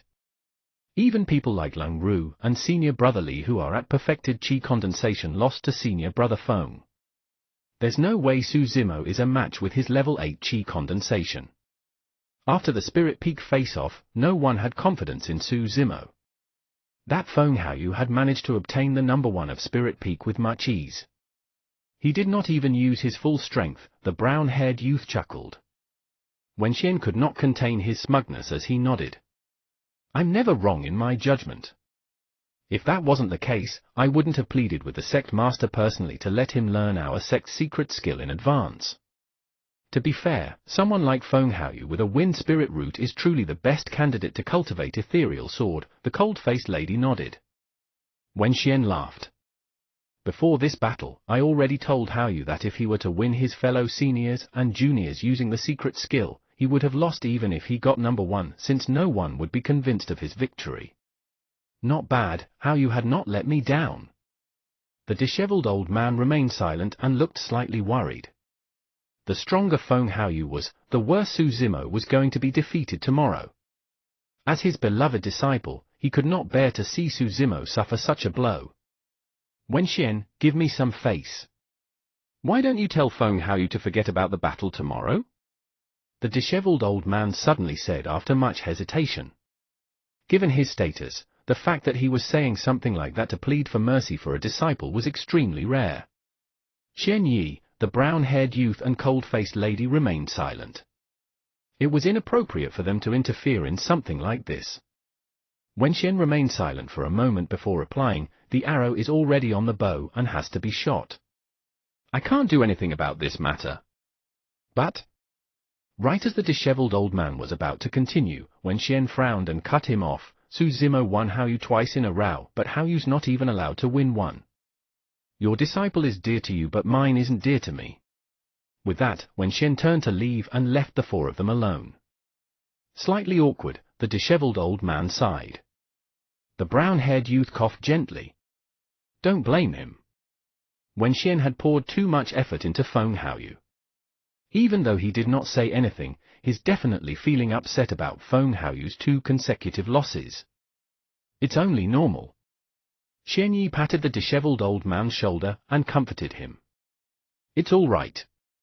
It's good to let Su Zimo suffer some setbacks too. His future achievements might not be any weaker than Feng Haoyu's. The road ahead is still long. Xian Yi's eyes flickered mysteriously as he said that. If you find any errors, ads pop-up, ads redirect, broken links, non-standard content, etc., please let us know a report chapter, so we can fix it as soon as possible. Chapter 126, 3 Flying Swords. Chapter 126, 3 Flying Swords. Translator, Atlas Studios. Editor, Atlas Studios. For the past 2 days, Su Zimo had not appeared at all. he was in seclusion attempting to reach level 9 Qi condensation. On the night after Spirit Peak's face-off, Suzumo consumed the second Spirit Gathering elixir. His body seemed to have transformed into a whirlpool as a steady stream of Spirit Qi flowed through his right hand into his body, wildly surging towards his Dantian. The Spirit Qi within Suzumo's Dantian expanded rapidly, fast as the seas. After a long time, his body shuddered as his eyes jerked wide open. In the darkness, 2 rays of divine light shone and rapidly disappeared. Level 9 Qi condensation. In less than a year after he joined the sect, Suzumo had finally reached level 9 Qi condensation. His cultivation speed was definitely not slow even in the entire cultivation world. At the moment, Suzumo carefully sensed the changes in his Dantian with confused eyes. Based on the Qi condensation manual, the Spirit Qi within one's Dantian would experience a change upon reaching perfected Qi condensation. In other words, the Dantian would form a vast sea of Qi. That was also the reason why it would take more time, resources, and difficulty to attain a breakthrough from level 9 to perfected Qi condensation. But right now, Suzumo's Dantian had already formed a vast sea of Qi despite having just attained level 9 Qi condensation. This was completely different from what the Qi condensation manual had described. This also meant that in terms of Spirit Qi, Suzumo's level 9 Qi condensation might not be weaker than Feng Haoyu's perfected Qi condensation. Suzumo smiled to himself. Suddenly, he was filled with anticipation and confidence towards tomorrow's battle. The next morning, when Suzumo walked out of his cave abode, there were already many cultivators waiting for him to come out of seclusion. Little Fatty, Shui Yi, and many other Weapon Peak disciples awaited him. Bro, you're finally out of seclusion. Eh? You're already at level 9 Qi condensation? Little Fatty's eyes lit up. Suzumo smiled and nodded. Was Feng Haoyu the number 1 of Spirit Peak? Suzumo asked. Everyone nodded. When they recalled Feng Haoyu's performance yesterday, everyone's expressions turned solemn. They looked at Suzumo with a hint of worry in their eyes. To everyone, even at level 9 Qi condensation, the gap between Suzumo and Feng Haoyu was way too great. Little Fatty said in a low voice, Feng Haoyu obtained number 1 yesterday without even using the sect's secret skill. Clearly, he did not use his full strength. Bro, you've got to be careful today. Oh, so powerful? Suzumo laughed. Shui smiled as well. Junior brother Su, don't be too stressed in this battle. Just give it all you've got. If you lose, let it be. You're already the number 1 of 2 peaks anyways. That's right. Even if Feng Haoyu wins you, so what? Weapon Peak disciples are not good at fighting to begin with, so it's nothing embarrassing if he wins. Suzumo smiled and asked, where's the venue of today's battle? Array Peak Spirit Arena. Little Fatty replied. Array Peak? Suzumo muttered softly with a strange look flashing through his eyes. Ever since he left Array Peak 3 months ago, he had not returned. Sensing that Suzumo's expression was odd, Little Fatty was worried and asked hurriedly, what's wrong, bro? Is there anything wrong with Array Peak? Nothing's wrong. Suzumo shook his head and did not explain. He waved his hand and said, let's go. Time to try out the skills of Spirit Peak's number 1. In just one day, Array Peak was once again filled with many disciples. Other than the trial disciples of the 5 peaks, some of the inner sect disciples also rushed over to watch the bustle. Chenyu of the disciplinary hall, who had a grudge against Suzumo, was among them. The 5 peak masters were all present. Array Peak Spirit Arena was right beside the 10 Formations Pagoda and was close to the 10 Formations Stele too. Feng Haoyu arrived bright and early. He stood on the Spirit Arena with hands behind his back, looking proud and haughty. Before long, Suzumo and the others arrived on their flying swords and descended in front of the Spirit Arena. Suzumo's appearance instantly attracted countless stares. Fufu, I was wondering why he hasn't appeared for the past 2 days. So, he's been cultivating in seclusion and has actually reached level 9 Qi condensation. The tone of the disciple who spoke did not sound surprised. Instead, it was filled with obvious mockery. So what if he's at level 9 chi condensation? He's still asking to be humiliated. I'm betting that Suzumo's going to lose within 3 moves. Forget it. If senior brother Feng goes all out, Suzumo won't be able to withstand even a single move.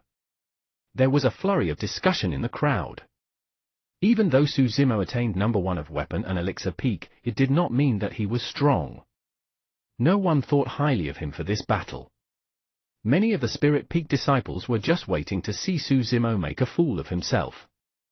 Under countless scrutinizing gazes, Suzumo entered the spirit arena. Right from the beginning, Suzumo's expression was extremely calm. His eyes were peaceful and clear as if they were unmoved entirely.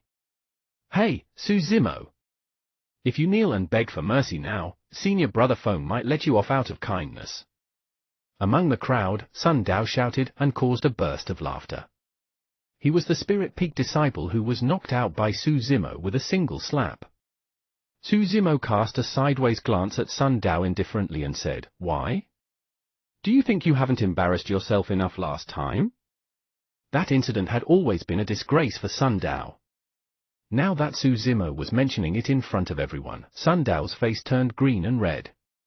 He gritted his teeth and spoke coldly, "Suzumo, I haven't settled things with you for what happened back then. You ambushed me first, but yet you dare to shamelessly flaunt it here." "Flaunt?" Suzumo laughed and shook his head. "What's there to flaunt about beating someone like you?" Anyone could tell of the casual and contemptuous tone in Suzumo's voice. Instantly, Sun Dao's eyes were bloodshot as he hollered, "Suzumo, fight me fair and square if you've got the guts. I'll let you witness what I can do." Right then, Little Fatty sneered, "You want to fight? Sure, I'll fight you." Sun Dao immediately wilted. During the Spirit Peak face-off, Little Fatty's strength was obvious to all. Sun Dao was no match for him. "All right, that's enough. Feng Haoyu, Suzumo, you guys can begin." Right then, Wen Shen shouted softly and suppressed the crowd. In the spirit arena, Feng Haoyu looked at Suzumo disdainfully and scoffed, "Suzumo, junior brother Sun is right. If you beg me now, I can consider sparing you. If we really fight, you can't blame me for not showing mercy since a sword has no eyes." When he heard that, the disheveled old man frowned and could not help but declare, when fellow disciples spar, one must not go overboard and threaten the other party's life. Feng Haoyu laughed. "Don't worry, Peak Master. I'm just going to teach junior brother Su a proper lesson about what it means to be a cultivator." Right as he said that, Feng Haoyu slapped his storage bag gently and summoned an inferior-grade flying sword. Without revealing how he controlled it, the flying sword revolved around his body and danced in the air, revealing an extremely precise mastery of sword kinesis. At the same time, Suzumo summoned a flying sword from his storage bag. Everyone focused their attention. It was an inferior-grade flying sword as well. He must have gotten that as a reward from being Weapon Peak's number 1. Yes, the number 1 can pick an inferior-grade spirit weapon of his choosing in the spirit weapon chamber. This must have been his choice. Junior brother Su is not behaving rationally. If I were him, I would have definitely chosen a defensive spirit weapon. Pointing at Suzumo's flying sword, Feng Haoyu chuckled. "Do you really think you're qualified to fight me just because you have a single inferior-grade flying sword? You're mistaken." Suzumo replied indifferently, "It's not just one." Right as he said that, 2 more flying swords appeared in Suzumo's palm. If you find any errors, ads pop-up, ads redirect, broken links, non-standard content, etc., please let us know a report chapter, so we can fix it as soon as possible. Chapter 127, Fight. Chapter 127, Fight. Translator, Atlas Studios. Editor, Atlas Studios. The crowd fell into an uproar upon seeing the 3 flying swords in Suzumo's palm. If those were ordinary flying swords, they would not have caused such a scene. However, those were 3 inferior-grade flying swords. Even if Suzumo was rewarded with an inferior-grade spirit weapon for being number 1 of Weapon Peak, what was up with the other 2 flying swords? Even for Spirit Peak disciples who were well known for their combat strength, most of them did not have inferior grade spirit weapons. Suzumo had just joined the sect for less than a year, but he had 3? The many trial disciples below instantly turned green with envy. The Peak Master is way too biased. Why did he give Suzumo 3 inferior grade spirit weapons? It might be because Suzumo was number 1 for 2 peaks this year? So what if he's number 1 of 2 peaks? Our sect doesn't have such a rule. That's right. Can't they give us one instead? I've joined the sect for 2 years now, but I haven't even gotten a single inferior grade spirit weapon. The disciples were not the only ones, even the 5 peak masters were stunned for a moment. Xian Yi's heart skipped a beat as a strange glint flashed in his eyes. He thought to himself, could that lad have already mastered the tripartite sword formation? He thought again, but it's impossible. How could he possibly have done so in such a short period of time? When he heard the discussions below, Wen Xian frowned and looked sideways to the disheveled old man. Sensing Wen Xian's gaze, the disheveled old man harumphed lightly, "Don't tell me you also think that I gave Suzumo those 3 flying swords?" The brown-haired youth suddenly said, "The 3 flying swords are almost identical in terms of shape and size. They should have been made by the same weapon refinement master. We shouldn't have 3 almost identical flying swords in the spirit weapon chamber." In other words, does that mean Suzumo refined those 3 flying swords himself? The cold lady raised her eyebrows in surprise. Xian Yi nodded. That should be the case. Using the vision of a golden core, they could naturally discern with a closer look that Suzumo's 3 flying swords were almost identical and couldn't have been from the spirit weapon chamber. The brown-haired youth smiled. No wonder he was refining an inferior grade gigantic axe for that little fatty of Spirit Peak during the Weapon Peak face-off. It was because he already had 3 flying swords. I've got to acknowledge that he does have an extraordinary attainment in weapon refinement. To think that he could manage to refine 3 inferior grade spirit weapons in less than a year. Seems like the unique spirit gathering method of his is rather useful. On the spirit arena. When he saw Suzumo's 3 flying swords, Feng Haoyu was stunned for a moment as well. However, the surprise in his eyes disappeared as quickly as it appeared. He then laughed mockingly. "Suzumo, my dear Suzumo. Do you really think you can win me just because you've got 3 flying swords? You can try me." Suzumo replied nonchalantly. Swash! Swash! Swash! 3 flying swords floated before Suzumo, trembling slightly as they hummed incessantly. Well played! Feng Haoyu's eyes lit up as he hollered softly, "I'll show you what true strength is today. Go!" Standing motionlessly on the spot, Feng Haoyu waved and injected a stream of spirit chi into his flying sword. The spirit pattern on his sword shone brightly. Swoosh! Turning into a stream of light, it burst towards Suzumo's head with lightning speed. Before the sword even arrived, its cold aura was already striking. Suzumo's heart skipped a beat. In a sense, this match was his first battle making use of immortal techniques after he stepped foot into the cultivation world. Feng Haoyu's sword was much faster and unpredictable than he had expected. Suzumo's expression was unchanged as he split 2 flying swords to receive the incoming sword. His 3rd flying sword was then sent to attack Feng Haoyu. Feng Haoyu narrowed his gaze. He had not expected that Suzumo would try to retaliate instead of using everything as defense. "You must be courting death." Pointing his fingertips into the distance, he commanded, "Go!" The flying sword, which was initially speeding through the air, shone brightly and accelerated. It broke through the defense of Suzumo's 2 flying swords before arriving right in front of him in an instant. In the blink of an eye, Suzumo's defending flying swords became nothing but a decoration. Well played! Many disciples below could not help but exclaim upon seeing that. If it was any other chi refinement warrior, they would have been petrified at the sight of a chilling, bedazzling flying sword appearing right before their faces. However, Suzumo was not flustered in the slightest bit. Shifting his feet lightly, he sidestepped Feng Haoyu's attack barely. Even though the flying sword brushed by Suzumo, it did not injure him in the slightest bit.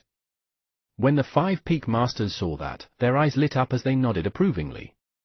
Feng Haoyu had not expected that Su Zimo would be able to dodge that attack. At the same time, Su Zimo's third flying sword was already approaching Feng Haoyu. Feng Haoyu controlled his flying sword while summoning a silver shield from his storage bag. Injecting spirit chi, it expanded and blocked right in front of him. Clang! The flying sword met with the shield and let out an ear-piercing sound. That shield was the reward Feng Haoyu chose from the spirit weapon chamber after getting number 1 of Spirit Peak. Su Zimo's other 2 flying swords revolved around Feng Haoyu's flying sword. They clashed continuously, sending off a ferocious sword intent, and sparks flew everywhere. In an instant, Feng Haoyu's flying sword was restrained by Su Zimo's 2 flying swords and could not break through their offenses. On the other hand, Su Zimo's third flying sword was attacking Feng Haoyu constantly. Feng Haoyu could only defend passively. All the disciples watching were dumbfounded at what was happening as they looked on with disbelief.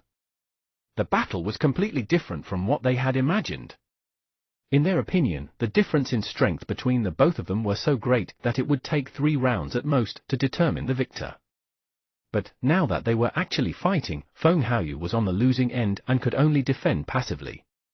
Su Zimo, who had 3 inferior-grade flying swords and a proficient mastery of sword kinesis, had completely restricted Feng Haoyu's movements.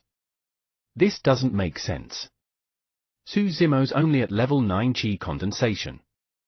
Even if he has 2 more flying swords, he shouldn't be able to take senior brother Feng head-on. Why does it feel as though they're both at a similar level of strength? The disciples below frowned in confusion. Little Fatty was the only one who had a rough idea of Su Zimo's background.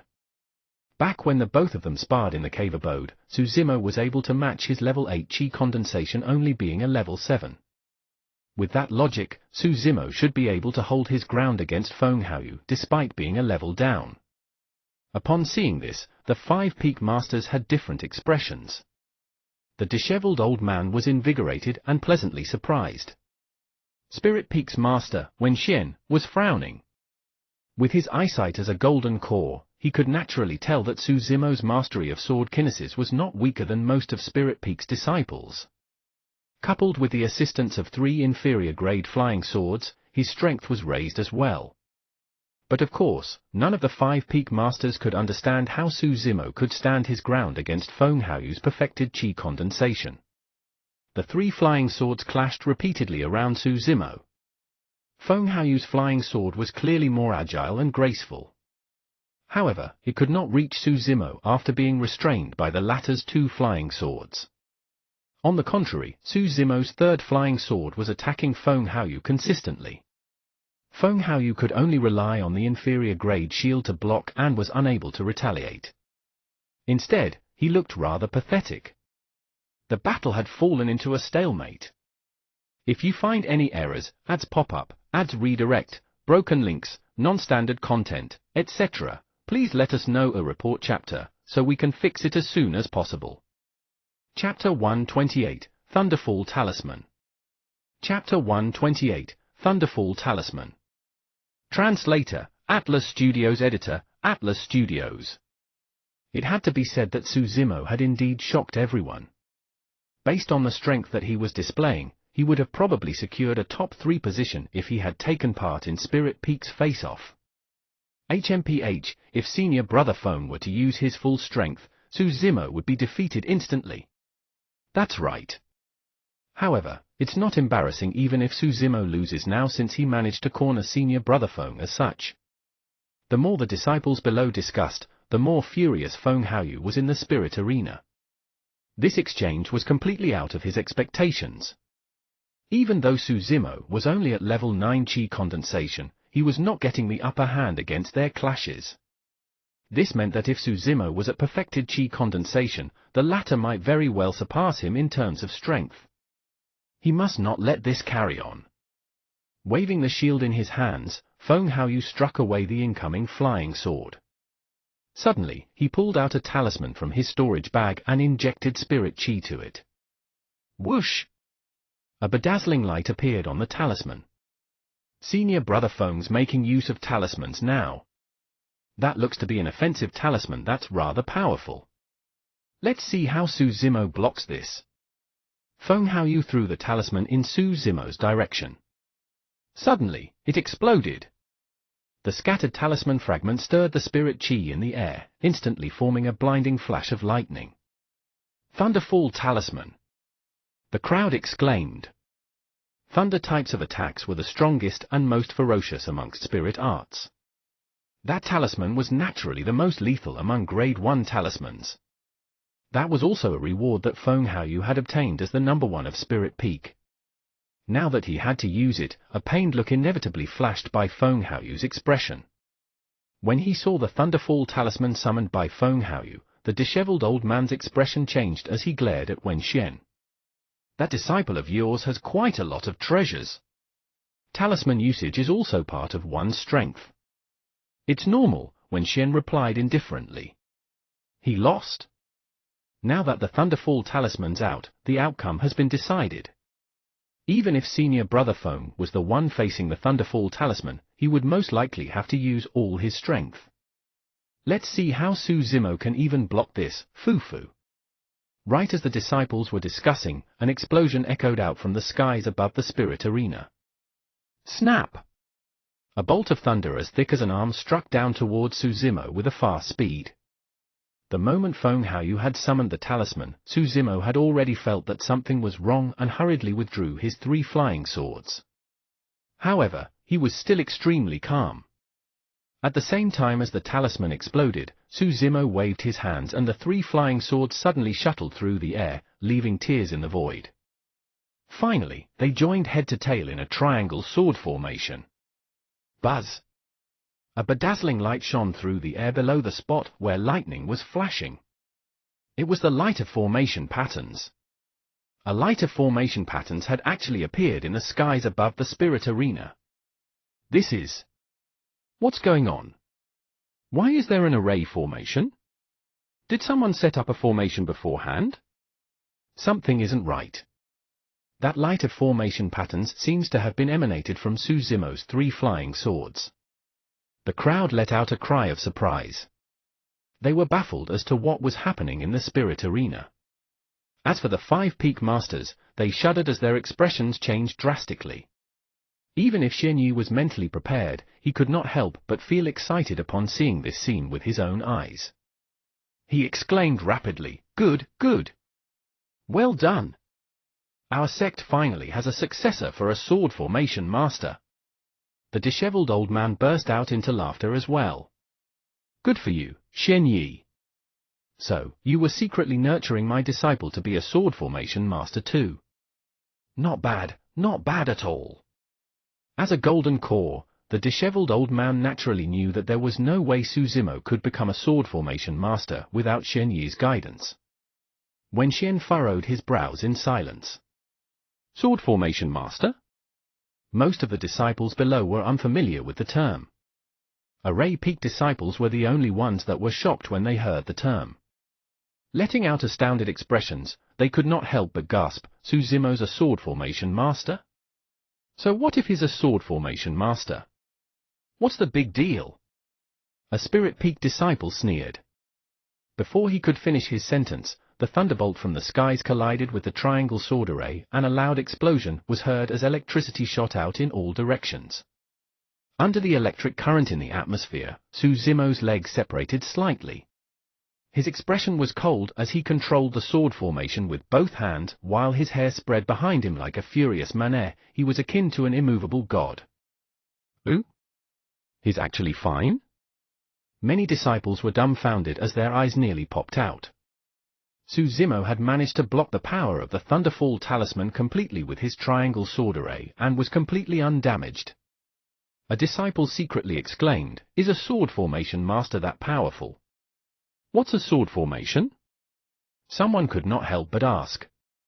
"If I'm not wrong, that's our sect's tripartite sword formation," Array Peak's Zhongwen said in a low voice. "Why tripartite?" someone asked him. Zhongwen explained, "The tripartite refers to heaven, earth and man.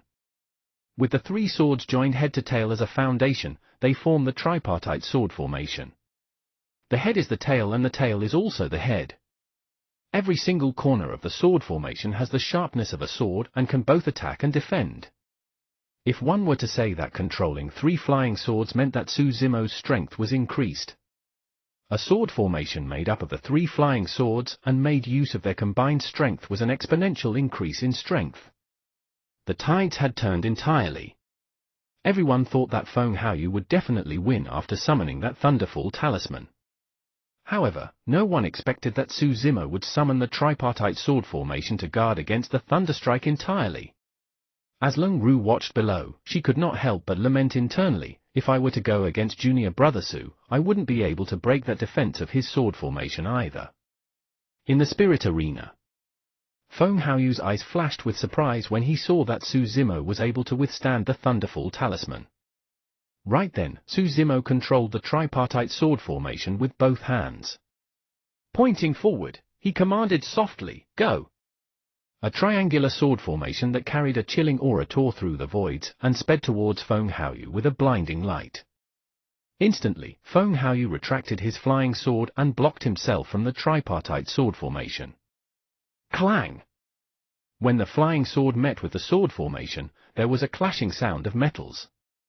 Feng Haoyu's flying sword was sent flying immediately. However, the tripartite sword formation merely paused momentarily in midair before clashing heavily against Feng Haoyu's silver shield. Bam! With a loud bang, Feng Haoyu's entire body was shaken as he stumbled a couple of steps back. He felt a sweetness in his throat as blood oozed from the corner of his mouth. He was injured. Even in Spirit Peak's face-off, Feng Haoyu was not injured once against the many strong competitors of Spirit Peak. Yet, against a Weapon Peak disciple that was a cultivation realm lower than his, Feng Haoyu was actually injured. Suzumo's eyes gleamed brightly as he controlled the tripartite sword formation from afar.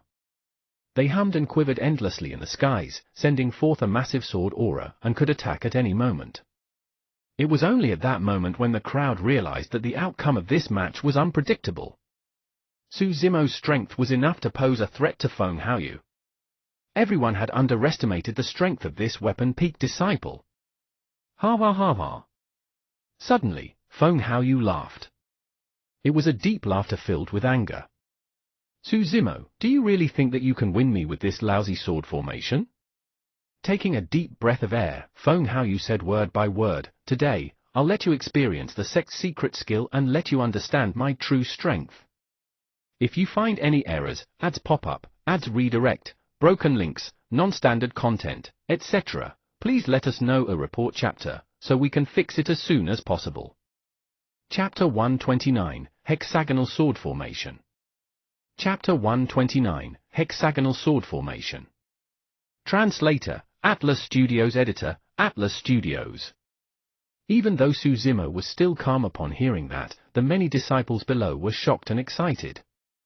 Senior brother Feng's finally about to use the sect's secret skill. I heard that it's one of the 3 major secret skills, Ethereal Sword. Through the ethereal planes, the sword is nowhere to be seen. Ethereal Sword is one of the strongest sword kinesis skills within our Great Zhou dynasty. Finally, we'll get to see it today. Most of the people present were trial disciples of the 5 peaks who usually would not have a chance to catch a glimpse of the sect's secret skills.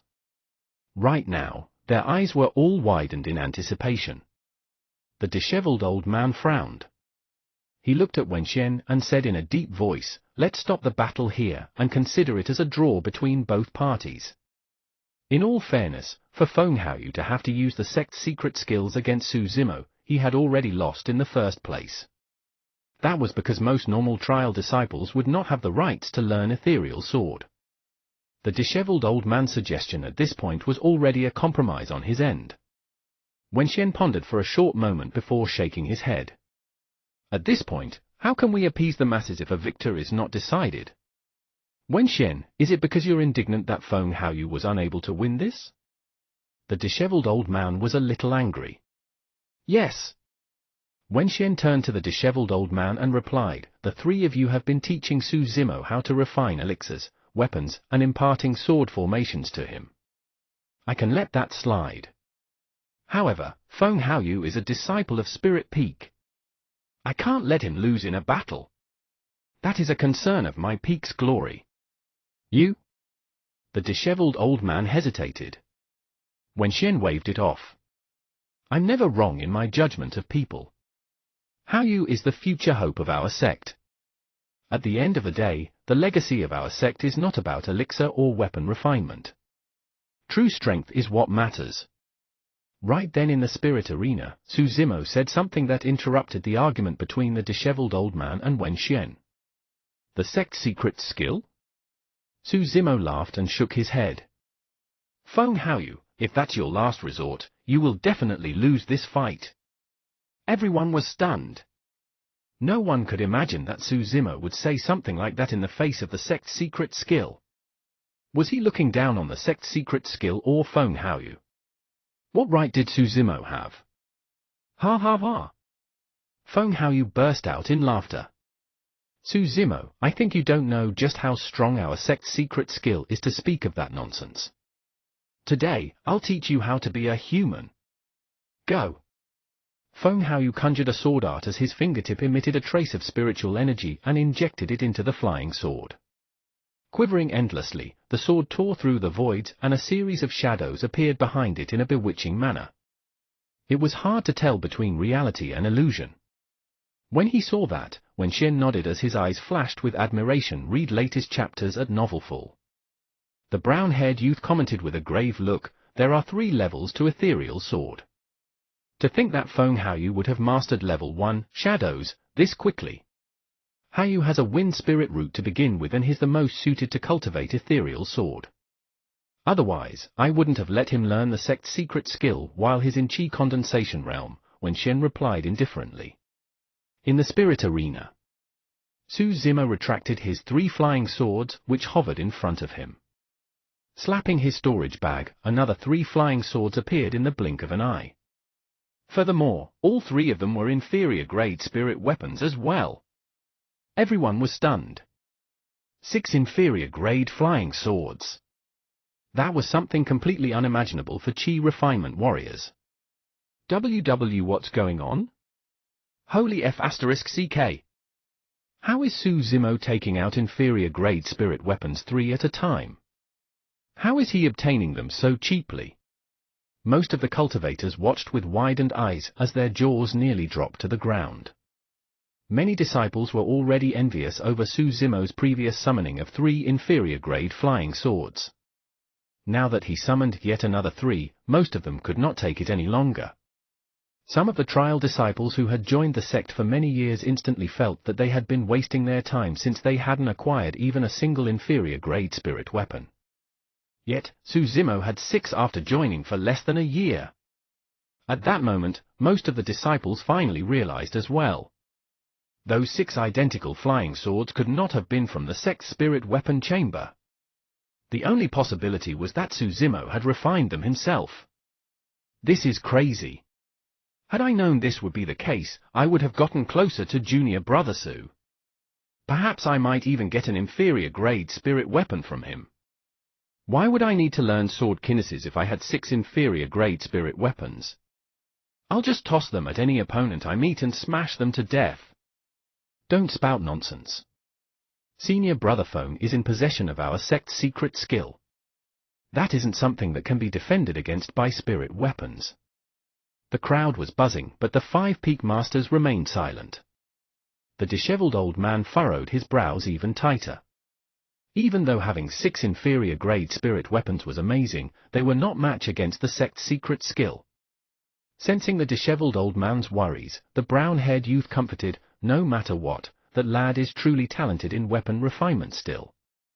As long as we nurture him well, he can still make waves through the sect competition.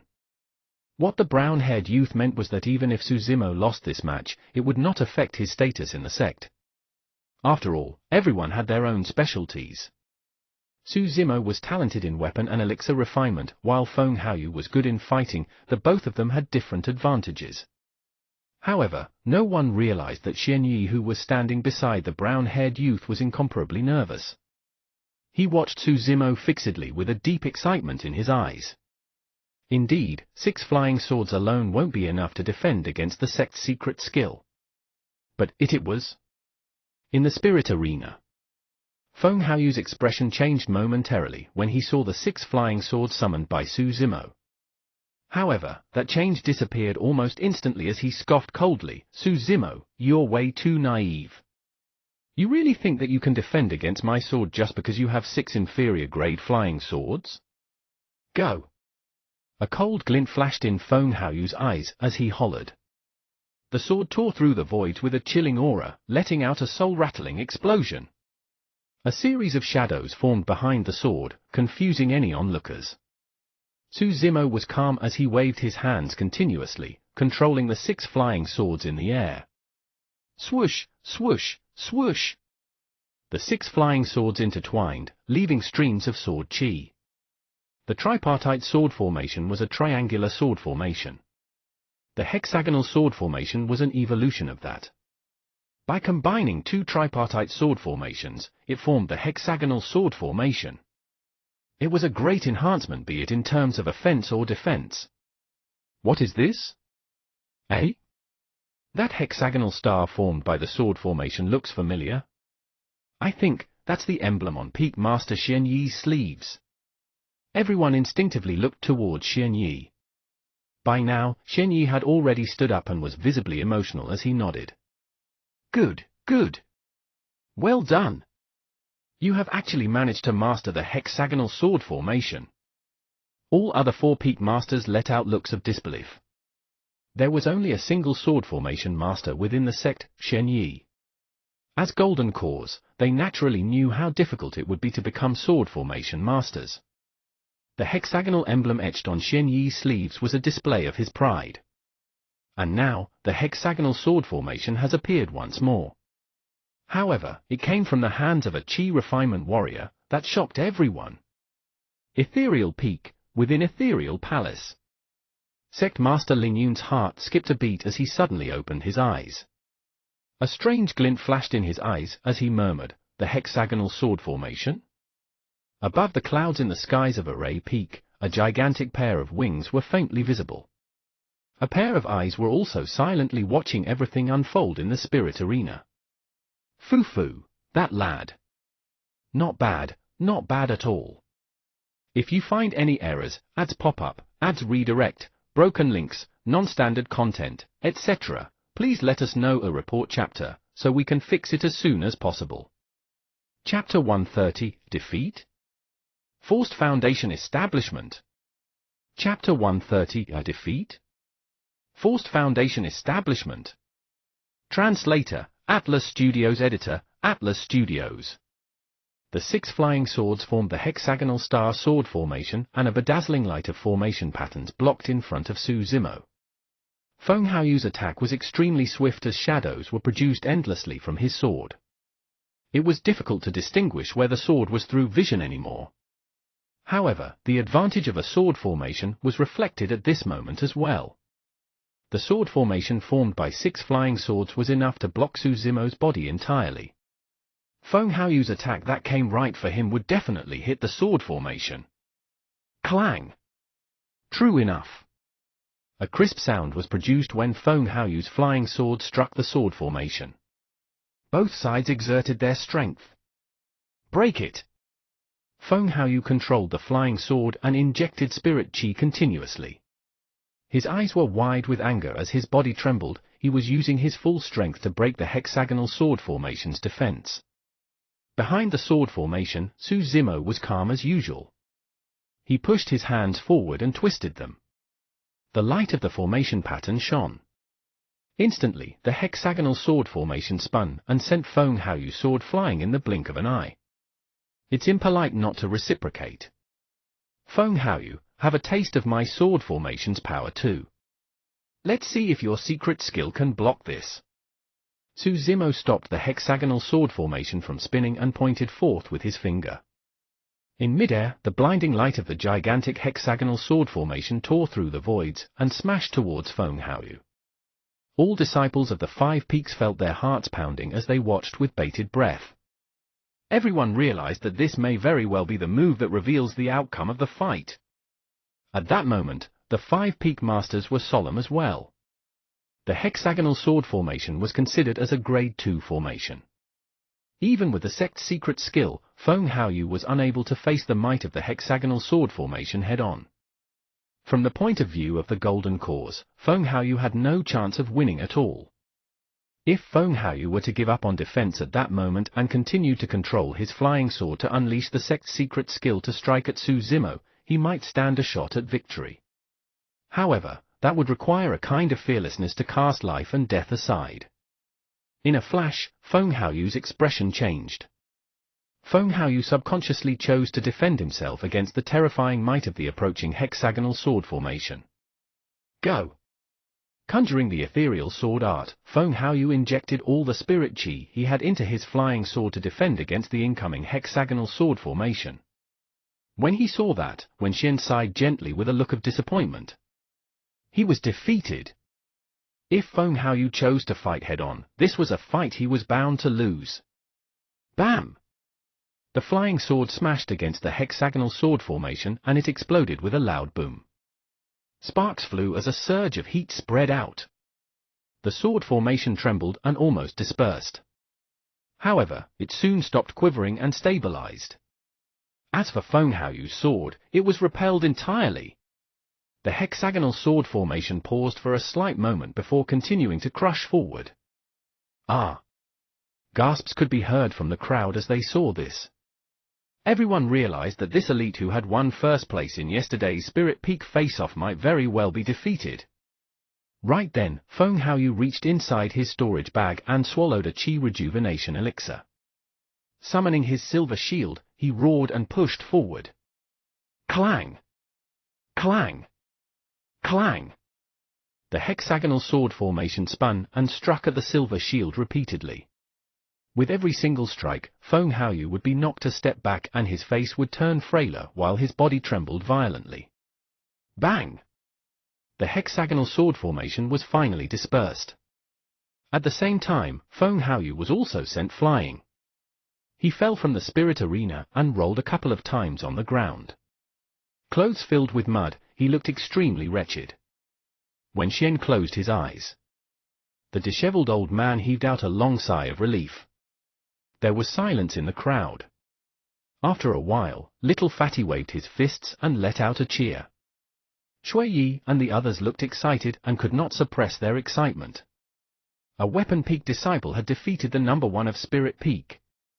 This was something that had never happened in the thousands of years of history of the sect. Furthermore, it was a defeat with a level difference. Many Spirit Peak disciples were silent as they lowered their heads dejectedly. Looking at Feng Haoyu who was crawling up from the ground, their expressions were complex. It wasn't because the number 1 of Spirit Peak this year wasn't strong enough. On the contrary, the number 1 of Spirit Peak this year was much stronger than previous years because Feng Haoyu was already cultivating the sect's secret skill while being in Qi condensation realm. However, to their helplessness, Weapon Peak had produced an even more terrifying disciple. A genius in both elixir and weapon refinement, he even became a sword formation master and managed to release a Grade 2 sword formation, taking down Feng Haoyu in a single move. It was said that Qi refinement warriors' fighting techniques were relatively simple. However, this fight was full of twists and turns with both parties revealing their trump cards. It was truly an eye-opener for many disciples. Su Zimo put away his flying swords and his expression showed a hint of exhaustion. Even though a sword formation was strong, controlling 6 flying swords at the same time drained a lot of spirit chi. By now, the spirit chi within his body had dried up. Foo foo foo. Right then, a sinister laugh sounded from beneath the spirit arena, attracting countless gazes. I haven't lost yet. Feng Haoyu slowly stood up with blood still oozing from the corner of his mouth. His expression was deranged and his eyes were filled with madness. Just as Su Zimo was about to leave the spirit arena, he heard that statement. He paused in his tracks and frowned, looking over. Feng Haoyu retrieved a jade bottle from his storage bag and poured out a pill. Rearing his head, he swallowed it before declaring coldly, Su Zimo, you will definitely lose today. What is that? I think it's a Foundation Establishment elixir. Senior brother Feng is trying to forcefully reach Foundation establishment. When he saw that, the disheveled old man stood up and said grimly, Wen Xian, aren't you going to stop him? The Five Peaks face-off is a spar between cultivators of the same realm. If Feng Haoyu were to reach a Foundation establishment realm before fighting Su Zimo, what would that amount to? Wen Xian closed his eyes and struggled inwardly, looking hesitant. He knew that even if Feng Haoyu managed to defeat Su Zimo as a Foundation establishment cultivator, it wouldn't be a glorious victory. However, Feng Haoyu might not ever recover from this blow of defeat if he lost this battle. This was someone that he had chosen and even regarded as the future of the sect. Wen Xian couldn't bear it. Xian Yi also persuaded, let the battle end here. This is against the rules. When he heard that, Wen Xian opened his eyes suddenly and yelled, what are rules? This is not a fight for the Five Peaks face-off, it's a personal feud between the both of them. Even if Haoyu becomes a Foundation establishment cultivator, that's his own strength. Also, Xian Yi. The hexagonal sword formation is a grade 2 formation. Who are you to talk about rules by imparting it to Su Zimo beforehand? Xian Yi frowned and shook his head. The reason why I imparted Su Zimo the hexagonal sword formation was because he had the right to learn.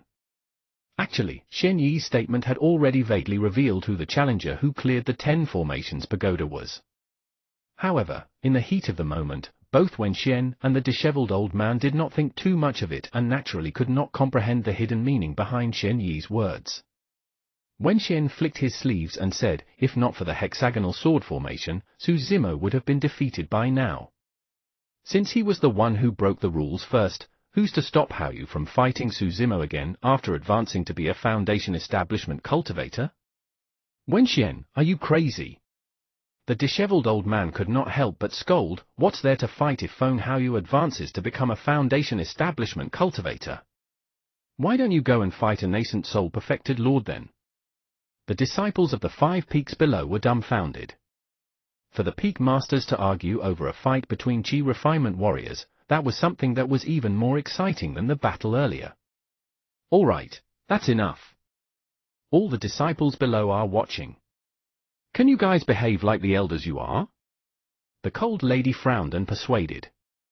If you find any errors, ads pop up, ads redirect, broken links, non-standard content, etc., please let us know a report chapter, so we can fix it as soon as possible. Chapter 131, Not Even at Foundation Establishment. Chapter 131, Not Even at Foundation Establishment. Translator, Atlas Studios. Editor, Atlas Studios. Feng Haoyu was long already at perfected Qi condensation and could naturally advance to Foundation Establishment realm at any moment. However, he had not expected that he would make a breakthrough during his fight against Su Zimo. It seemed a little hasty. If it was anyone else, they might fail in their advancement to Foundation establishment. However, Feng Haoyu was different. In terms of endowment or spirit root, he was the cream of the crop. Even though he was already injured, he had the confidence of reaching Foundation establishment realm in one fell swoop after consuming the Qi rejuvenation and Foundation establishment elixirs. As the Five Peak Masters argued, the medicinal essence of the Foundation establishment elixir coursed through Feng Haoyu's body and surged into his dantian. Inside, his sea of Qi rumbled and spewed continuously. Through the power of the medicinal essence coupled with Feng Haoyu's control, the vast sea of Qi began to coagulate to the middle. The sea of Qi was shrinking within his body. However, the aura it emitted was even more terrifying. The difference between Qi condensation and Foundation establishment was a huge leap. In the path of cultivation, every crossing of a realm would bring about a significant change to one's strength. This was the reason why things like defeating an opponent of different levels was mostly only possible within the same realm. When the difference is a realm apart, it was difficult to take down an opponent. That was also the reason why cultivators would have a change in title after a breakthrough in realm. Cultivators at Qi condensation realm were called Qi refinement warriors. As for Foundation establishment cultivators, they were called cultivator warriors. At the Golden Core realm, one could gain the title of a perfected being. From qi condensation to foundation establishment, the spirit qi in the dantian would undergo a change in quality. Instead of qi, it would be transformed to a liquid state. With that, the strength one possessed would be purer, more solidified and powerful. Using that as a basis, one could then learn and unleash the various types of power spirit arts in the cultivation world. Right now, that transformation was happening within Feng Haoyu's body. No matter how much the five peak masters argued, they were still rational towards this matter, as none of them interrupted Feng Haoyu's breakthrough process. After all, Feng Haoyu's cultivation path may very well be crippled if he were to fail his foundation establishment breakthrough. That would imply the loss of a great genius. Standing in the spirit arena, Su Zimo did not make a move as well while he watched everything unfold. Everyone present was not fools. To be fair, if it was a life-and-death battle, Feng Haoyu would have already lost here. Which opponent would give their enemies a chance to break through? They would seize the opportunity and kill them on the spot. However, to everyone's bewilderment, Su Zimo was still extremely calm, as though he was looking at something completely unrelated to him. An unknown period of time passed. The vast sea of qi within Feng Haoyu's dantian disappeared, transforming into a drop of liquid. An even more terrifying aura spread out slowly, rippling through the crowd. From its size, that drop of spirit liquid was small. However, in terms of power, it was many times larger than the sea of qi. Feng Haoyu let out a long sigh. By the time he walked back into the spirit arena, he had gone through a complete transformation. His aura was incomparably sharp, with a torrential fighting spirit. Smiling, Feng Haoyu asked, "Su Zimo, you don't have much spirit qi left in you after controlling those 6 flying swords, right?" Su Zimo did not reply and merely looked at Feng Haoyu silently. On the other side, Wen Xian and the disheveled old man were still arguing non-stop. The fight between Su Zimo and Feng Haoyu had become a battle between the two peaks. To Wen Xian, it no longer mattered if the fight was unfair to Su Zimo. Feng Haoyu was a disciple of Spirit Peak and this year's #1 to boot. He must not lose. What Wen Xian did not realize was that his attitude provoked the injustice in Su Zimo's heart. Since you want to let Feng Haoyu win, very well. I'll have him lose. Not just a loss. I'll have him suffer a complete defeat. Feng Haoyu waved his sleeves and his flying sword that had fallen nearby turned into a stream of light, returning to his side. The mere act of summoning his flying sword left many disciples' hearts palpitating. It was too fast. Now that he was a foundation establishment cultivator, Feng Haoyu's sword kinesi's speed was more than twice as fast. Coupled with the support of his wind attribute alongside the sect's secret skill, Ethereal Sword, which Qi Refinement Warrior could defend against Feng Haoyu's next attack. Defending aside, they may not even be able to dodge it. The disheveled old man laughed coldly. No longer arguing with Wen Xian, he declared loudly, "Su Zimo, let's not fight anymore. Since he wants the victory to be in Spirit Peak's name, so be it. It doesn't matter. Everyone knows who won or lost." With that, the disheveled old man left his seat and walked towards the spirit arena while remarking, "What an eye-opener. A foundation establishment cultivator actually has the cheek to fight against a Qi Refinement Warrior. Some people truly know no shame." Wen Xian's expression turned ugly. If Su Zimo had admitted defeat, he wouldn't have forced the fight to continue. When Feng Haoyu heard the disheveled old man's words, his cheeks burned with shame as well. Suddenly, Su Zimo laughed and asked, "Master, it's already embarrassing enough for foundation establishment cultivators to pick a fight against Qi Refinement Warriors. But wouldn't it be even more embarrassing if they lose?" The disheveled old man froze for a moment and paused in his tracks. He did not understand what Su Zimo meant. Su Zimo clenched his fists. His eyes shone brightly as he declared loud and clear, "Feng Haoyu, let me tell you. Even at foundation establishment, you can't beat me." Such arrogant words. Prepare to die. A trace of ruthlessness flashed through Feng Haoyu's eyes. Conjuring a sword art in both hands, he hollered as his flying sword suddenly burst forth, leaving shadows in its wake. The sword qi was like ice that sent shivers down one's spine. Ah! A wave of shock and astonishment could be heard from the crowd. That strike was way too fast. Everyone had merely felt a flash before their eyes, and the flying sword had already pierced right in front of Suzumo. But the next moment, everyone's exclamation stopped. The disciples of the Five Peaks discovered in shock that out of nowhere, Suzumo had disappeared from where he was too. Bang! Suddenly, a loud bang echoed from the spirit arena.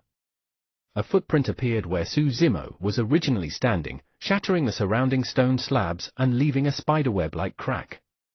Everyone focused their attention.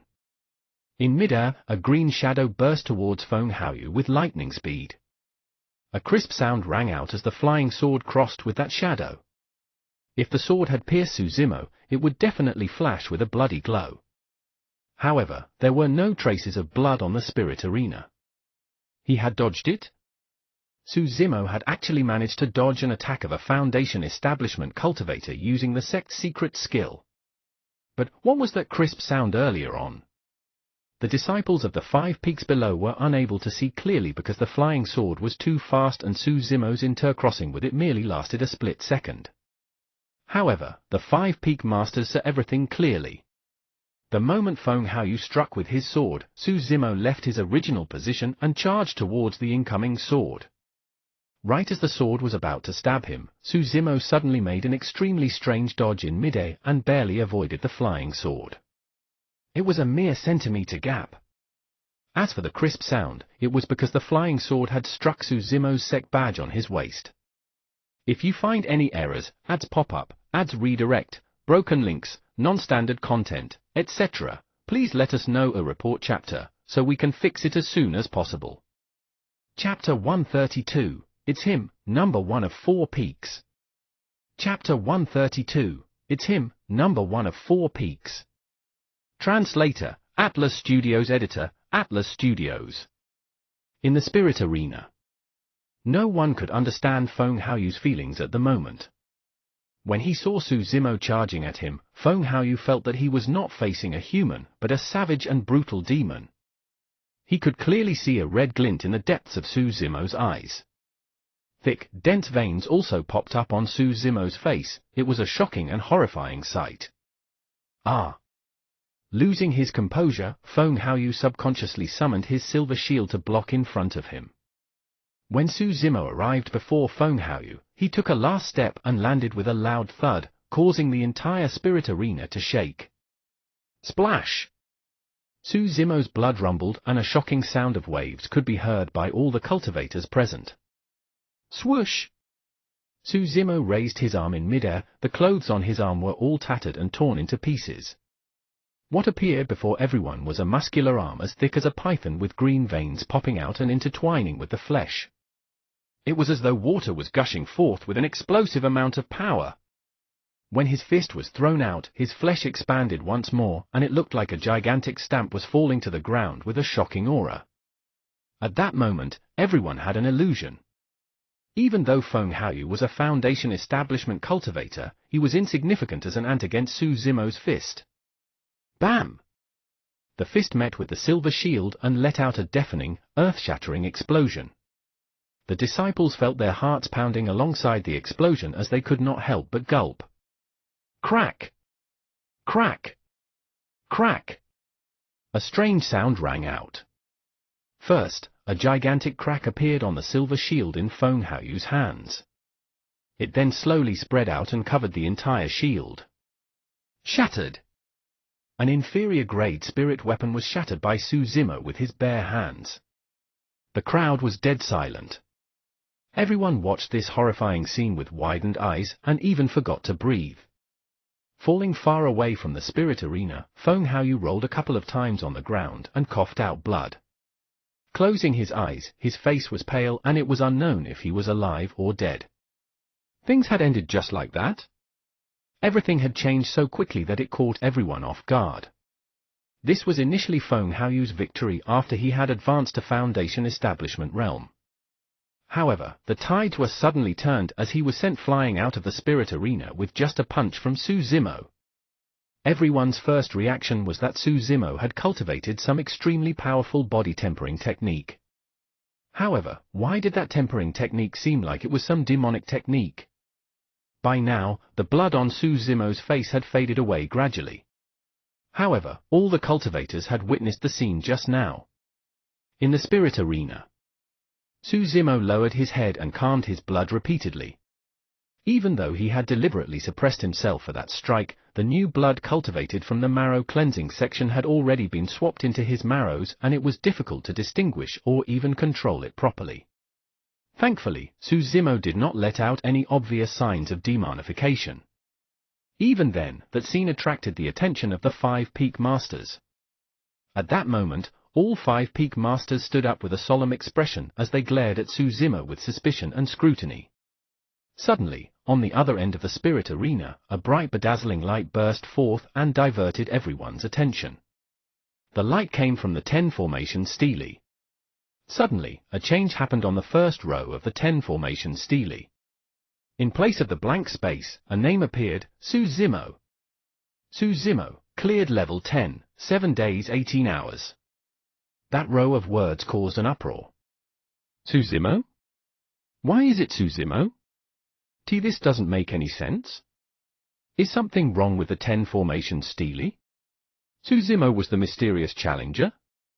Disciples of the 5 Peaks were so shocked that they couldn't speak properly. Suddenly, a disciple yelled, "Guys, look! That's Suzumo's sect badge." Everyone looked down. At the feet of the 10 formation stele was an inferior grade flying sword and a sect badge. That flying sword belonged to Feng Haoyu. As for the sect badge, it was Suzumo's. "I've got it!" Someone suddenly shouted. When Senior Brother Feng and Junior Brother Su exchanged blows earlier on, Senior Brother Feng's flying sword knocked Junior Brother Su's sect badge off and it struck the 10 formation stele by coincidence. At that, everyone finally understood. But then, everyone was shocked by an even more unacceptable fact. Suzumo was the mysterious challenger. That meant that he should have been the number 1 of Array Peak this year. Since Spirit Peak's master had previously forbidden Suzumo from entering Spirit Peak, he was unable to take part in the face-off. However, Suzumo had defeated the number 1 of Spirit Peak today. That was akin to him being this year's number 1 of Spirit Peak. Coupled with Elixir and Weapon Peaks, Suzumo had achieved the unprecedented number 1 of 4 peaks. The way everyone looked at Suzumo gradually changed. They could no longer use the term genius for someone like that. He was a monster. Little Fatty was completely stumped. He could not help but recall Suzumo once mentioning casually in his cave abode that it was nothing to clear the formations. Back then, he was displeased and even told Suzumo earnestly to be humble and to keep a low profile. "Bro, this is being way too humble," Little Fatty cried. However, he knew that this was not Suzumo's fault. Suzumo had mentioned that he was the mysterious challenger as well. However, Little Fatty was the one who did not believe him, thinking that it was a casual remark. Zhong Wen of Array Peak chuckled bitterly and murmured to himself, "I've made countless guesses as to who you are. Yet, I would have never imagined that you were a disciple of another peak, someone who had joined the sect for less than a year to boot." Sigh. A strange glint appeared in Lung Ru's eyes as she could not help but wonder internally, given more time, would you take away my position as number 1 of Talisman Peak too? The many disciples aside, even the 4 Peak Masters were stunned. Because Xian Yi already knew about it, he was not taken aback. However, the other 4 Peak Masters were filled with disbelief. Wen Xian looked towards Xian Yi apologetically. At first, he misunderstood that Xian Yi had broken the sect rules by imparting the hexagonal sword formation to Suzumo without permission. Now, when Xian finally understood that Xian Yi had done it because Suzumo had earned the right to learn it. Suddenly, when Xian recalled something even more important. With a swift motion, he appeared beside Feng Haoyu and checked the latter before heaving a sigh of relief. Feng Haoyu had merely fainted over and his life was not in danger. Wen Xian dug out an elixir from his storage bag and popped it into Feng Haoyu's mouth. He then raised his head and looked at Suzumo in the spirit arena with burning eyes. Right now, Suzumo had already calmed his blood and returned to normal. Even though the 5 Peak Masters said nothing, they required an explanation from Suzumo. Otherwise, even if he was the number one of 4 peaks and an unprecedented monstrous genius, they would absolutely not retain him. If you find any errors, ads pop up, ads redirect, broken links, non-standard content, etc., please let us know a report chapter, so we can fix it as soon as possible. Chapter 133, Thunderclap Valley. Chapter 133, Thunderclap Valley. Translator, Atlas Studios. Editor, Atlas Studios. Regarding Su Zimo's matter, the 5 Peak Masters had a tacit understanding. He had cultivated some sort of body tempering technique, and it was an extremely terrifying one, such that he had the power to defeat an early-stage Foundation establishment cultivator. But of course, it could not be denied that Feng Haoyu's Foundation was unstable, since he had just advanced to Foundation establishment realm. Furthermore, he was unprepared. Even though Su Zimo had won this fight, all 5 Peak Masters felt that the outcome would be indeterminate if they were to fight again. Firstly, it was worth suspecting the origins of this body tempering technique. Something so terrifying could very likely be a secret of some sect out there, similar to Ethereal Sword. If that was the case, they would have to think about Su Zimo's background and identity. Could he be sent by other sects to hide in Ethereal Peak? Did he have some ulterior motive for joining Ethereal Peak? That was something intolerable for any sect. If they were to discover a spy, a light punishment would be to maim him of his cultivation or kick him out of the sect. Even a heavy punishment of killing him outright was considered to be normal. Secondly, that body tempering technique did not seem as though it was from the orthodox path. Instead, it seemed like a demonic technique. If that was the case, and it was proven that Su Zimo was someone of the demonic path, all the more he shouldn't be kept. Despite admiring his talents, all 5 Peak Masters would have him killed on the spot. Something as such was non-negotiable.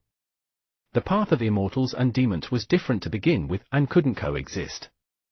There was no way they would let someone of the demonic path stay in the sect to plot against them. They then recalled all the various abnormalities about Su Zimo since he had joined the sect. The explosion of the spirit testing gate, he ascended the peak against Little Crane's obstruction, he slashed at Xian Yi after clearing the 8 distresses formation, he managed to cultivate a level 3 spirit fire right after joining the sect. Su Zimo, do you have anything to say for yourself? The cold lady asked frostily. A look of pity flashed through Xian Yi's eyes. He had initially thought that Su Zimo could become the sect's 2nd sword formation master. However, he would not permit it if that sword formation master was someone on the demonic path. Killing demons was the duty of orthodox cultivators.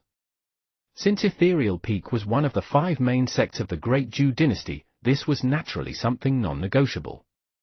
Furthermore, the talent displayed by Su Zimo was way too extraordinary. If he was truly someone of the demonic path, he must not be kept alive. He would definitely grow up to be a powerhouse of the demonic path and would turn into a great nemesis of all orthodox sects. Su Zimo did not know how he should explain things. However, through the gazes of the 5 Peak Masters, he understood that he could be met with a gigantic predicament. He could not get through this. A calamity of life and death. Right as Su Zimo was about to speak, a loud and clear sound of a crane could be heard from the clouds above the heavens. Swoosh! The winds howled as a gigantic pair of wings covered half the skies, shrouding them with a large shadow. Everyone subconsciously looked up. A humongous crane descended from the skies. Flapping its wings, sand was blown everywhere. The clothes of many disciples fluttered in the wind. Some disciples even lost their footing against the strong wind and swayed. The mystical guardian beast had suddenly appeared. No one had expected that a match between 2 Qi refinement warriors would trigger such an immense existence in the sect. In the eyes of many disciples, the crane was the most mysterious existence in the sect.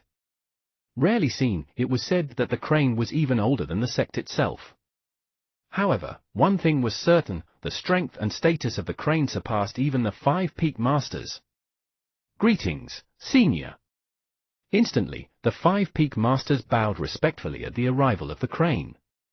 Hovering in midair, the crane did not move and swept its gaze across the crowd, finally fixing it on Su Zimo. Suddenly, it spoke in human language. Weapon Peak Disciple, Suzimo, has resulted in chi deviation from his training. He shall be punished to an indefinite seclusion in Thunderclap Valley to reflect on himself. Everyone was stunned. The 5 Peak Masters were equally stumped.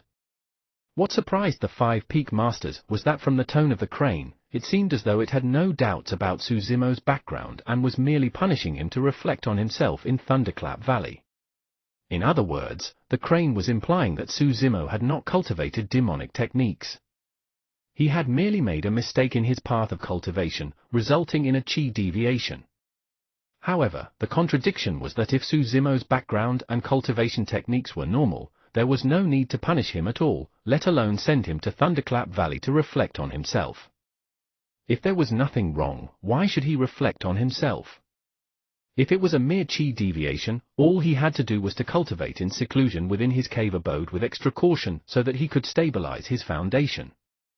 Upon hearing the words Thunderclap Valley, the 5 Peak Masters exchanged strange glances.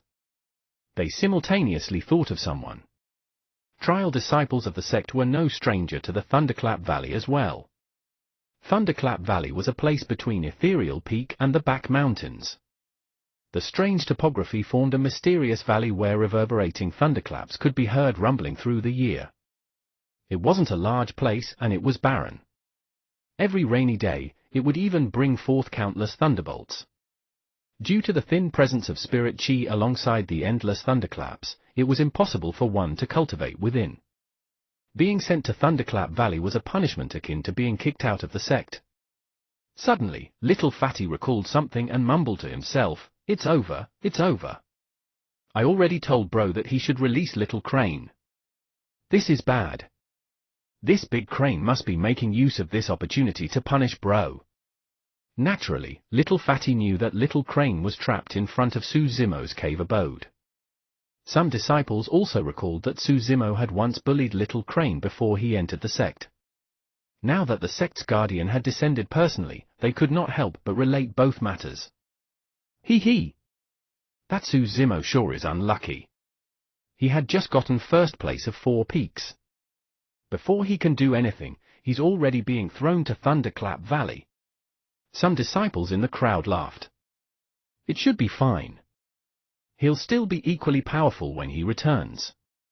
HMPH, didn't you pay attention to the main point of Senior Crane? That person continued. Senior Crane mentioned an indefinite amount of time for him to reflect on himself. That means that Suzimo will not be able to leave without Senior Crane's permission. It can't be that ruthless, right? Another disciple jumped in fright. That person shrugged and said, even if that's not the case, he won't be able to cultivate within. If it locks him for a good 10 years, we'll all be Foundation Establishment cultivators and inner sect disciples by the time he comes out. Even if he's the number 1 of 4 peaks, so what? He'll still be just a level 9 chi refinement warrior. Many disciples could not help but feel secretly alarmed when they heard that. Suzimo remained silent in the spirit arena. In truth, he knew very well that the crane was not sending him to Thunderclap Valley as a punishment. If it wanted to punish him, it could have done so long ago and without any reason in fact. Why wait till now? Besides, Suzimo had a vague feeling. The crane was doing this to save him. If it had not appeared, he would either be maimed of his cultivation, kicked out of the sect or killed on the spot. However, there was something that puzzled Suzimo as well. If the crane merely wanted to save him, why send him to Thunderclap Valley? Why was it doing this? If you find any errors, ads pop up, ads redirect, broken links, non-standard content, etc., please let us know a report chapter, so we can fix it as soon as possible. Chapter 134, Exposed. Chapter 134, Exposed. Translator, Atlas Studios. Editor, Atlas Studios. Even though the 5 Peak Masters were perplexed, none of them dared question a decision the mystical guardian beast had descended personally to make. The crane soared into the skies, causing strong winds to howl as it flapped its wings. No one saw what it did, but Suzimo's body was lifted off the ground uncontrollably, and in the blink of an eye, they disappeared from everyone's sight. After the crane left, the 5 Peak Masters exchanged glances and rushed to Ethereal Peak. They had to inform the sect master about it given the strange circumstances of the incident. Even after the 5 Peak Masters left, all the disciples remained where they were and started discussing. Senior Crane is incredible. To think that it comprehends human language and can even speak it. I heard that once demons reach a certain realm, they are able to speak like humans. That's not all. It said that some powerful demons can even take on human form, looking entirely identical on the surface. For many disciples who had joined the sect for a couple of years now, this was their first time seeing the true appearance of the mystical guardian beast, and they were filled with curiosity. Sai, senior brother Feng, really suffered a huge blow this time. He had boasted that he wanted to obtain number 1 of 3 peaks. In the end, he only managed to get number 1 of Spirit Peak. Number 1 of Spirit Peak? But he still lost to junior brother Su. It's not just senior brother Feng, I think this is a huge blow for the entire Spirit Peak. That's right. Back then, the Peak Master even forbade junior brother Su from stepping foot into Spirit Peak. Little did he expect that junior brother Su would take down his number 1. Number 1 of 4 peaks. Who would have guessed that the mysterious challenger was junior brother Su? Sai. Ethereal Main Peak, Ethereal Palace. The 5 Peak Masters arrived at the same time. Seated at the top of the palace, Sect Master Lingyun looked as though he was resting with his eyes closed. Wenxian cupped his fists. Sect Master, Su Zimo and Feng Haoyu fought on Array Peak Spirit Arena today. In the end. I know. Before Wenxian could even finish, Sect Master Lingyun interrupted him. Lingyun opened his eyes, they were like stars, deep and mysterious. He spoke in a low voice, the crane has its plan regarding this matter. Sect Master, Su Zimo's body tempering technique is not simple. Among the 5 major sects of the Great Zhou Dynasty, Southern Mountain Sect is the strongest in body tempering. Since Su Zimo is not cultivating in the demonic path, could he be cultivating a secret skill of Southern Mountain Sect? The brown-haired youth asked out of worry. I don't know either. Sect Master Lingyun shook his head. This? The 5 Peak Masters were speechless. Wenxian frowned. Sect Master, Senior Crane is a demon at the end of the day. It? Lingyun's expression changed and his gaze suddenly turned extremely sharp. Narrowing his eyes, he asked, Wenxian, what are you trying to imply? A suppressive aura surged forth from him as Wenxian's face turned pale and he no longer dared to continue. The tension within Ethereal Palace turned extremely oppressive and cold all of a sudden. After a moment, Shen Yi spoke, Sect Master, Wenxian meant no harm. It was just that Su Zimo's behavior reminded us of that person back then. If Su Zimo is just like him, we'll have to keep an eye on him from now on. There's no need to worry. Leave this matter to the crane. After pausing for a moment, Lingyun continued, even though the crane is a demon, it conquered through the cultivation world with our founder master and established Ethereal Peak. You should not doubt it. Moreover, do you think that Ethereal Peak can become one of the Great Zhou Dynasty's 5 major sects if not for the crane guarding over us? When they heard that, the 5 Peak Masters shuddered. They had long known that the crane held a special status in the sect. However, humans and demons were completely different beings and had different goals as well. The concept of coexistence was one that wasn't common. However, the 5 of them had not expected that the crane actually held such importance for the sect. You can leave. Lingyun waved his hand. After the 5 Peak Masters left, Lingyun's face revealed a hint of exhaustion. Deep in his eyes, there was a trace of slight worry. Enveloped by an invisible energy, Su Zimo was sent to a valley before long. After stepping on the ground, Su Zimo looked over, he was surrounded by mountains and barren land. Bang! Boom! Boom! Bang! Boom! Boom! The sound of muffled thunder reverberated in the valley deafeningly. Su Zimo frowned.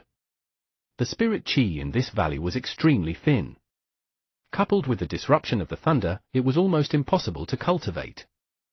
If he stayed here, every day would truly feel like an entire year. After placing Suzimo on the ground, the crane circled in mid-air and suddenly fell.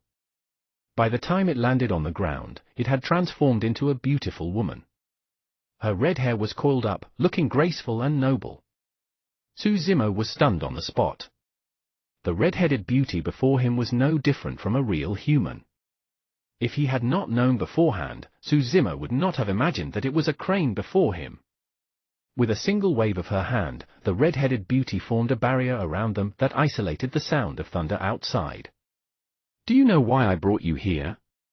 She looked at Suzimo with a gentle gaze. "I don't," Suzimo shook his head.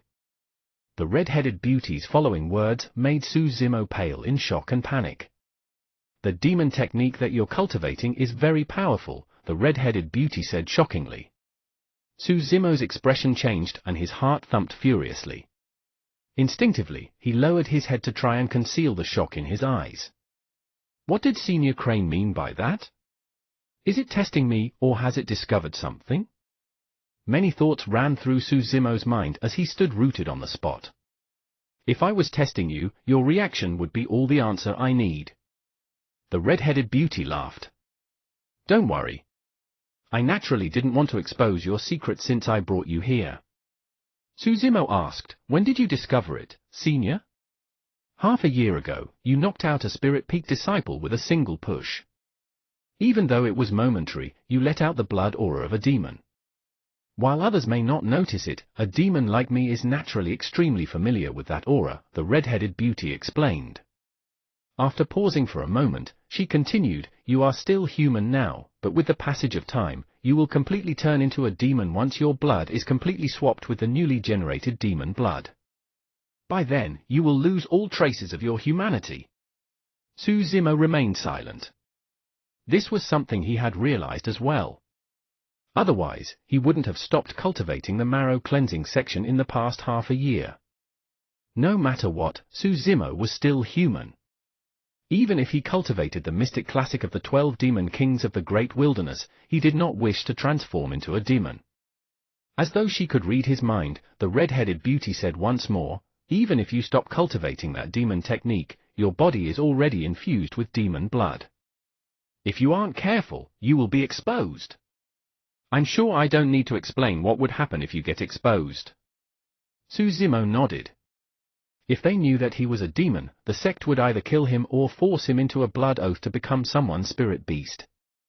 Even if he escaped from the sect, Suzimo would have a hard time advancing in the cultivation world. All cultivators out there only deployed those two methods towards demons.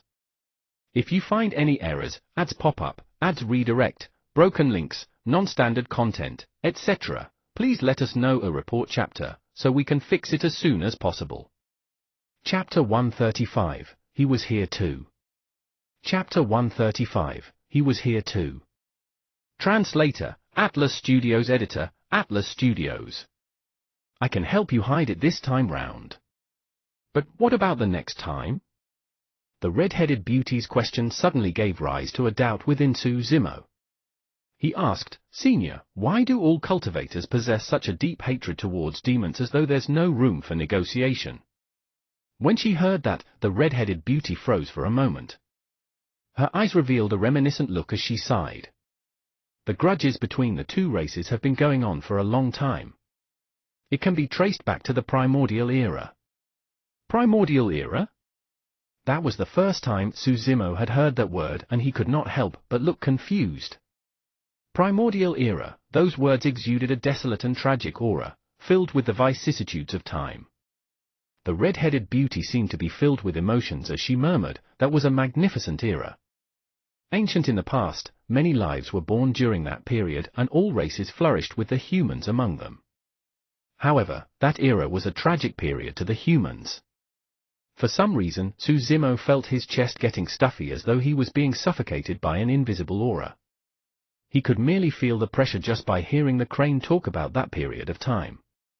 It was hard to imagine how things would be like if he was born in that era faced with those circumstances. Sensing Suzimo's abnormality, the red-headed beauty came back to her senses and shook her head. "Let's not talk about it anymore. All you have to know is that after the primordial era, Tianhuang mainland went through the ancient era before coming to this point of time. The feud between the two races had spanned through 2 eras, and it is a hatred deeply ingrained in the blood of their descendants. It's impossible to resolve it. Su Zimo nodded. With a thought, he asked, Senior, did you bring me here because you have a method of removing the hidden ailment within my body? I do have one, but I don't know if it will work.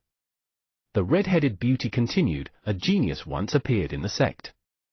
His talent was similar to yours, and he was regarded as the future hope of the sect. However, he eventually betrayed the sect and fell into the demonic path, never returning since.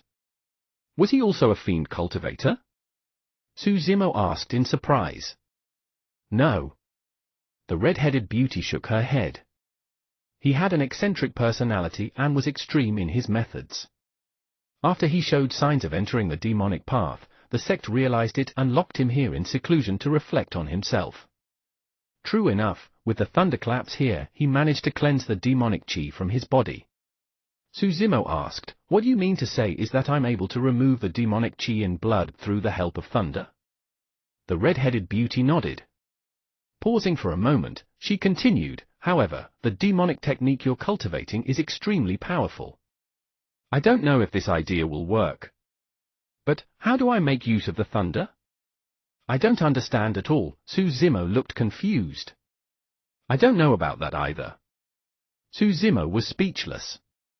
Could he cleanse the demonic chi in his body just by sitting here and listening to the rumbling thunder? The red-headed beauty said once more, thunder is one of the most ferocious types of energy and is extremely useful in suppressing demons. Beasts are innately afraid of fire while demons are innately afraid of thunder. Of all the powers, thunder reigns supreme. Su Zimo roughly understood. The crane meant that he might be able to get rid of the hidden ailment in his body with the help of the power of thunder. It was only a direction she was providing for him to work on.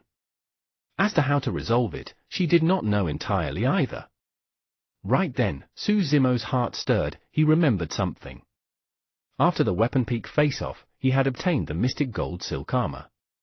From the disheveled old man, he found out that the owner of the Mystic Gold Silk Armor was once a horrifyingly powerful being in the sect back then and was invincible across the Foundation Establishment and Golden Core realms. However, the disheveled old man was unwilling to reveal more about that man as though he had some reservations. Suddenly, Su Zimo asked, Senior, the genius that you mentioned. Was he wearing a mystic gold silk armor back then which was a carnate spirit weapon? A look of surprise flickered through the red-headed beauty's eyes as she asked, you actually know about this? Bingo! The powerful being mentioned by the disheveled old man was the same genius the crane was referring to. Senior, can you share with me about this person's past? Su Zimo suddenly felt a strong sense of curiosity towards this person. It's actually nothing much. The red-headed beauty chuckled. Ever since the sect set up the 8 Distresses formation, you were the second person to endure through it. He was the first. Su Zimo nodded, he had heard the disheveled old man mention this previously. Do you know how he managed to endure through it? The red-headed beauty asked. I don't know. The 8 Distresses formation is an illusion formation. In it, you will encounter countless people, many of whom will be your dearest kin. You will also experience life, death, illness, the 8 distresses of life. And that person. At that point, the red-headed beauty paused for a moment before continuing, he killed everyone he encountered within the illusion formation. Ah! Su Zimo was shocked and could not help but exclaim. Those who are trapped in the 8 Distresses formation will not realize that they were in an illusion formation because everything they encounter would be too real. However, that person killed everyone in the illusion formation. How terrifying was that? Could it be that he has already discovered that he was in an illusion formation? Su Zimo asked. I'm not sure. The red-headed beauty shook her head. However, he had not started on chi condensation at that time, so he should not have realized it. Forget it, these are all history of the sect. Just listen with a pinch of salt. The red-headed beauty said, I vaguely guessed that you intend to cultivate both the immortality and demonic path in the future. However, that is a path no one had taken before, and the future is unknown. The hidden ailment in your blood right now is only one of many. As you raise your cultivation realm, you will encounter even more trouble in the future, Sai. Suzumo was also aware of this. Right now, it was the wisest choice to stop cultivating the mystic classic of the 12 demon kings of the great wilderness.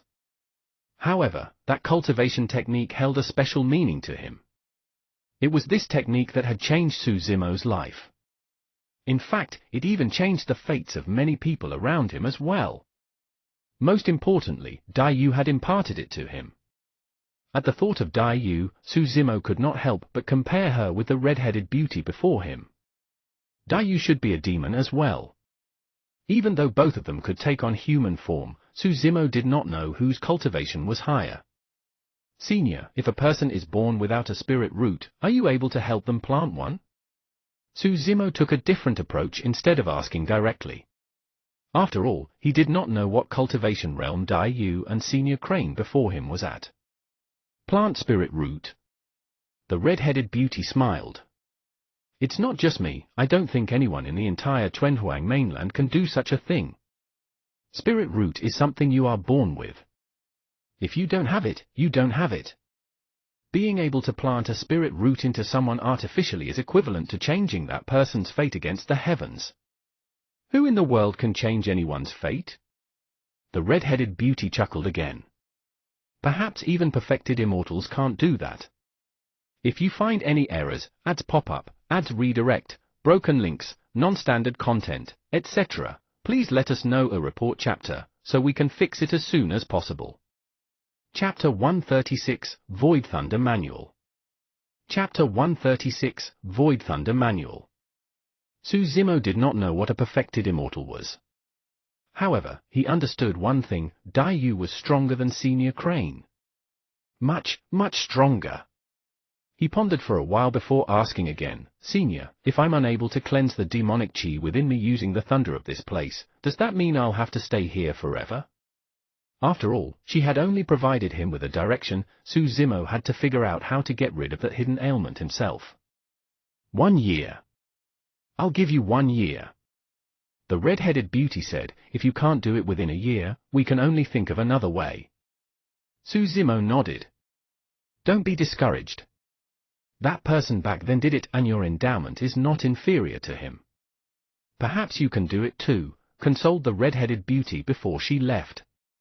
Losing the barrier around him, the rumbling thunder resounded within Suzumo's ears in a shocking manner once more. The area of the valley was not large. Looking around, Suzumo could not find any place to stay. He then assumed a lotus position and listened to the rumbling of the thunder in the valley, trying his best to discover the secret within it. Day after day passed. Suzumo sat within the thunderclap valley without his cultivation growing at all. The demonic chi within his blood was still there and did not show signs of subsiding. During this period of time, the spirit tiger and little crane would sneak over to visit him and bring him food. Normally, disciples were not allowed to visit someone who was locked in seclusion in Thunderclap Valley. However, little crane's status was special. Furthermore, the spirit tiger and it were not exactly considered as sect disciples. Even though little crane was trapped by Suzumo in a formation previously, it had gained quite a bit of benefits from the elixirs. In addition, seeing how pitiful Suzumo was caused its attitude towards him to change entirely. In the blink of an eye, a month passed. Within Thunderclap Valley, Suzumo opened his eyes and sighed gently. He still had no clue. If he were to carry on like this, he wouldn't be able to come up with anything even in 10 years, let alone a single year. Seems like that powerful being in the past is much stronger than I am. Suzumo laughed in a self-deprecating manner. At the thought of that person, Suzumo took out the mystic gold silk armor from his storage bag. Because there was no one else in Thunderclap Valley, he was not afraid of being seen. Standing up, he channeled the power of blood and instantly, his veins popped up as his flesh and body expanded. Suzumo could clearly sense the powerful energy cruising through his blood that seemed as though it could destroy the entire world.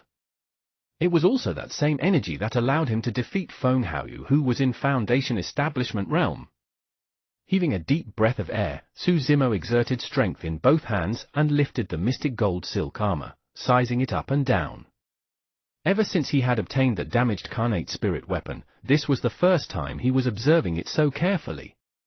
The mystic gold silk armor was very thin and extremely soft to the touch. It was hard to imagine that an inner armor so thin could actually weigh 5 tons. Just as Suzumo was sizing up the mystic gold silk armor, 2 pages of paper dropped out from within and floated to the ground. Suzumo remarked softly as he glanced sideways. Putting down the mystic gold silk armor, he picked up the 2 pieces of paper. Both pieces of paper looked a little old and exuded an ancient aura. One of the pages was tattered. It was obvious that someone tore away the bottom portion.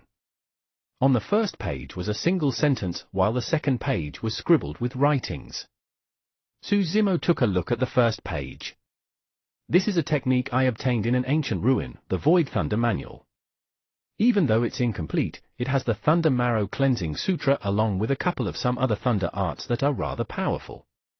I will leave it here for any fated individuals. When Suzumo saw that sentence, he understood. If he was not wrong, the torn second page should be a record of this Void Thunder Manual. These 2 pages of paper were left behind by that powerful being of the sect. With a complicated expression on his face, Suzumo felt a mix of emotions. For all these years, the mystic gold silk armor had been kept in the spirit weapon chamber and almost entirely covered in dust. If not for someone like him who joined the sect after starting on the path of demonic cultivation, no one else would have laid their hands on this armor, let alone discover its secret within. Every single Chi refinement warrior who visited the spirit weapon chamber would select a spirit weapon useful for themselves, who would choose the mystic gold silk armor. No Chi refinement warriors would be able to make use of it. Even for golden cores who had cultivated body tempering techniques, they wouldn't be interested in a broken Carnate spirit weapon as such given their strong bodies. However, Suzumo was able to refine his own inferior grade spirit weapons and as such, he was not interested in anything else in the spirit weapon chamber. That was the reason why he took such an odd equipment. It was a complete coincidence left to chance. The last 2 words of the sentence, fated individual, did seem rather appropriate at this moment. Suzumo smiled. This powerful being indeed had a rather weird temperament. Even though he betrayed the sect, he chose to leave this technique behind using such an indirect method.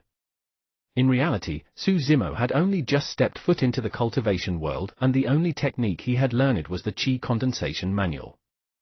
He hadn't even been in contact with any spirit art, so how could he possibly comprehend anything just through the sound of thunder? It was the same for this powerful being of the sect back then as well.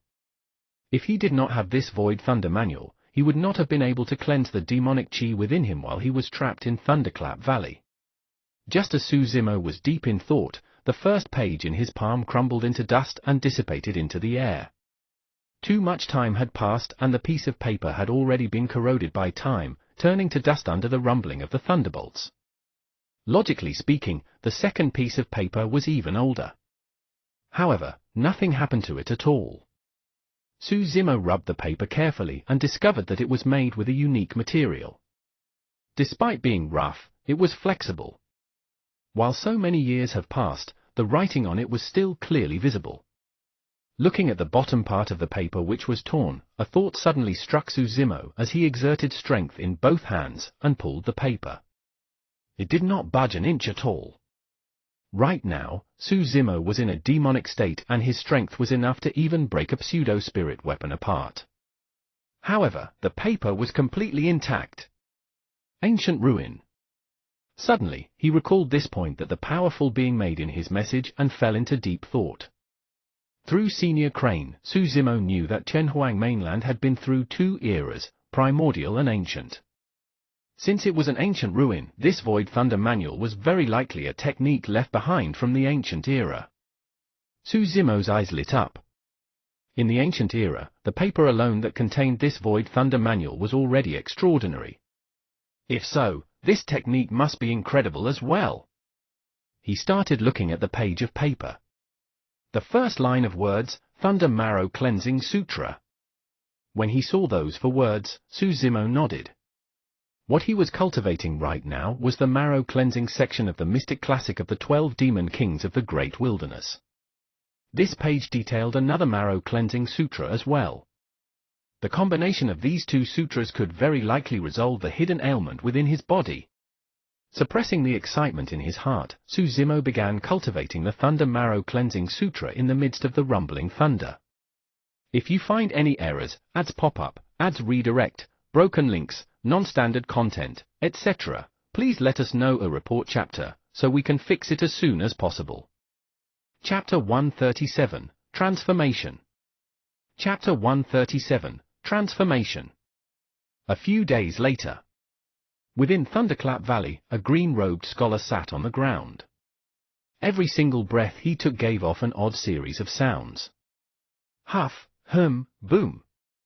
If someone were to stand beside the green-robed scholar, they would be able to clearly hear the shocking sound of tigers and leopards through every single breath he took. Amidst the sound of tigers and leopards, there was a rumbling thunder sound as well. Treacherous and intense, the two completely different sounds shook at his bone marrow continuously, generating new blood. That caused his blood to churn and flow rapidly. Cultivating the Void Thunder Manual was easier than Susimo had imagined.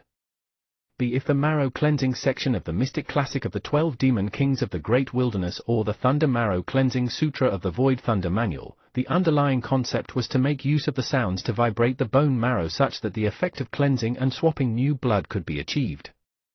With the foundation of the Marrow Cleansing section coupled with the torn page of the sutra, Susimo was able to comprehend the profoundness before long. For anyone else, being in a strange place like Thunderclap Valley was something that would be extremely miserable. However, it rendered a godlike assistance for someone like Susimo who was cultivating the Thunder Marrow Cleansing Sutra. As time passed by, Susimo infused the Thunder Marrow Cleansing Sutra into the Marrow Cleansing section and created a unique breathing and expiration technique of his own, Tiger Leopard Thunder Sound. He could clearly feel the demonic chi within his body being cleansed away by the sound of thunder. However, the power within his blood was preserved perfectly. Moreover, his power of blood turned even stronger and terrifying with the help of the Thunder Marrow Cleansing Sutra. In just a month, Susimo had already achieved lesser mastery with the Marrow Cleansing section. According to the Mystic Classic of the 12 Demon Kings of the Great Wilderness, a lesser mastery of the Marrow Cleansing section enables the user to kill an early-stage Foundation Establishment cultivator with ease. In fact, they can even stand against mid-stage Foundation Establishment cultivators. However, Susimo's circumstances were different. Since the Thunder Marrow Cleansing Sutra enhanced his power of blood with an additional ferocious, thunderous power, he could even hold his own against late-stage Foundation Establishment cultivators. But of course, that was in terms of pure brute force. Strength was only one of the factors in a fight between cultivators. In the blink of an eye, Susimo had spent 3 months in Thunderclap Valley.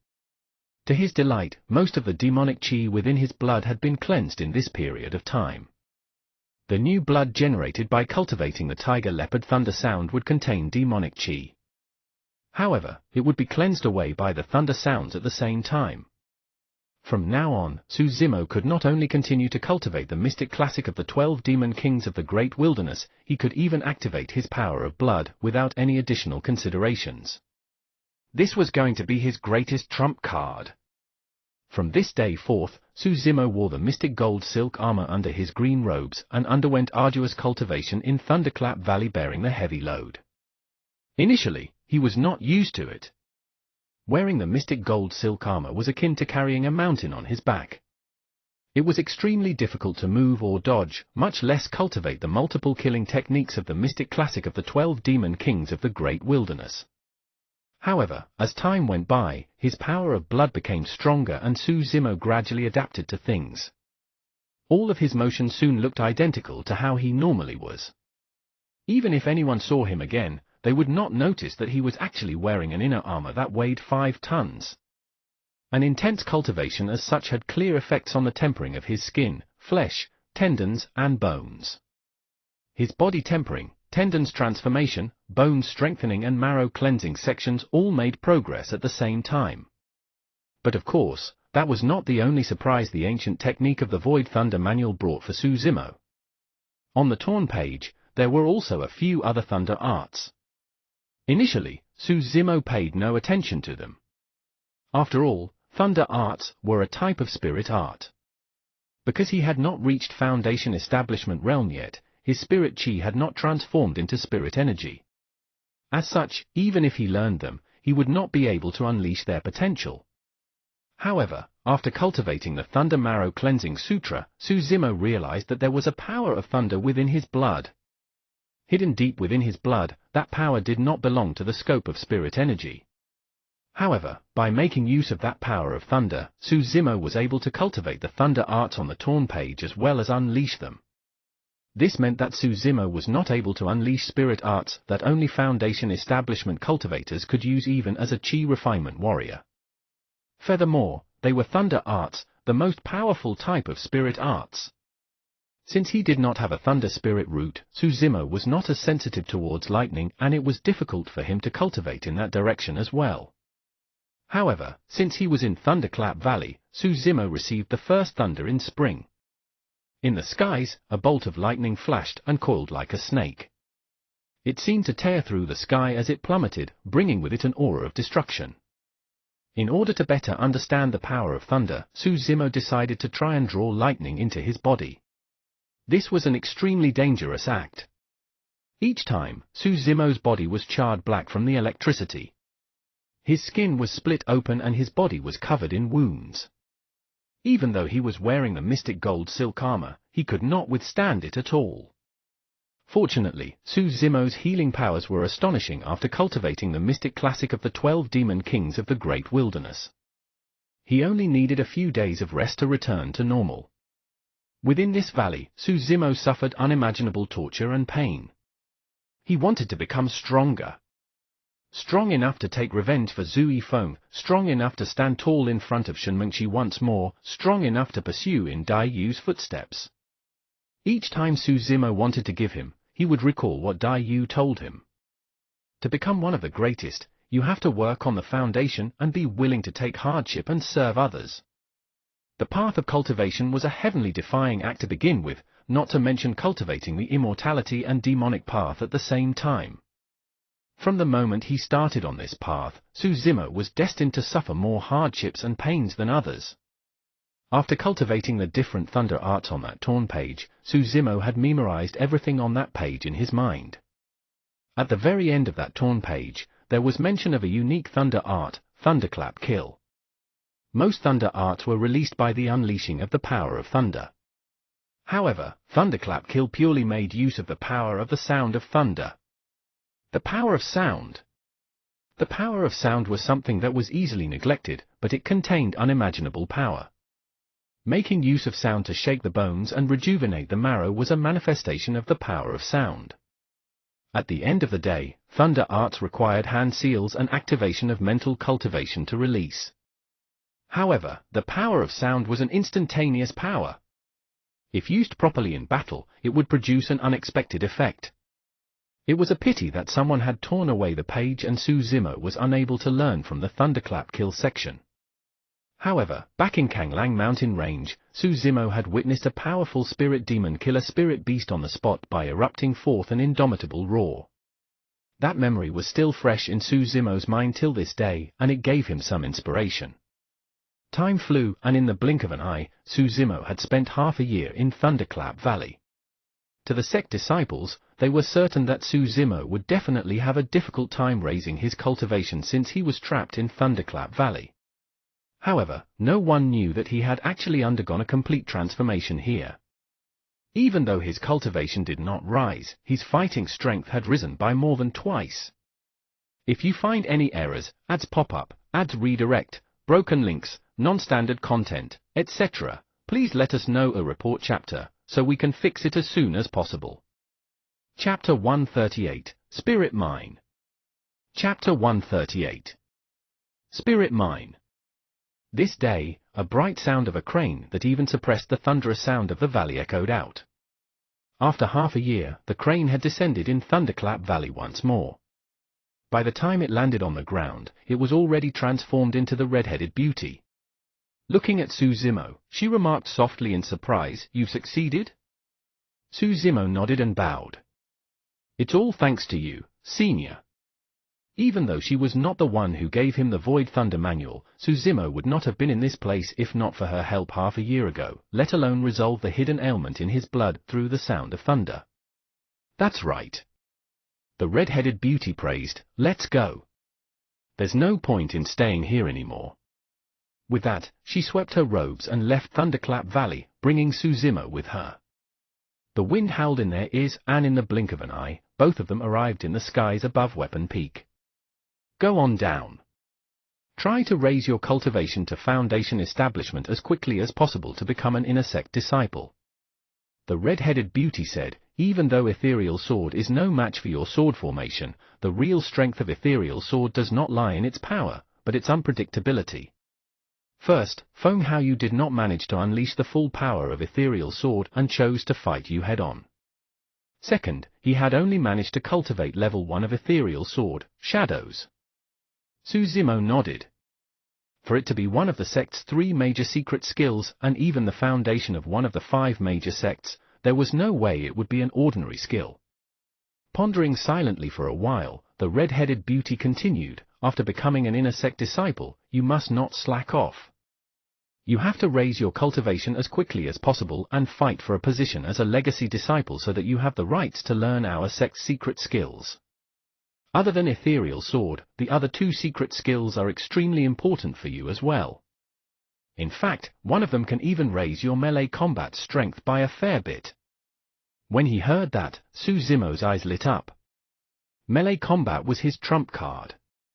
The stronger his trump card was, the more powerful he would be, and his journey through the cultivation world would be safer as well. After a few more reminders, the crane turned to leave as Suzumo descended slowly upon Weapon Peak. Weapon Peak did not change much after half a year. Around the Weapon Refinement Hall, Suzumo caught sight of a few familiar faces. Hey, junior brother Su is back. Shuiyi looked at Suzumo with a bright smile and greeted him while rushing over. Some of the nearby Weapon Peak disciples looked toward Suzumo as well. After half a year, many of the Weapon Peak disciples had an improvement in their cultivation. Shuiyi was now at the peak of perfected Qi condensation and could advance to Foundation Establishment at any time. Everyone knew that Suzumo must have suffered quite a bit in the Thunderclap Valley. As such, they did ask him about it and merely chatted with him casually about the changes in the sect. Feng Haoyu did not wallow in despair after his defeat half a year ago. Instead, he was even more focused in his cultivation and completely gave up on supplementary skills such as weapon and elixir refinement. After becoming an Inner Sect disciple, he reached mid-stage Foundation Establishment in less than half a year. Within the Inner Sect, he was also well known and strong. A month ago, right as he entered mid-stage Foundation Establishment, Feng Haoyu defeated a late-stage Foundation Establishment senior brother and rose to fame after that fight. Even though he was only at mid-stage Foundation Establishment, there were rumors in the Inner Sect that apart from being a legacy disciple, he was already the number 1 of the Inner Sect. It would not be long before Feng Haoyu became a true legacy disciple. Even Lung Ru, who also had a variant spirit root, could not match up against his terrifying cultivation speed. But of course, Lung Ru was now an Inner Sect disciple as well and as at the peak of early stage Foundation Establishment. After chatting a little more with Shuiyi and the rest, Suzumo left and returned to his cave abode. The Spirit Tiger and Little Crane were guarding the place. The moment they caught sight of Suzumo returning, they were naturally elated. The Tiger and Crane pondered for a moment. They were going to have more elixirs in the future. The moment Suzumo sat down, the sound of clothes fluttering could be heard from the skies outside. Right after descending at the cave abode's entrance, heavy footsteps echoed out. Suzumo smiled and knew who it was immediately. Waving his robes, the entrance door opened. "Bro, I've missed you so much." Little Fatty ran over and gave Suzumo a passionate bear hug. "Bro, you're really amazing. Nothing much happened to you despite spending half a year in Thunderclap Valley." Little Fatty laughed. "You aren't bad either. You're already at early stage Foundation Establishment." It was easy to check on Little Fatty's cultivation using the spirit peering art. Hee hee. Little Fatty chuckled.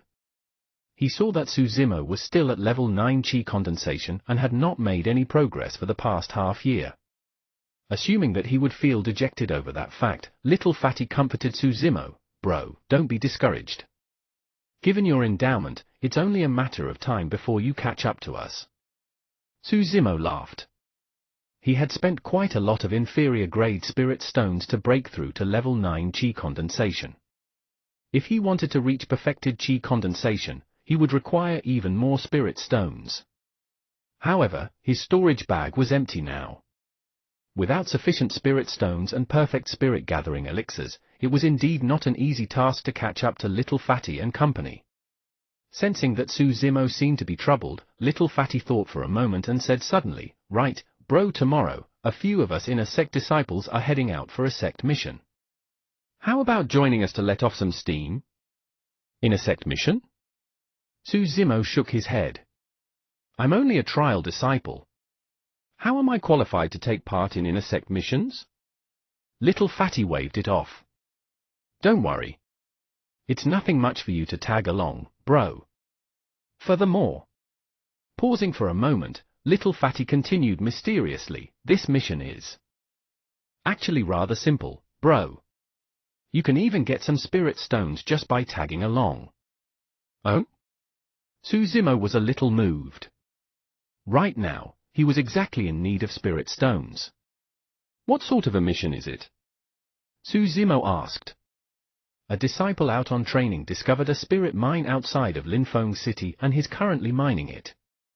Because this senior brother is alone, he's worried that itinerant cultivators might covet the spirit mine. So, he requested the sect to send some cultivators to assist him and collect the mine spirit stones back to the sect." Little Fatty winked. "I've asked around in the sect. For a mission as such, even if we were to secretly keep some of the mine spirit stones ourselves, the sect would not mind about it." Suzimo was deep in thought. Thinking that Suzimo was worried about his safety, Little Fatty laughed. "Bro, don't worry. It's just an inferior grade spirit mine, and the majority of it is inferior grade spirit stones. Even if there are middle grade spirit stones, they will be extremely limited. With a Foundation establishment cultivator leading the way, there won't be any danger at all. Furthermore, Ethereal Sect is one of the 5 major sects of the Great Zhou dynasty. No itinerant cultivator would have the guts to try and steal a spirit mine from us. Once we arrive at Linfeng City of Qi Country, even the city lord will have to welcome us with good food and drinks. We'll stay there for a couple of days, and once the mining is complete, we just have to take the spirit stones back to the sect." "All right," Suzimo agreed to it. Raising his brow, Little Fatty gave a strained smile and said, "Bro, we'll meet at the front peak tomorrow morning. There's even a surprise, hee hee. If you find any errors, ads pop up, ads redirect, broken links, non-standard content, etc., please let us know a report chapter, so we can fix it as soon as possible." Chapter 139, A Man's Name Grows Like a Tree's Shadow. Chapter 139, A Man's Name Grows Like a Tree's Shadow. The next morning. From the main peak of Ethereal Sect, the Foundation establishment cultivators rode on their flying swords, speeding towards the front peak. There were 3 men and 1 woman. Among the 4, the woman was the most eye-catching. Her shirt was white as snow, untainted by any form of dust, and her beauty was unparalleled with glistening complexion. The only thing was that she had an extremely cold gaze that seemed impenetrable to all life. That woman was Lung Ru. Of the 3 men, one of them was rotund. He wasn't tall, but he had a chirpy face, smiling at anyone he saw in a kind manner. That was Little Fatty. One of the other 2 men was Lu Yangrong, a mid-stage Foundation establishment cultivator. Finally, there was Guan Jin. Even though he was at early-stage Foundation establishment, he was well-versed in talismans and was already a Grade 2 talisman master. Both of them were suitors of Lung Ru. Naturally, they were thick-skinned enough to head to Linfeng City on this trip with her, each hoping to win her heart against the other competitor. "Sister Lung Ru, fellow senior brothers, I've also invited a friend along with us. I hope you guys don't mind," Little Fatty chuckled and said while they were on the way. Little Fatty's social relations within the sect was pretty good and he was quite familiar with everyone. Upon hearing it, Lu Yungrong and Guan Jin merely frowned. Even though they were displeased, they did not say anything. Since Lung Ru had a closer relationship with Little Fatty, she naturally did not object either. Before long, the four of them arrived at the front peak of the sect. At the front peak, a green-robed man stood. Accompanied by a spirit tiger, he was handsome with delicate features and an indifferent expression. Even though it was only sprawled there, the spirit tiger was almost as tall as the green-robed scholar with its massive body. A ferocious glint would flicker from time to time from its half-opened eyes. "Bro, here!" When Little Fatty saw the green-robed man, he rushed down and beckoned to the latter. A look of disdain flickered through the eyes of Lu Yungrong and Guan Jin when they saw that the green-robed man was only at level 9 Qi condensation. Naturally, there was no way they would lower their status by stooping to greet him. Lung Ru's gaze swept across the place. When she caught sight of the green-robed man, she was stunned for a moment and a strange glint flickered deeply within her eyes. After not seeing him for half a year, the green-robed man did not seem to have changed much. Even his cultivation was still at level 9 Qi condensation. But, for some reason, Lung Ru felt that the man had turned even more mysterious. If it was said that he shone with a bedazzling light half a year ago, right now, he was as deep and unfathomable as the ocean. Lung Ru descended slowly and retracted her flying sword. She came before the green-robed man and nodded. Little Fatty hid behind Lung Ru and winked at the green-robed man lewdly. Even though he did not say anything, he mouthed silently, "Look, that's a surprise, right?" "Hee hee." The green-robed man smiled and nodded to Lung Ru. "Greetings, Senior Sister Lung." In the 5 peaks, statuses were ranked according to the order of time one joined the sect. However, all trial disciples would greet inner sect disciples as seniors. When Lu Yungrong and Guan Jin saw this in midair, they were shocked and dumbfounded. Lung Ru was known for being cold and aloof in the sect. Neither of them had ever seen her greet a fellow disciple in the sect. Furthermore, this person was only a trial disciple. Initially, Lu Yungrong and Guan Jin had no intention of descending. But now, they both had a tacit understanding and came to the ground at the same time. "Who is this trial disciple?" Lu Yungrong placed emphasis on the words trial disciple, despite his seemingly casual question. Little Fatty introduced immediately, "This is Senior Brother Lu Yungrong and Senior Brother Guan Jin." The green-robed man smiled and waved. "Greetings, Senior Brothers. I am Su Zimo." Su Zimo. Suddenly, both their expressions changed and their pupils constricted. The air around them suddenly became stale at the mention of Su Zimo's name. A man's name grows like a tree's shadow. While there were still inner sect disciples who had not seen Su Zimo in real life after the 5 peaks face-off, there was nobody who hadn't heard of that name. It was unprecedented for anyone to be number 1 in 4 peaks. A Qi condensation warrior who could defeat a Foundation establishment cultivator despite the gap in realm. Moreover, that Foundation establishment cultivator was none other than the current Limelight who was thought to be the number 1 of the inner sect. After the fight half a year ago, many inner sect disciples gathered on Weapon Peak hoping to catch a glimpse of Su Zimo only to be disappointed. After they heard that he was locked up in Thunderclap Valley for Qi deviation, everyone merely laughed it off and stopped caring. All of them knew that one's cultivation could not be raised in Thunderclap Valley. Even if it was an unparalleled genius who was locked there indefinitely, it would spell the end of his path of cultivation. In just half a year, Su Zimo was released. Lu Yungrong and Guan Jin were both secretly shocked. Given the talent that Su Zimo was displaying, it was only a matter of time before he caught up to them. Lu Yungrong thought to himself, no wonder Junior Sister Lung has such a different attitude towards this person. So, he is Su Zimo. He doesn't look like anything special. I heard that his body has been tempered to a strong degree, but why does he look just like a frail scholar? Guan Jin lamented internally as well, frowning as he sized up Su Zimo. After a moment, Lu Yungrong suddenly said, "Junior Brother Su, I've heard a lot about you." Pausing for a moment, he changed the topic. I heard that you were already at level 9 Qi condensation half a year ago. Why hasn't your cultivation improved after such a long time? He was clearly pointing out the obvious, and it was full of provocation. Eh? Guanjin exclaimed with curiosity in his eyes. Junior brother Su, I heard that you entered Qi deviation in your cultivation. Why were you so careless? Since you were just released from Thunderclap Valley, let me give you a word of advice as your senior.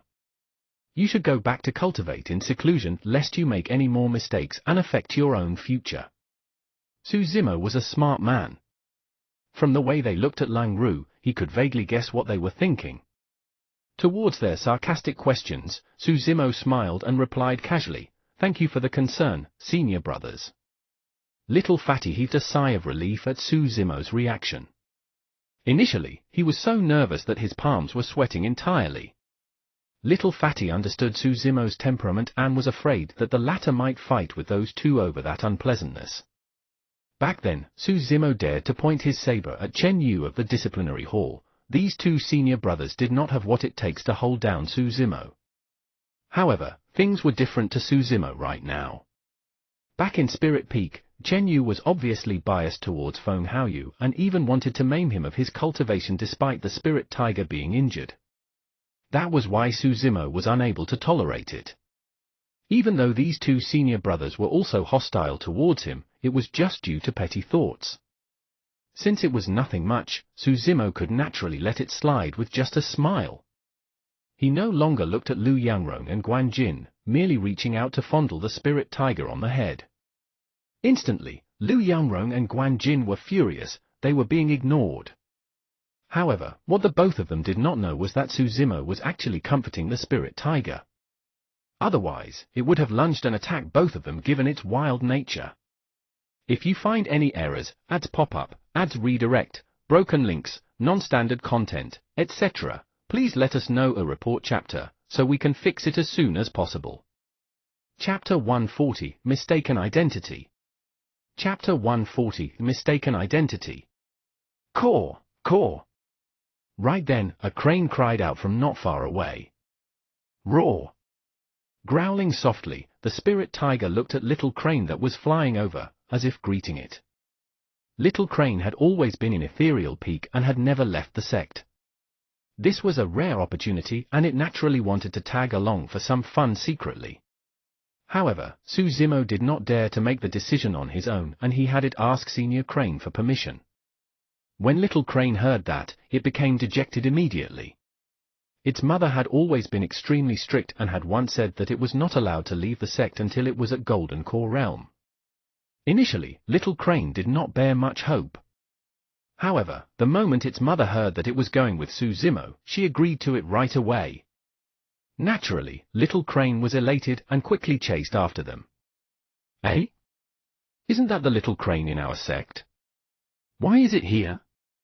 Lu Yangrong remarked in soft surprise. Guanjin pondered and replied, perhaps it's just passing by. Clearing his throat, Lu Yangrong swept his gaze across Su Zimo and the rest.